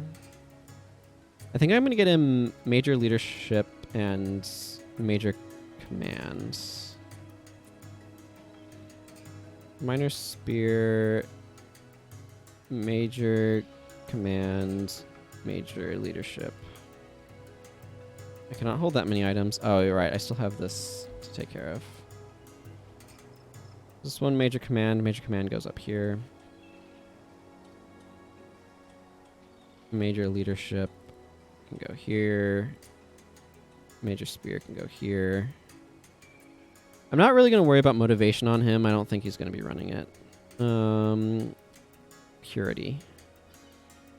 Okay, that doesn't have any particular value. And Scouts, no particular value either. Okay, that's kind of what I thought. So it depends upon if you're talking about me or my heroes. For me, it's whatever I can get from hero trainers or capture off of bosses, or was given through quests. For my heroes, it's the this tool over here has just a list of skills that I've added through adding boosters and stuff. And so I have a bunch of different like booster packs or types of packs that I can add of skills, and those are editable over here in the settings. So I can select one of these and hit edit. You can't actually see the edit window because it only captures this main window. But that's how the skills available for my heroes are dictated. And so I've just kind of like gone out and planned, okay, here's when I get packs. I get a pack when I enter a new region. I get a pack when first, like I get a generic Nightfall pack when I enter a new region. I get a pack for a specific hero when I get that hero. So like when I got General Morgan, I got a general pack for Paragon, Nightfall Paragons, as an example. So that's how that system is set up and working and all that. Hopefully that answers your question. Yeah, that's a program that I use. I wrote it. You can download it here if you want. You can download it at that link. And you can make your own packs in there. the packs that I rigged up aren't available on that, but they're not difficult to do either. Okay. So I want to get them. Yeah, this attribute split. Because then these are both 10-second durations at 14 commands. And then 12 leadership gives them 6 energy. Yeah, I don't know that a lot of people have downloaded it or anything. Certainly happy for more people to make use of it.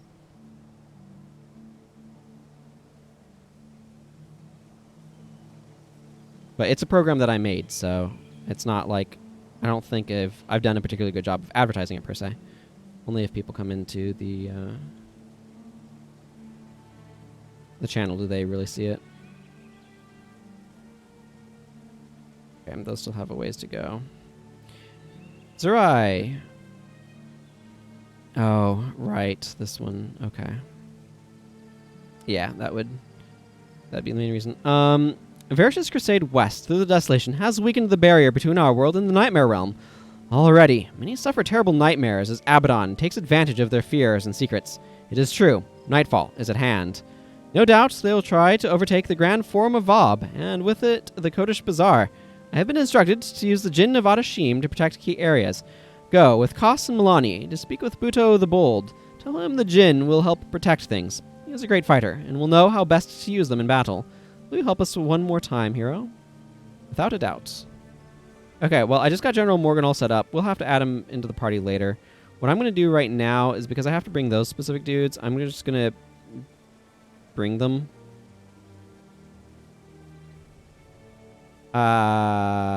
Sure. Kos can do this. I think I have... Yes, I have 2 signets of return. The rest of this is... Yeah, this is fine. And Milani is doing Ride the Light. Okay, yeah, that's cool. I have... So, the answer to that question is... Have I played Guild Wars 2? Some. I have not played anything beyond Heart of Thorns, though.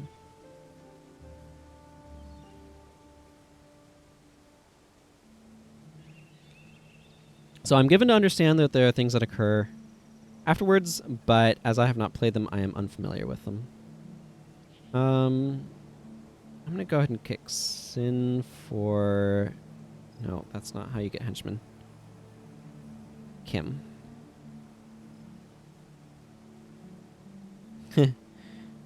Well, I'm just waiting for Wooden Potatoes to eventually get around to doing his Let's Play of it. So I'm assuming he's going to at some point. Okay. Kos and Milani. He's been really tearing through Arena with a vengeance. Yeah. I'll be curious to see visually how they... Like, I'm curious about Guild Wars 2 stuff. I just don't enjoy the gameplay, particularly. Like, I don't hate it. I just find it gets really bland to me.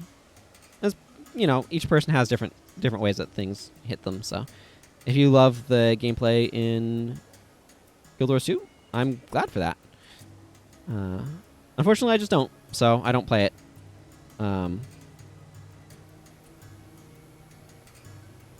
To me, the biggest issue with the Guild Wars 2 like combat system is just simply that the enemies are not interesting enough in what they can do. Yeah, well, frankly, what a lot of it is so the game is either too far away from Guild Wars 1 or too close to it, and it's hard to say which one, depending upon which way you wish it was. The fundamental design of the game about, like, okay, people play solo means that everybody is just playing some variation of DPS. And then because of the way that the skill bar and everything is, like, the way builds are set up, in terms of actual execution, they start to feel very samey.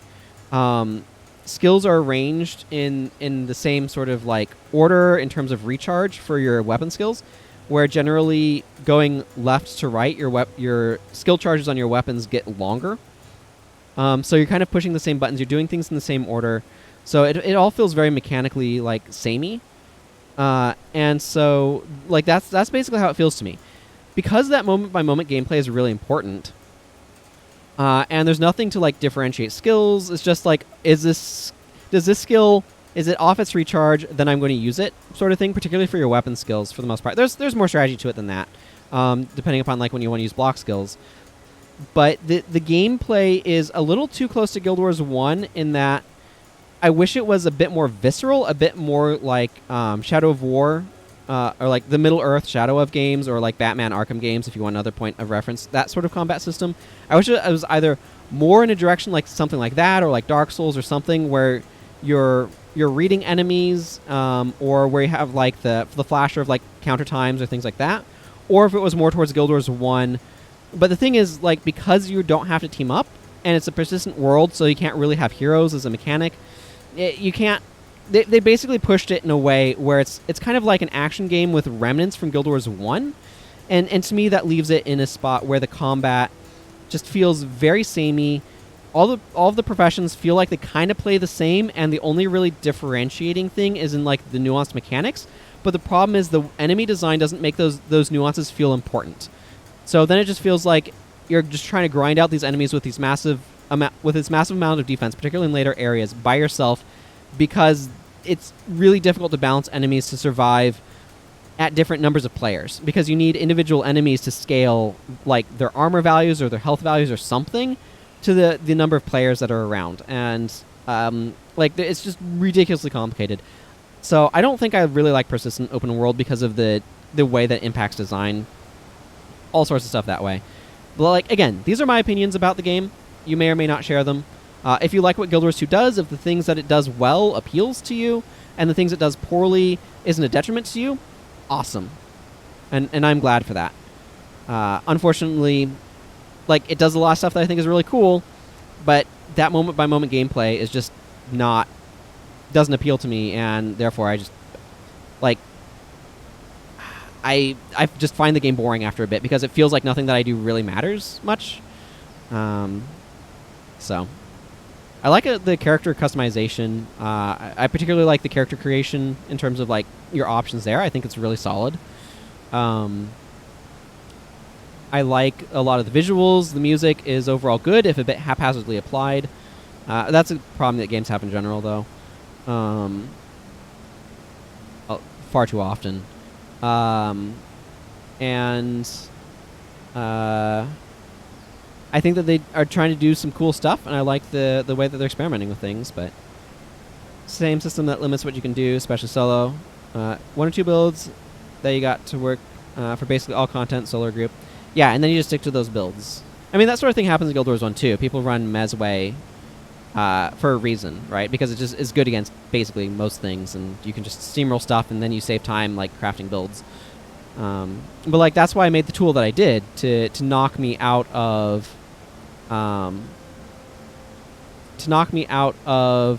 habits, right? And that's what I like. Yeah, 2 viable builds on what should be enormous scales of options. Yeah, and, like, that's the thing, is Guild Wars 1 has a lot of options. A lot more things are viable than people give them credit for. But, like, here's the thing, though, is, like, if I play... Because I have one of each profession in Guild Wars 2. I have a Revenant, I have a Necromancer, I have a Warrior, etc. If I'm playing one character, it doesn't feel terribly different from how I play another character, fundamentally, at the end of the day. So... And I wish it did. I really, really do. And whereas in this game, like... The way that this character, Girudo Sensou, plays is very different feeling from the way Imrahil Argentum plays, the other character that I'm taking through Nightfall. Or, you know, one of any number of characters. And, and plus the combat is a lot faster paced in Guild Wars 1. Yeah, Engineer has a... if you are Turret Engineer or something like that, it's going to be different. Because you're creating long-lasting area of effect things. Part of it is that the buffs and debuffs in Guild Wars 2 are very, like, flat. They simplified it a lot. Oh, yeah, medium, light, and heavy armor sets. So there's, like, light is Elementalist, Necromancer, and Mesmer. Medium is engineer, ranger, and thief. And heavy is guardian, warrior, and revenant. Yeah. Anyway, Budo the Bold. Let's go ahead and get this. Like, I'm enjoying the conversation. I just want to continue advancing things here too. Lissa has indeed blessed us with another beautiful day. Attack at the Kodesh. Ah, great heroes indeed. These Djinn that Zerai sent will come in handy. I have stationed them at the edges of the forum. I fear an attack will come all too soon. Several merchants suffering from terrible nightmares have already fled. I fear they will serve as conduits for Abaddon's forces. Here they come!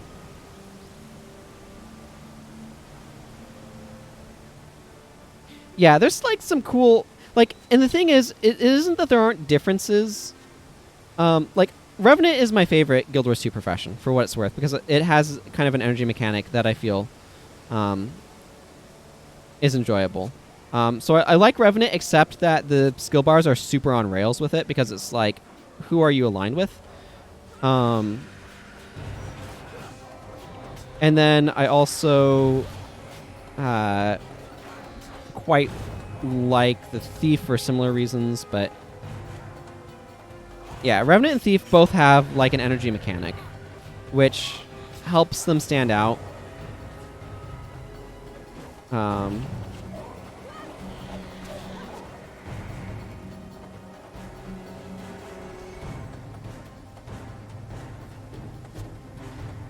Here they come. Let's protect us. Budo the Bold is shouting.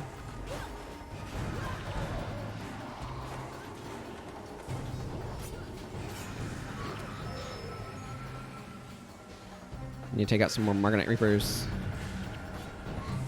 Heh. Yeah, like, but the thing is, like, each of the professions do play differently. It's just they don't require you to respond to enemies in unique and different ways. And I think more time could have been spent trying to make sure, because like everything's just way too uniform. But yeah, that can happen pretty easily. Let's go reward stuff. I really like the animation that the Elementalist has for, is it Ether Renewal? It's one of its heal skills.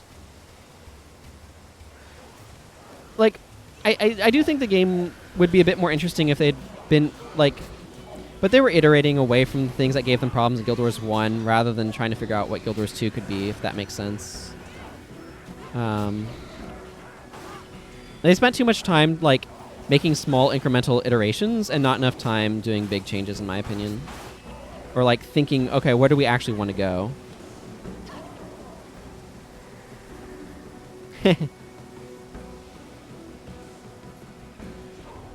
Did I play in some of the beta times? Or I don't even remember anymore. Well, they were overly ambitious. ArenaNet was trying to do too much. And I don't blame them for it. It's the easiest thing to do in game design, is to try to do too much. Show me a game designer who hasn't been overly ambitious in their designs somewhere, and you'll have shown me a miracle.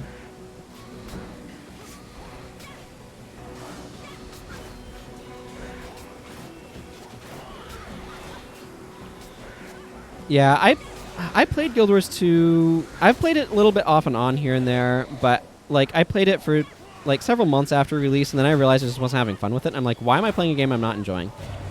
And like whenever I've come back to the game, it's always been like, oh man, this is so much fun. And like for half an hour maybe until I'm like, it feels like all of the things I'm trying to do to play better don't actually matter or mean anything, and then it just becomes boring again.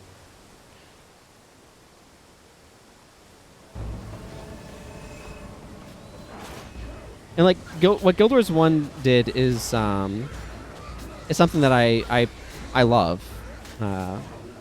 It has a lot of flaws, but the base concept is just so strong that it overcomes them.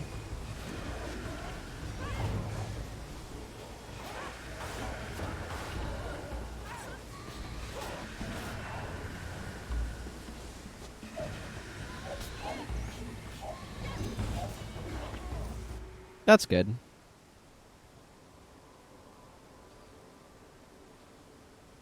Milani, what's the matter? Koss, I've had a horrible vision. I saw my village, Ranjak, surrounded by these tendrils and transformed into a nightmare realm. Sounds like a bad dream.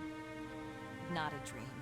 More like an intrusion, a warning, like I was in someone else's nightmare. These tendrils are bad, but they seem to have stabilized. No, Milani is right. I have been told that the Garden of Severine has been transformed by these things. It has fallen into night. The garden? We must go there at once. No. If it happened there, it happened in Ranjak as well. We must go there instead. Milani, no. We need to address a real problem, not a silly dream. Not a dream, a vision. My village has risked everything on our behalf. They're more important than a few plants. The garden is very important to the princess. We've worked hard to make them our allies. Allies? You just care about wealthy princes instead of ordinary people. I care about a real threat, not about some distracting dream. Not a dream, a vision. You're just being stubborn. You just think you're always right. Enough! You lead our party and I will abide by your decision. You must choose which way we must go. Agreed. You lead and I shall follow. Which will it be? The garden or the village? I definitely like the elite specialization idea, but I have not actually played with them particularly much, because I never... It required so many skill points to be able to unlock them. It just felt like a massive grind. I don't know how much they may have changed it at this point, but I haven't played the game in a long while. Attack at the Kodesh. Zerai and Metu the Wise have indeed saved the day, as have all of you. It seems you now have to make a choice. Before you do, speak with Zerai. You'll see that you are amply rewarded for your courage. I have not seen a fight like that since Amper the Mighty last cleared the halls of Adashim. May Alyssa protect us from Nightfall.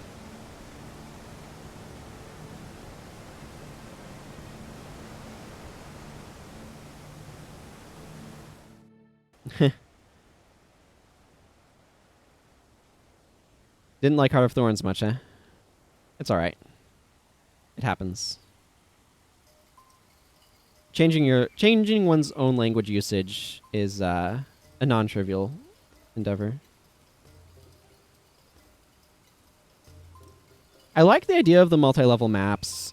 They just needed a mapping system that allowed you to account for that a bit better than the one that they have. They needed Metroid Prime maps or something. They needed 3D maps because it's really difficult to figure out how to navigate. But, I mean, Kaineng City is also confusing, so whatever. Please take this as thanks. I fear this is only the beginning. The Garden of Severine has fallen, and Ranjak may be in peril. It seems you must now make a choice, hero. Well, we're going to worry about Ranjak in danger on this character, because we did the garden on the other. These dark times bring with them dark dreams. In old tomes of the library, it is said that Abaddon will strike through the minds of his enemies. The more passionate the soul, the easier the target. If Milani's dreams are real, then her village is indeed in danger. The only way to know for certain is to travel to the Marga coast. Perhaps Elder Jonah can shine some light on these dark dreams. You must make the choice. Go to Ranjak and Korna, or help us Vabians with the Garden of Seborheen. Well, we'll investigate Ranjak in danger.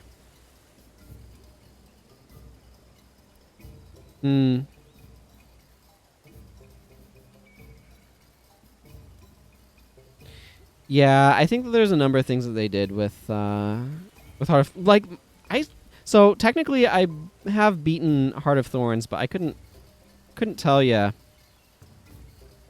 what the actual story was particularly well.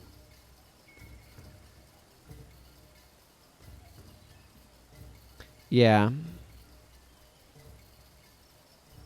It was confusing, didn't figure out navigating. General Morgan. I want General Morgan in my party right now because I want the run speed from him. He also is kind of relying on Sin, so I'm just going to switch out Herda for Sin.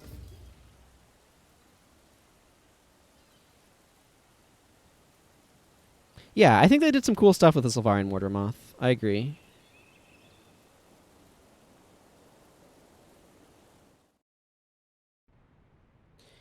Again, I don't really remember or like fully follow what the story was at this point. I'm hoping Wooden Potatoes picks up his Let's Play of stuff and can really elaborate on that stuff, because he's much more knowledgeable about what's going on there that way than I am. I've only gotten through Heart of Thorns on like one character, and I didn't have a strong sense of what the heck happened at the end. Like, I kind of like lost the plot part way through. But like part of that too is just like the structure of the personal story. I think it was a mistake to abandon traditional quests. I think they might have resurrected the idea of personal quests some in the way that they've implemented some of their achievements. But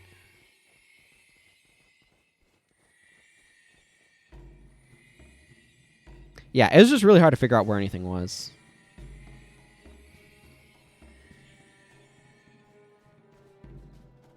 Okay, so I need to take Milani to Rondrak and the Marcos and speak with Elder Jonah.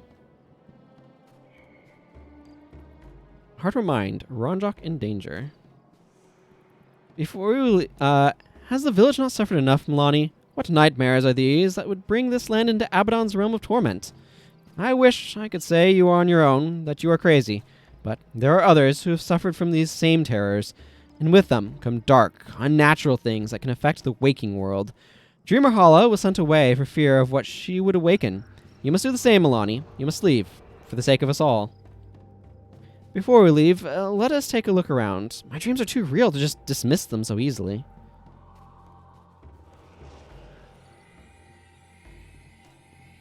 Mm-hmm.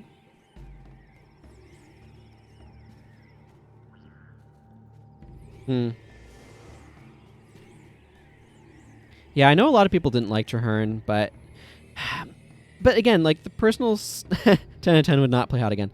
The personal story suffers a lot from being so. Let's just talk structure for a moment here. So, ArenaNet wanted to deliver on a BioWare style RPG, if I remember their ambition statement correctly. And unfortunately, they went about it backwards. BioWare RPGs start at singular point and then spread out and branch, and they grow branches as they go. This allows you to manage a lot of things, particularly the reveal of characters and all sorts of stuff. Whereas the Guild Wars 2 story does the opposite. It has a bunch of roots that grow into a single trunk, because you have all of these different branches of like starting points for like 3 different starting like openings for the 3 races, and the several different openings for the 5 different playable races, and then like different blocks in there, and eventually kind of like comes together and picking your 3 orders, and then comes down to one thing in the pact, right? That whole like arrangement fundamentally has the problem that it means that you have stuff that appear in the other branches that then just like pop out of nowhere later on and things like that. So it ends up leaving the story feeling a lot more disjointed, because you don't know what came before. Whereas if you branch, like if you start a single trunk and then branch as you go, you know what came before, so you can actually build on things better. So the way that they set stuff up was just fundamentally backwards for how you should try to do it for a branching story. They did the exact opposite.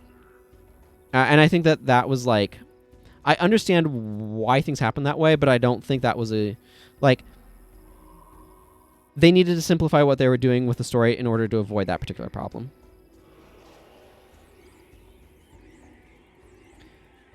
And that's just like a raw structural thing. I think the living world is a reasonable idea that they had a hard time figuring out how to execute on. In my dreams, these fields were torn apart, sundered. I swear I saw them, says Milani. Like, they're trying to figure out how they were releasing new story contents, and like, I'll 100% accept the argument that it did not work out as well as people would have liked.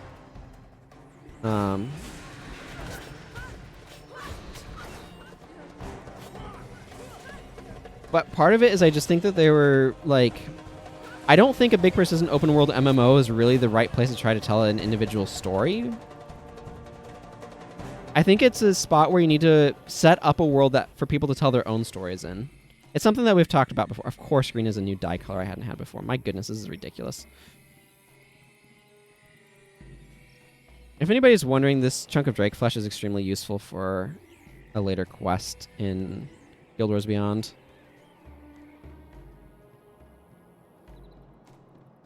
Yeah.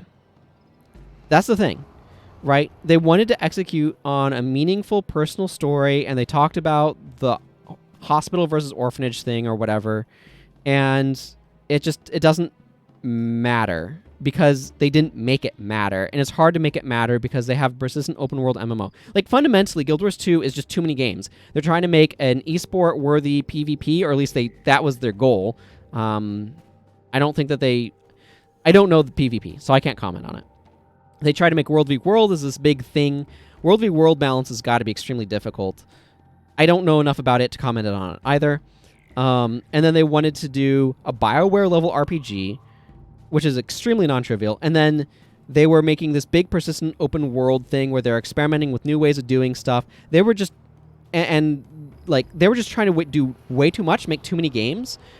And yeah, like I don't know how it is. I'll take your word on it. I definitely know that people have enjoyed the PvP, and that's cool. I'm glad for that. I think Guild Wars 1 probably is a bit more esport worthy PvP wise. But the big thing is like GVG in particular. The thing is, like, they released before they were ready because they had spent 5 years working on this game, and I'm pretty sure NCSoft is just like, okay, you need to get this out the door. You need to start making money off of this. So I'm pretty sure they released before they were like ready to release.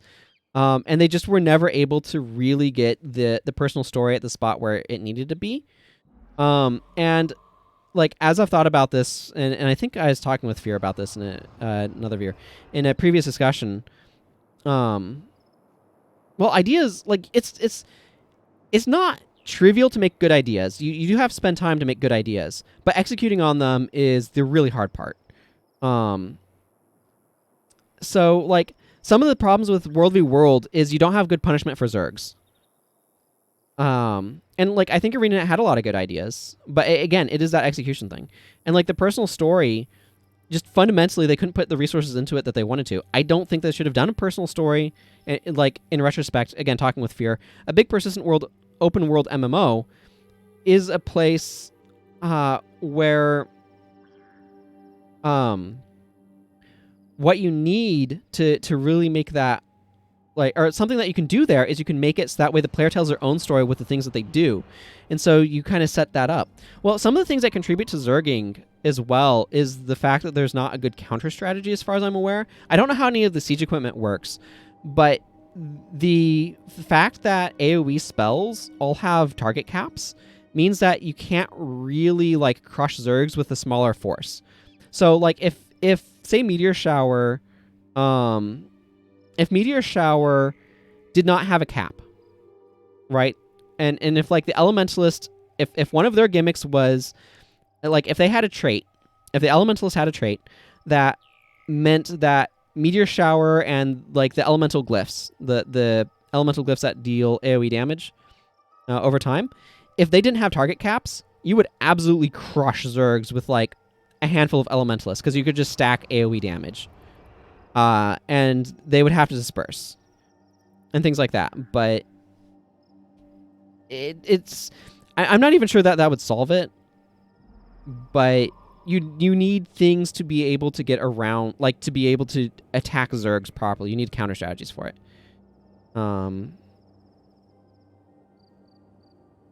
Yeah. Target cap. And that's just going to absolutely, like,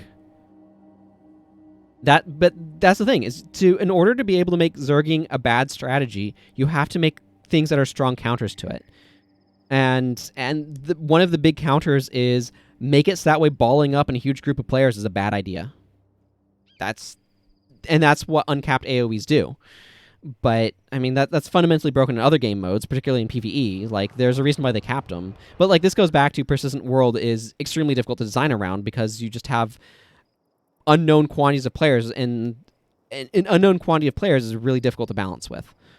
And that's why I have problems with persistent open world. But, you know. Anyway, let's continue this story for a moment, just because I do want to get further on this guy today. I'm enjoying the discussion, though. Teeth! There were sharp teeth, like the land was eating itself. Why hasn't it happened? I saw myself. The nightmares were so real. Indeed, Milani. Indeed. We can go Dreamer Hala.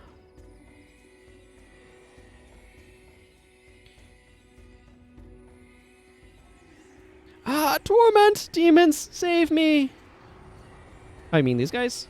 There, look at her. She suffers as one tormented in the mind. Let us see what is happening.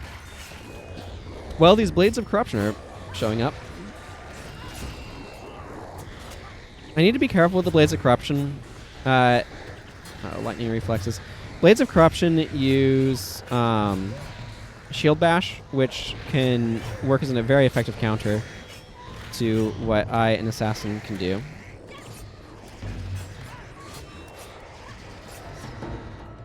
Of course, lightning reflexes.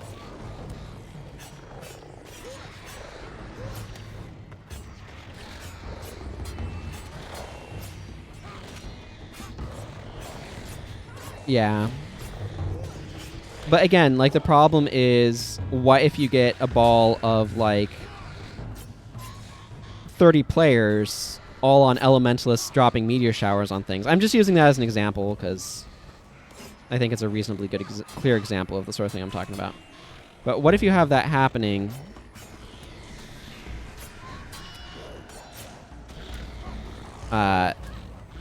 Oh my goodness, his arm is really annoying. Okay.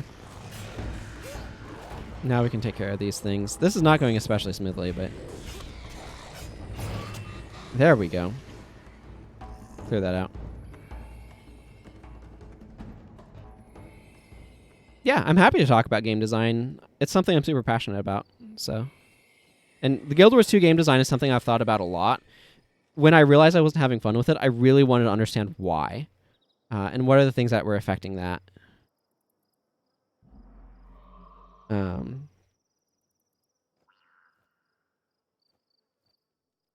Death Blossom, Splinter Weapon, GW on the Assassin blows up everything. Yeah, it does. A funny thing, though, is Splinter Weapon is capped in the number of targets it hits. But you can just get so many triggers off of it. Yeah, that's the thing. So I think the AoE target cap is not... I mean, I can't speak to what Arena is thinking. I feel like it's a byproduct of PvE balance, not PvP balance.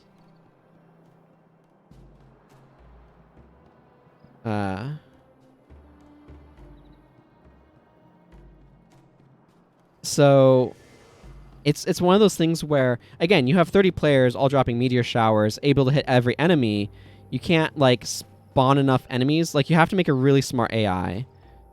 And, like, this is fundamentally what it comes down to, is, like, so one of the things with Guild Wars 2 is that they added, from what I remember, just to, like, talk about some stuff. Yeah, you have the PvE and PvP skills. They could split them. Absolutely, I agree. But you have in the iteration process, from what I remember, so I could be a little wrong, grain of salt, but from what I remember, they were like, oh, we added energy potions, and that made energy irrelevant. And so our solution was just to remove energy instead of energy potions, which was not the right decision, in my opinion. Because fundamentally what happens in Guild Wars 2 is that the skills don't generally interact with each other because you don't have that point of interaction of, I use Never Rampage alone that used a bunch of energy, now I don't have energy from my other skills. You don't have that point of interaction. And they said that they were going to balance around opportunity cost, which means that if you use the skill inappropriately, you miss an opportunity, right? And so it's like you're waiting for... What it fundamentally meant is skills have really long recharges, which is really boring because then you're just auto-attacking. So then I've heard that they've sped up a lot of the recharges. But what you kind of run into with that opportunity cost is an opportunity cost system. I've done some mental exercises on it, and it is extremely difficult to build because you have to make opportunities. And this is the thing that Guild Wars 2 is fundamentally lacking, is if you're going to balance around opportunities that the player wants to make sure that they're hitting, you have to provide those opportunities. And so, like, an example of an opportunity cost sort of thing is parrying in Dark Souls. If you miss your parry, it's bad. But, like, you can take that risk of parrying to try to get an advantage. And, like, again, if you miss it, you get hit or whatever. There's consequences to missing it. So you have to, like, set up systems like that if you want opportunity cost to be a real thing. But fundamentally they lack complex enough interactions with the AI, and the AI doing interesting things to make opportunity a thing that you can miss. And like fundamentally what they could do is, how do you want to make use of this opportunity as well? They could have the like the Guardian could have a skill that's just throwing out some examples here. If you use this skill on a staggered enemy or like a stunned enemy, it does this effect and ends the stun. But if you use this skill, it'll end the stun and do a different effect, right? Where you have, okay, you're spending this opportunity to do something, you have to choose what you want to do with that opportunity. Like, there's different ways of trying to approach it, but it is a fundamentally more difficult thing to balance around than energy costs, in my opinion. Yeah, I've been enjoying the conversation, so thank you both very much for it. Dreamer Hala says, I am the dreamer of Ronjok. From birth, I have been trained to see into the secrets and darkness that exist within our minds while we sleep. Portents and prophecies are for fools and madmen. Your dreams tell you more than you know. These nightmares drove me from my village, and others are far worse off than I. With the dreams come dark things, just as the elders said. Chuno did all he could to hold them off, but the dreams kept getting worse. I fear this whole area will soon become irreparably weakened against the realm of torment. You must take Milani and speak with Dreamer Raja. She may start Milani down the path to salvation. Yeah, like knockdowns with certain assassin skills. They don't work if you miss the opportunity. Yeah. And you have to pick which ones you want to use, too, because you can't use the same opportunity twice, right? And that sort of thing is a direction that they could take it. And like that's just an example, but that's how you do opportunity cost stuff better. But you need to have those ways that you can interact with the AI and stuff. So I just feel like from what I see with Guild Wars 2, they were thinking too much iterating away from Guild Wars 1 and not enough thinking of it as a new thing to like reconceptualize it when they were first setting it up. And at this point, like, they've just been iterating on the system that they had. So it's like, it's also really risky to try to change things too much. And it's really hard because you have so much code that you've built up. But if you try to change things, then you're going to alienate players who do like the system you have. And there have got to be players who like the system that they have. Like, I fundamentally believe that.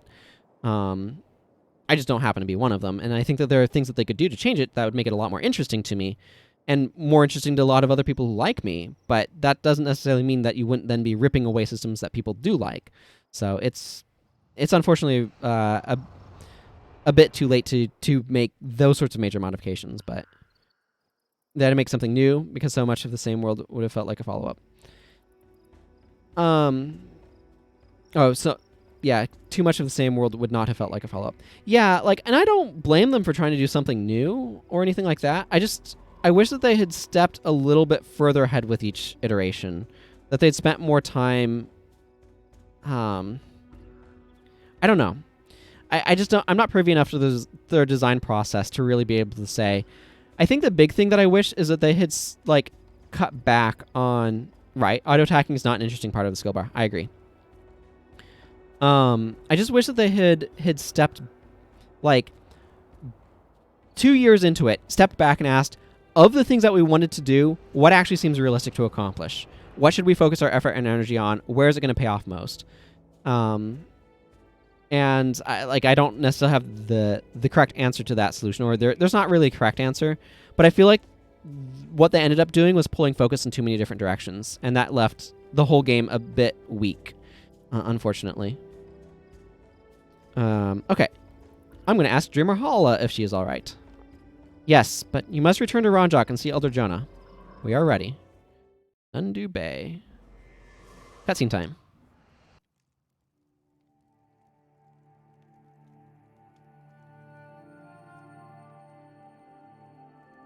Oh, my pet is so huge. Why have you and your friends returned? It looks so normal. We heard that there was trouble here. There is trouble everywhere, here no more than elsewhere. This is wrong. Something is going to happen. I know it in my heart. Perhaps if you got Milani to your sanctuary, the waters there may help her. Come on, Milani. It's going to be all right.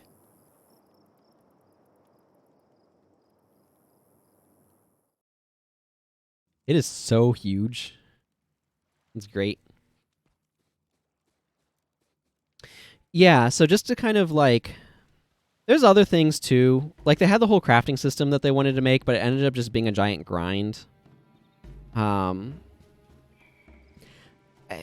So like, I mean, this is another thing to talk about. I should probably start this mission first.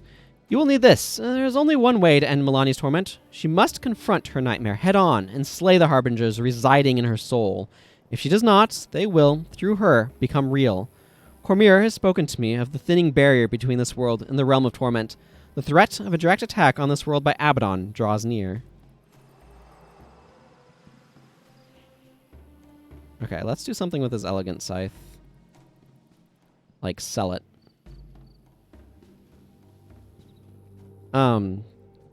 So, like, the idea of the crafting system, yeah,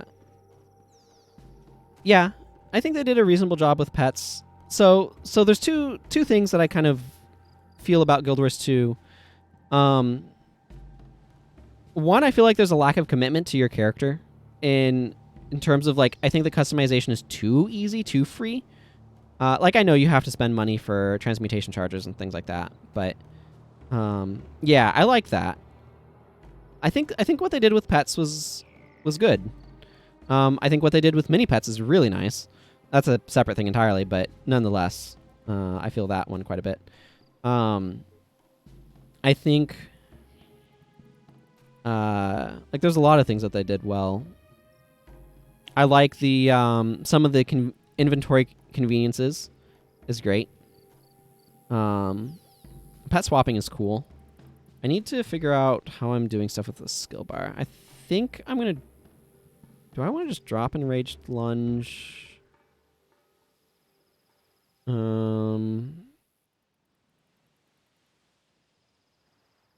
I could just go to heal as 1. Do I want to just drop Enraged Lunge and... Yeah, I think I'm just going to go to heal as 1 here. And just, I'm going to need to get a special skill for this mission, so I'm just trying to figure out how I'm setting up my bar for that. Excuse me. Some hiccups here. But I do feel like the ease with which you can, like, re-dye your armor and retool your skill bar, like, just whenever you're out of combat means that, like,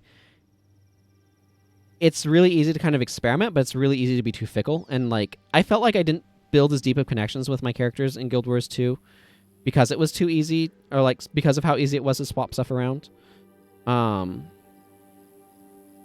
other thing is, like, the crafting system just feels excessively grindy to me, and I'll talk about it once I, like, am in the middle of this mission. Dreamer Raja says, "It is through our dreams that the gods speak to us. Dreamers are trained to listen to the messages they send us. In these dark times, nightmares have power, and darkness can fall upon the light of a noble mind.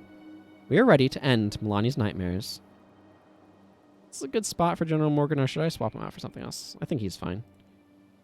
"There's only one way to ensure Abaddon does not gain a foothold. You must destroy the anchors he has sent into Milani's nightmares. Travel to the Nightfallen coasts and defend Ronjok while defeating the Harbingers. Little, if anything, in this world can hurt them. Are you prepared? We are ready."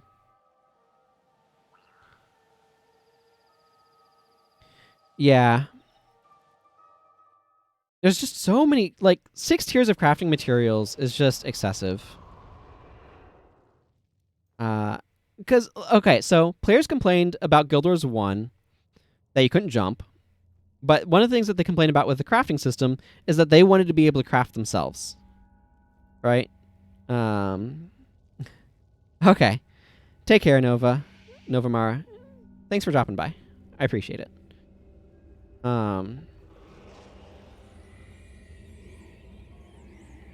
Elder Jonah, I saw it happen in my dreams. The ground erupted and everyone was dying. I didn't want to believe it, but I had to come and see for myself. Calm yourself, child. All is not lost. It's good that you have come. I do not think I can save Ronjok by myself. I have purified the village well of all corruption. Here, take these vials of water drawn from the well. The creatures leading this attack are weakened when hit by the vials. I think I understand. We use these vials to weaken the creatures attacking our village. Once we do so, we can destroy them? Exactly. I have enchanted them. When a vial is thrown, it will shower the creature with purified waters. A weakened Harbinger will be vulnerable to attack for a short amount of time, so you must fight swiftly. Coordinate your attacks. It's a slim chance, but at least it's a chance. There isn't much time. Elder, let us have some of your vials, and we shall take care of these abominations. You were always a brave child. Here, take these. Watch yourself. Here come the fiends. Must do everything we can to save Ronjok. Take these vials. Use them to weaken the Harbingers, so that your blows can kill them. Gives us the Vial of Purified Water skill, temporary skill. The purified waters of the vial affect one target for 10 seconds. The Harbingers become vulnerable to damage from all sources. Yeah, so, like, anyway, so they wanted to make it so that way players felt like they could do things themselves, but then crafting ended up being, in my opinion, the crafting system in Guild Wars 2 ended up being very ancillary, in part because armor no longer required you to craft it, so because of that, I mean, technically in Guild Wars 1 you could get collector armor, technically, but for most armor you had to craft it. You couldn't just get it as, like, loot from enemies or buy it from a... Like, you can't just buy armor from a shop, for example, in Guild Wars 1. You have to craft it. So, because of that, the crafting system is valuable and useful. In Guild Wars 2, like, it is important to craft stuff at the upper level as far as I understand it, but getting there is just the most absolute grind.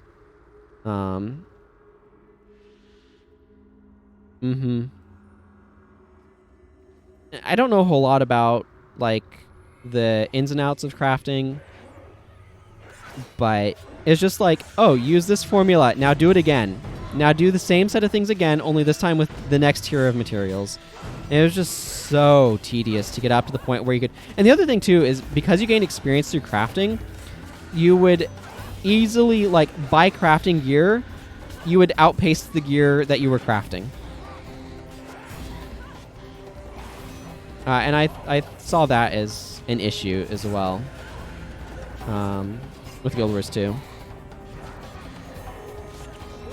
Yeah.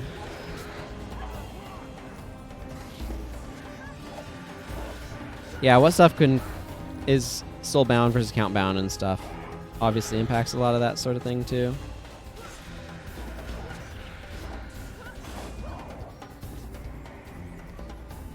We need to make sure Elder Jonah doesn't die, so I need to go over here and take care of these guys. Now, they've used Aegis.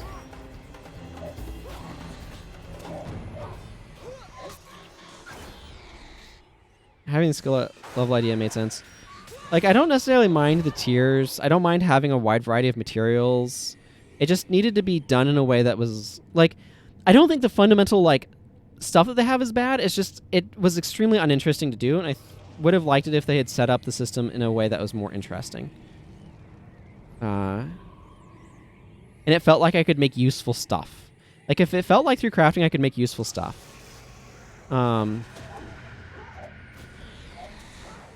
But for Guild Wars 2 crafting, it just felt like I had to grind to the point where I could make useful stuff, and I could just buy the useful stuff, so there's no reason to grind for it. You know what I mean? That's kind of how it ended up feeling to me.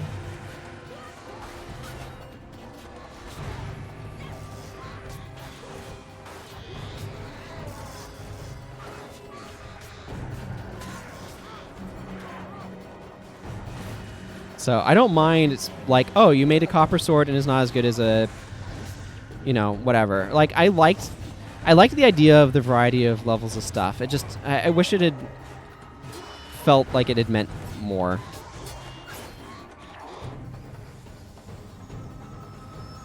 That you're putting in the effort to do all that.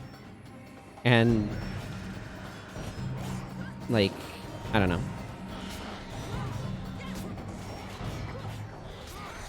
That the tiers of crafting materials actually translated to something.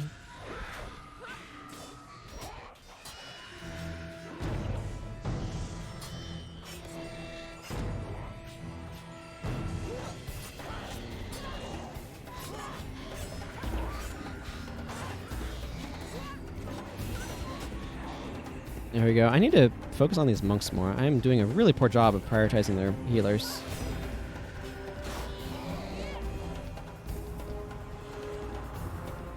So, I don't know. I don't know what the best solution is. Frankly, what I would have liked, actually, is I would have liked crafting to use an actual mini-game. If it had used a mini-game where it was easier to work with, like, bronze in order to make stuff, and then harder to make stuff out of iron, where your skill as a player at the minigame is kind of what dictated stuff more than your character's skill, I would have liked that a lot better for the crafting system. Well, that's just not the setup used, unfortunately. Okay, this guy's about to go invulnerable again. Well, pseudo-invulnerable, anyway. Invulnerable always comes with a caveat in this game, and that caveat is lifesteal. Yeah, failure rate. Yeah, you should absolutely be able to fail. But it's like, okay, imagine a mini game where it's like, okay, you have to hit stuff, and it like uses rhythm and timing and stuff, where it's almost like a rhythm game to like blacksmith forge a sword or something. I'm using a sword as a random example. Where it's like, hey, bronze is more lenient. It doesn't require you to be as skillful. Iron is less lenient. It requires you to be more skillful, and so on and so forth. Where, like, your skill as a player is instrumental in actually being able to do this. And, like, you would get stuff at, like, different quality levels. So, like, maybe if you do a poor job, you get, like, a white, whatever the white rarity was. And maybe if you do a good job... I'm going to need to spend some time salvaging armor once we're on to the next phase here. Maybe if you do a good job, you can get a master, like green, the masterwork or whatever. Like if you do an even better job, you get rare, and then you can like make exotic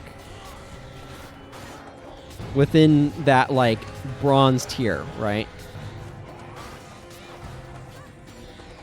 And it's like easier to make a bronze exotic than it is to make a iron exotic, and the stats are like at a better level and stuff. And like maybe make it based on your character level or something, but in terms of like the targeted level of the gear, I think there's a lot that could have been done to make it a more engaging system that felt like you were good at crafting and not your character was good at crafting or bad at crafting or whatever.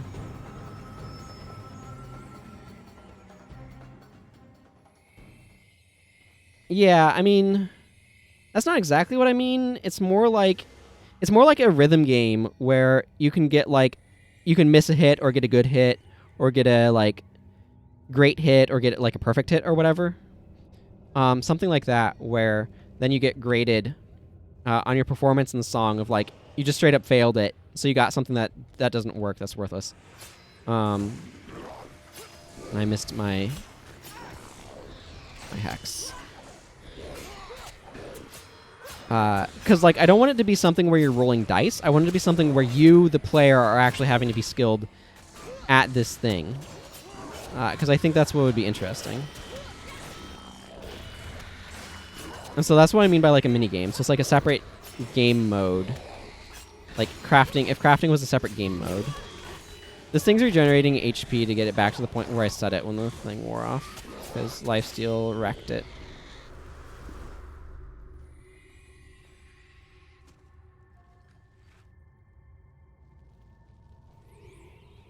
You may have stopped those weaklings, but you cannot stop Nightfall.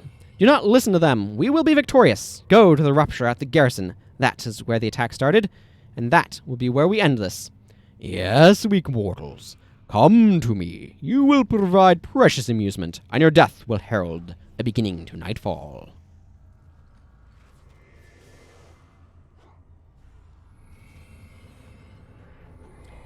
So we need to take out this group, and then we can kind of like start just going down the middle.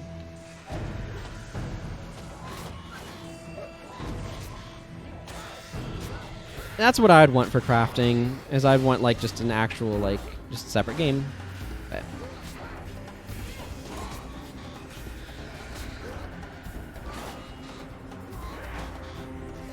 okay, but like this cleric needs to go down, so let's target that for a moment.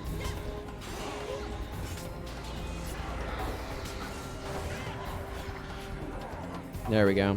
Oh, and then we killed the boss as soon as the monk was down. That does not surprise me. Okay, you know what? I'm just going to salvage this mask. I can potentially get some useful equipment from it, but I just want the open inventory space right now.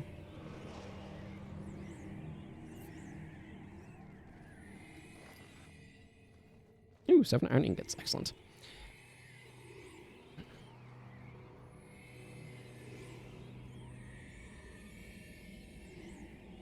So then you could do even like copper and then make... And then, because like it takes skill to smelt bronze that you can use. Or you could just buy bronze and then try to work with it. But I don't know. I feel like there's a lot of room for like doing really interesting stuff with crafting systems in games. I just don't think the Guild Wars 2 implementation ended up being that, unfortunately.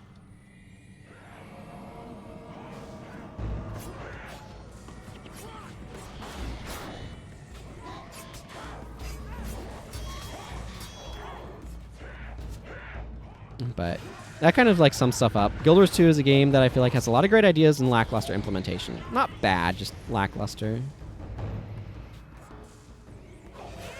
And I wish I liked it more. But here we are. This game's great though.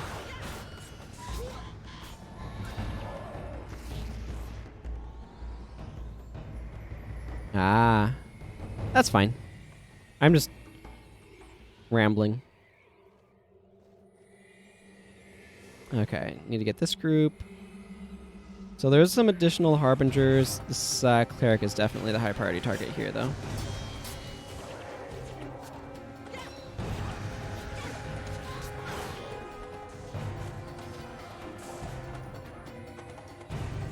A couple of reapers in here that I need to take down.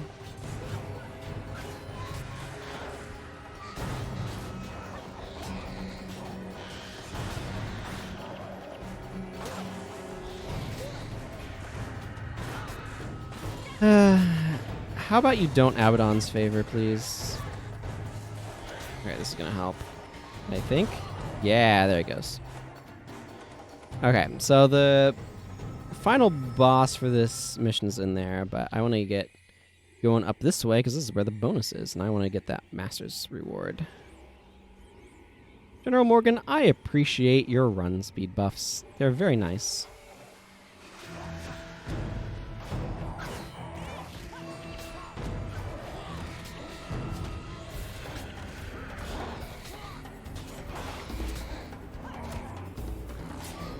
Okay, this Harbinger needs a vial of purified water.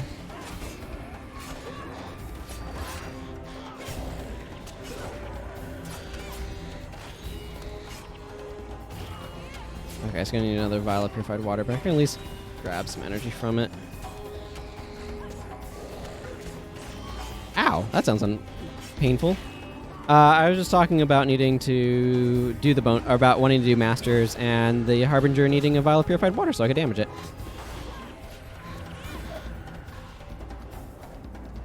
Okay, I guess I'll take this war axe. Oh, and liking General Morgan's run speed buffs. They're very handy.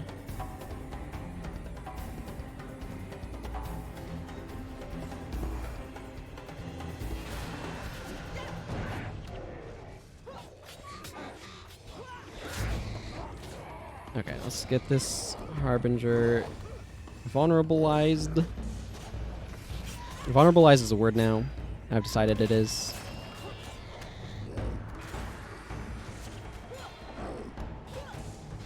Okay, this Executioner can go down. A little bit more energy, please. And let's get a vial of purified water. There we go. Should allow us to be able to take this thing down. Incoming is really nice. I really enjoy my run speed buffs.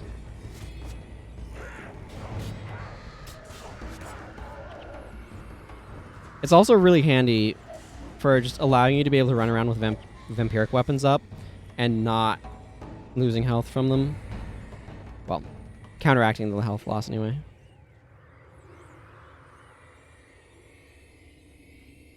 Not always the right skill to be using, but I generally like having it. Okay. Well, we've taken care of the 2 additional Harbingers. So now it's just a matter of...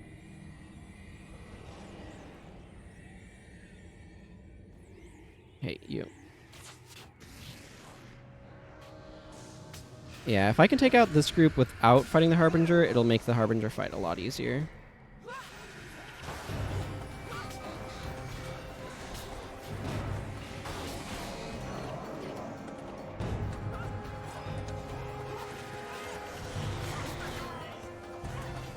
Gotta love AoE skills.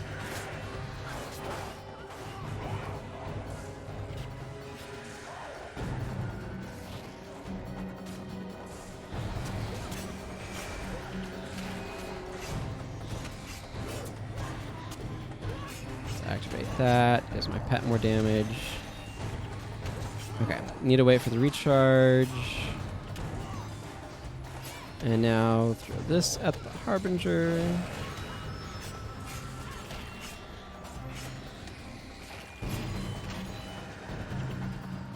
There we go.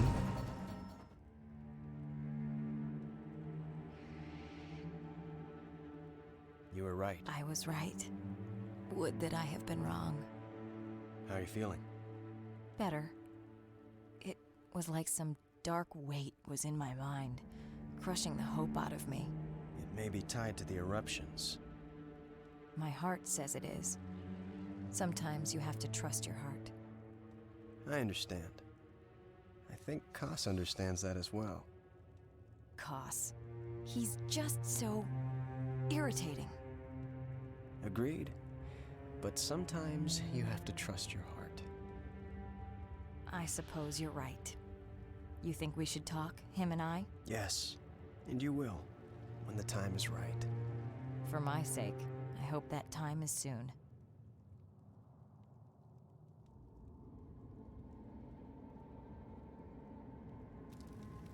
The nightmare at Ronjok has ended.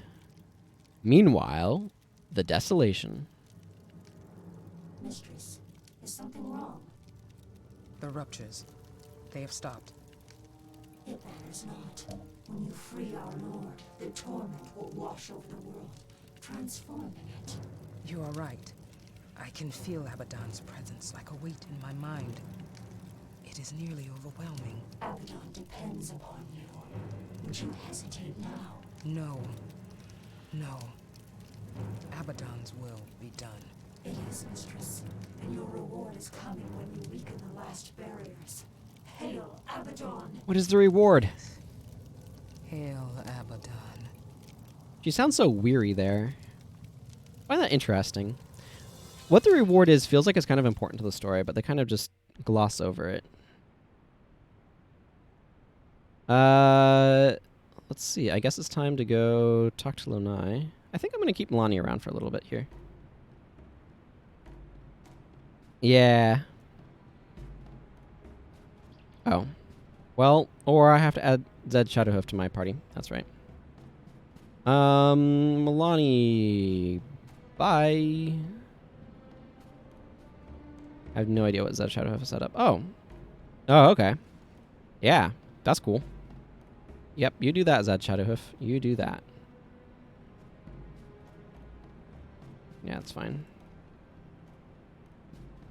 Let's actually make you slash monk for resurrection chant.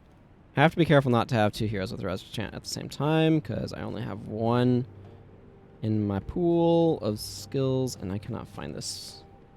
Here it is. There we go. You have stayed the darkness for now, but the real threat, Varish, journeys across the desolation. No doubt she left her demonic forces behind in preparation for an attack. Should you get across the desolation and break through her rear vanguard, you should catch her relatively undefended. However, no mortal soul can survive the sulfur clouds emanating from the mouth of torment, the terrible crater formed when the five gods struck down Abaddon. You must find a way across the desolation. Other than Plawajoko, our libraries have no record of any living creature surviving such a journey. The sands hold nothing but great worms and bleached bones. Cormir recently sent word she needs to speak with you. Perhaps she has information. Will you go speak with her? Anything for Cormir. How is my Lightbringer title? Aha! Most excellent. Yes, yes. I was wanting to know where my Lightbringer title was, because at this point of Lightbringer title, I can go speak to the Secret of Whispers to get that skill. Lightbringer's Gaze. So that's cool. You have no assassin skills. You do have ranger skills. I see why. I'm just gonna look at a couple of the hero skill trainers. Should be one in the Kodesh Bazaar as well.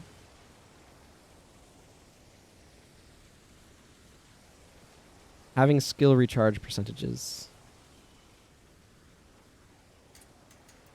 Yeah, they had some stuff that they... I don't know specifically what you're referring to, but...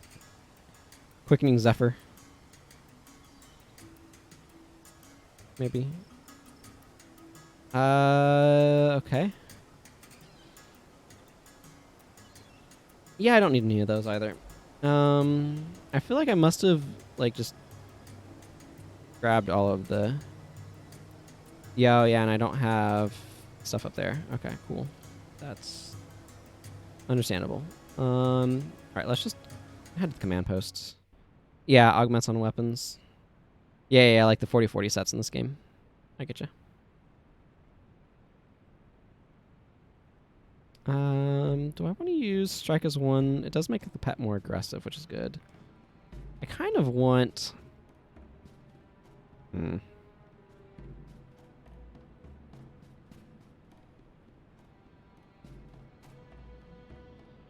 Let's see. We're going to go fight some undead soon. They do get rid of enchantments. Maybe I should just use Shadow Thief for a little bit.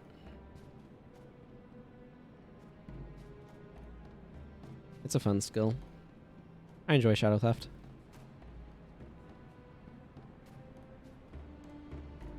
I should clear out my inventory. You know what? I'll just talk to one of the merchants inside the command post. No biggie.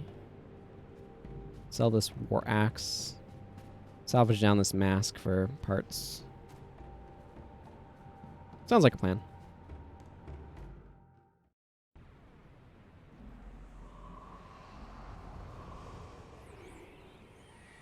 Oh yeah, do you have anything for me, Libba?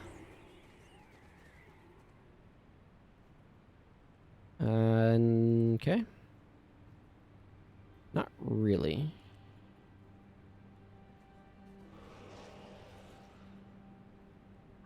What, Shadow Theft? Or some other skill?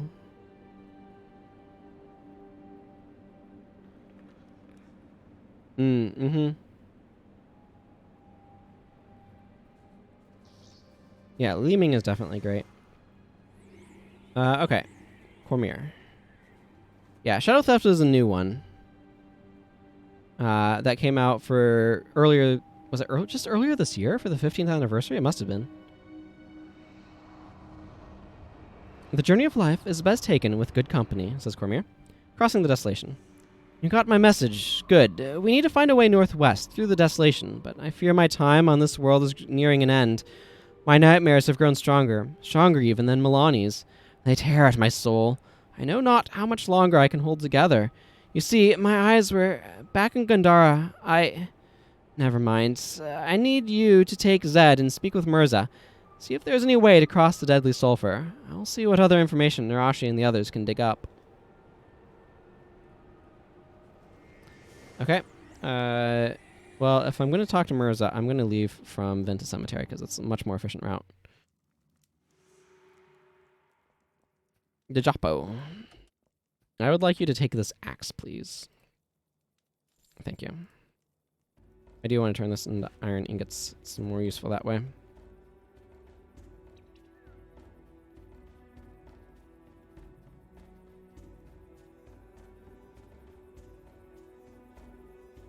Boy, I am just so full up on random stuff.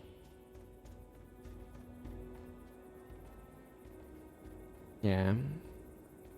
I mean, these are reasonable Sai.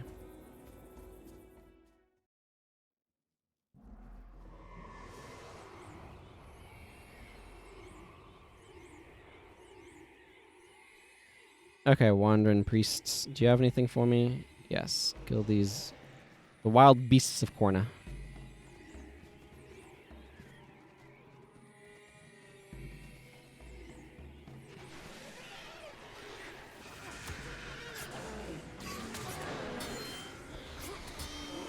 It becomes a lot better. Takes me to 12 critical strikes. I wonder if I'm better off modifying this a bit to get more critical strikes to make that a bit stronger. Maybe. There is a lot of running around in Nightfall for just getting to NPCs to talk to them.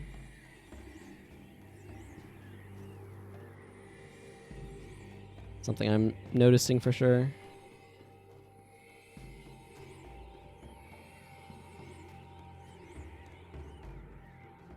Okay, I guess we're fighting these guys as well. Wow, the 15 energy gain that I get from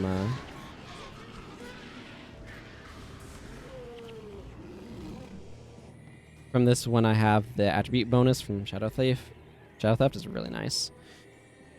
There's definitely some spots and factions where it's like this NPC is really annoying to get to, but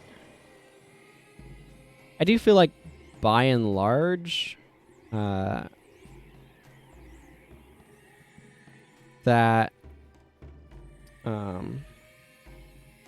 Nightfall just has a lot more quests and a lot more quest chains, but there's definitely a lot of running around, particularly in Kaining City.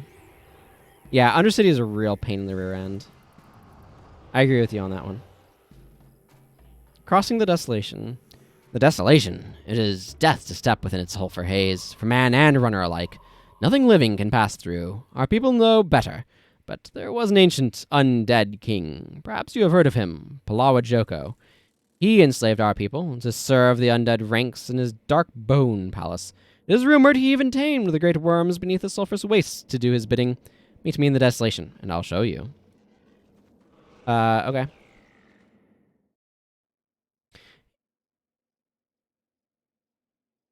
In the Undercity, there's a bunch of running around, particularly in Wajan Bazaar. There's a lot of, like, just running around talking to NPC type of quests.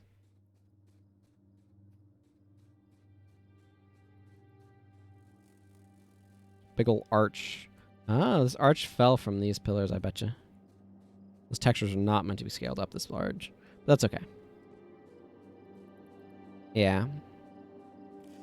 I still remember back to the faction preview weekend, just popping into the marketplace, and then from there, an NPC taking you to Pongmai Valley. And heading towards Tinkwood Copse. It was really cool back in the day. Hey, Ghostly Scout. I should probably read those on this guy. Imrahil wasn't able to, because he was too awesome of a Sun Spear for them to give him the time of day.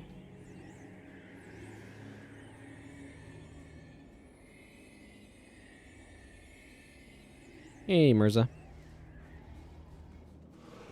Do not step within the bounds of the sulphurous haze. Look, do you see? Those are the very worms Palawa Joko was said to have controlled. Perhaps they hold the answer you seek. Only Palawa Joko knows. But beware the deceit of the undead king. He would bargain with men's souls, promising 3 wishes and granting none, or granting them in ways that only served his wishes.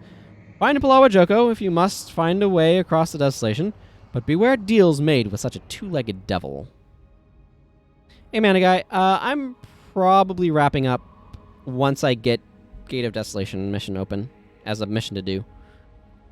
I am kind of nearing the end of my stream time, but I've almost gotten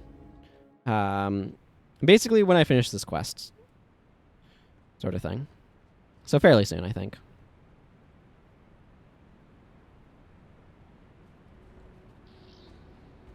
Let's see. If I take a couple points out of Beast Mastery and put them in Critical Strikes, this will become... Yeah, this goes up to 4 attributes and lasts a lot longer. I think that's a good trade-off. This goes a little bit weaker, but it'll get stronger when I use this. Yeah, I think it'll be good.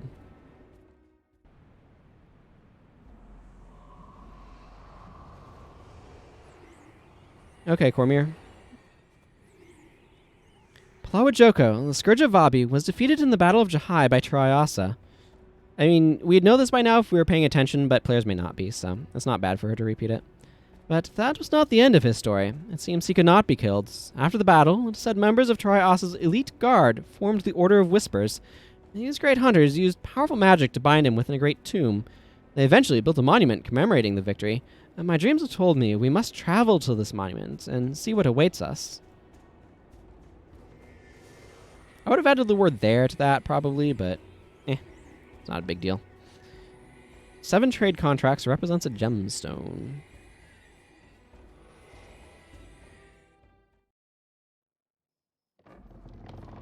Alright.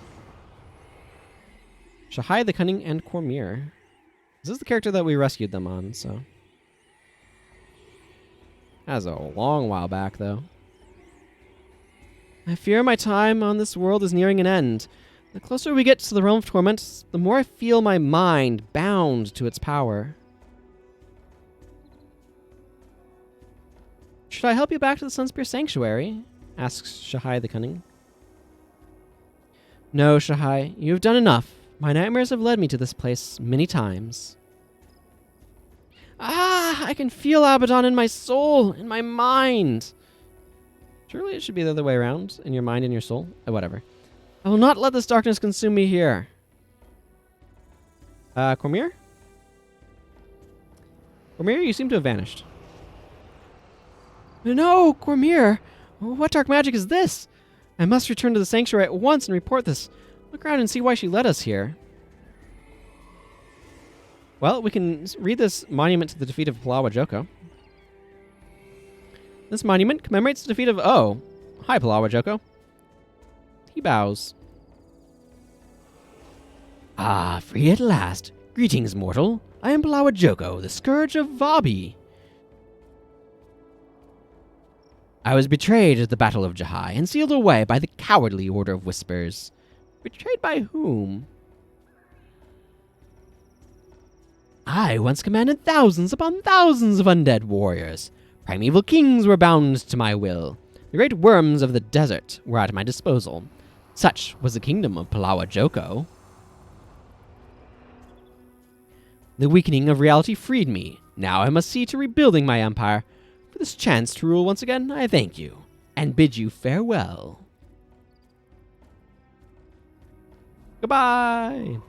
Let him run. With his stench, he won't get far before my pride tracks him down. Dura Choptail will likely be in charge of the hunt. Let's go meet up with him. This monument commemorates the defeat of Palawa Joko at the Battle of Jahai. After 100 days of bloody battle, Tarai Ossa and his elite troops defeated Joko's undead forces of grey giants and undead centaurs. Yet, despite attempts made with magic, blade, and even darker means, Palawa Joko could not be killed. Tarai Ossa's elite forces chained him by magic and bound him deep in the earth. Thus, the undead lord's defeat was complete, and Palawa Joko sealed away forever in a location kept secret by the Order of Whispers. Right here. Just right here. Fun fact, the first several times I did this, I thought I literally had to, go from here into Tarai Procession and run all the way through the map to do this quest. You don't. But that's what I thought when I first played, and so I did that the first couple of times, and it was extremely tedious.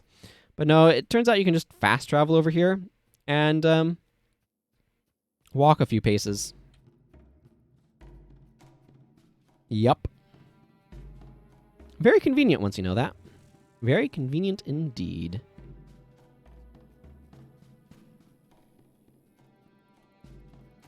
This is an elite skill, not a spell, which is very useful in certain circumstances.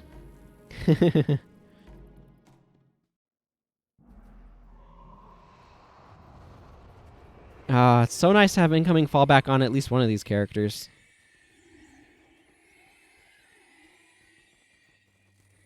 It just expedites everything. Okay, Dira Traptail. If we walk around him, does Palawa Joko say anything? Dira's going to.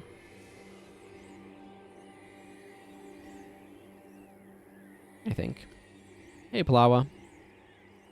I'm getting too old for this. Heh, Palawa Joko just he's getting too old for this. Varish's demons are the shadow of a dark moon. They will destroy us all. Humans seem to embrace fear. We Centaur do not welcome fear into our hearts. Palawa Joko, I spit on the name. What a huge flex. Yep. I can smell a two-legged walker from 4 miles away. 8 if it hasn't bathed in a fortnight. I could smell you coming from 10. Okay. We have the Undying Two Legs trapped. He was trying to return home to regain his throne, but it seems being buried and bound for so long has cost him all his power. What should we do with him? Well, let us speak with him. Alright, watch out for Zed, though. He can get a little arrogant at times, especially when dealing with two-legged folk. I've noticed. Let me know when you are ready to speak with the dead one. Yes. Zed Shadowhoof. Yep. I don't know what he was thinking when he went into our base and threatened to expose us to the Cornin military. I don't know what he thought would happen. He got real lucky that apparently what happened was the riders decide that we would give in to his threats instead of just imprisoning him or killing him on the spot. Yep. We are ready.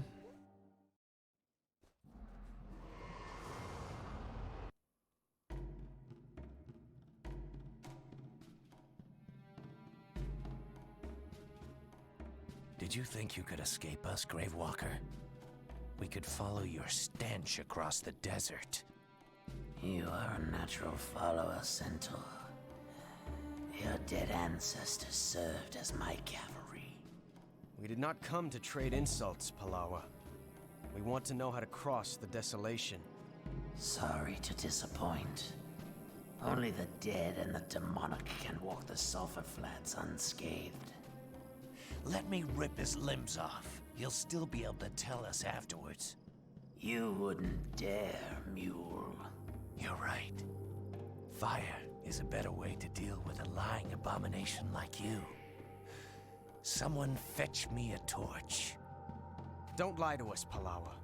The histories speak of mortals at your bone palace. How did they get there? I did not lie. No mortal can walk the Sulphur Flats. But there are great worms who travel beneath those sands. These can serve as your steeds, but you have to do one thing. What's that? You have to show them you are their master. Otherwise, you're worm food.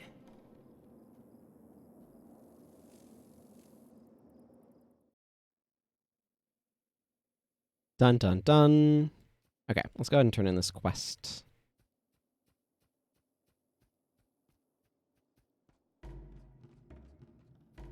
Laugh Longmane. Thanks for helping fight Varish, the demons, and the undead. But did you need to wake up that smelly, undying two-legged abomination? Regardless, Mirza told me to give you this, and thanks. Alright, yeah, I think this is where I'm going to go ahead and wrap up for the day. I will be coming back to do some more Guild Wars 1 on Tuesday. So you can follow the channel, get notified live when that happens, or you can actually join my Discord. I've added a channel for notifications, so I've been posting notifications for when I start streaming as well. But yeah, that will be on Tuesday. You can see the schedule as well in the stuff down below. I think I'll be continuing this playthrough, but I don't know if I will be continuing it on Girudo or if I'll be continuing it on Imrahil. Because I'm not sure how far time-wise Girudo is from the end of the game at this point. Yeah, it was great. It was great. Bands and Saber 0.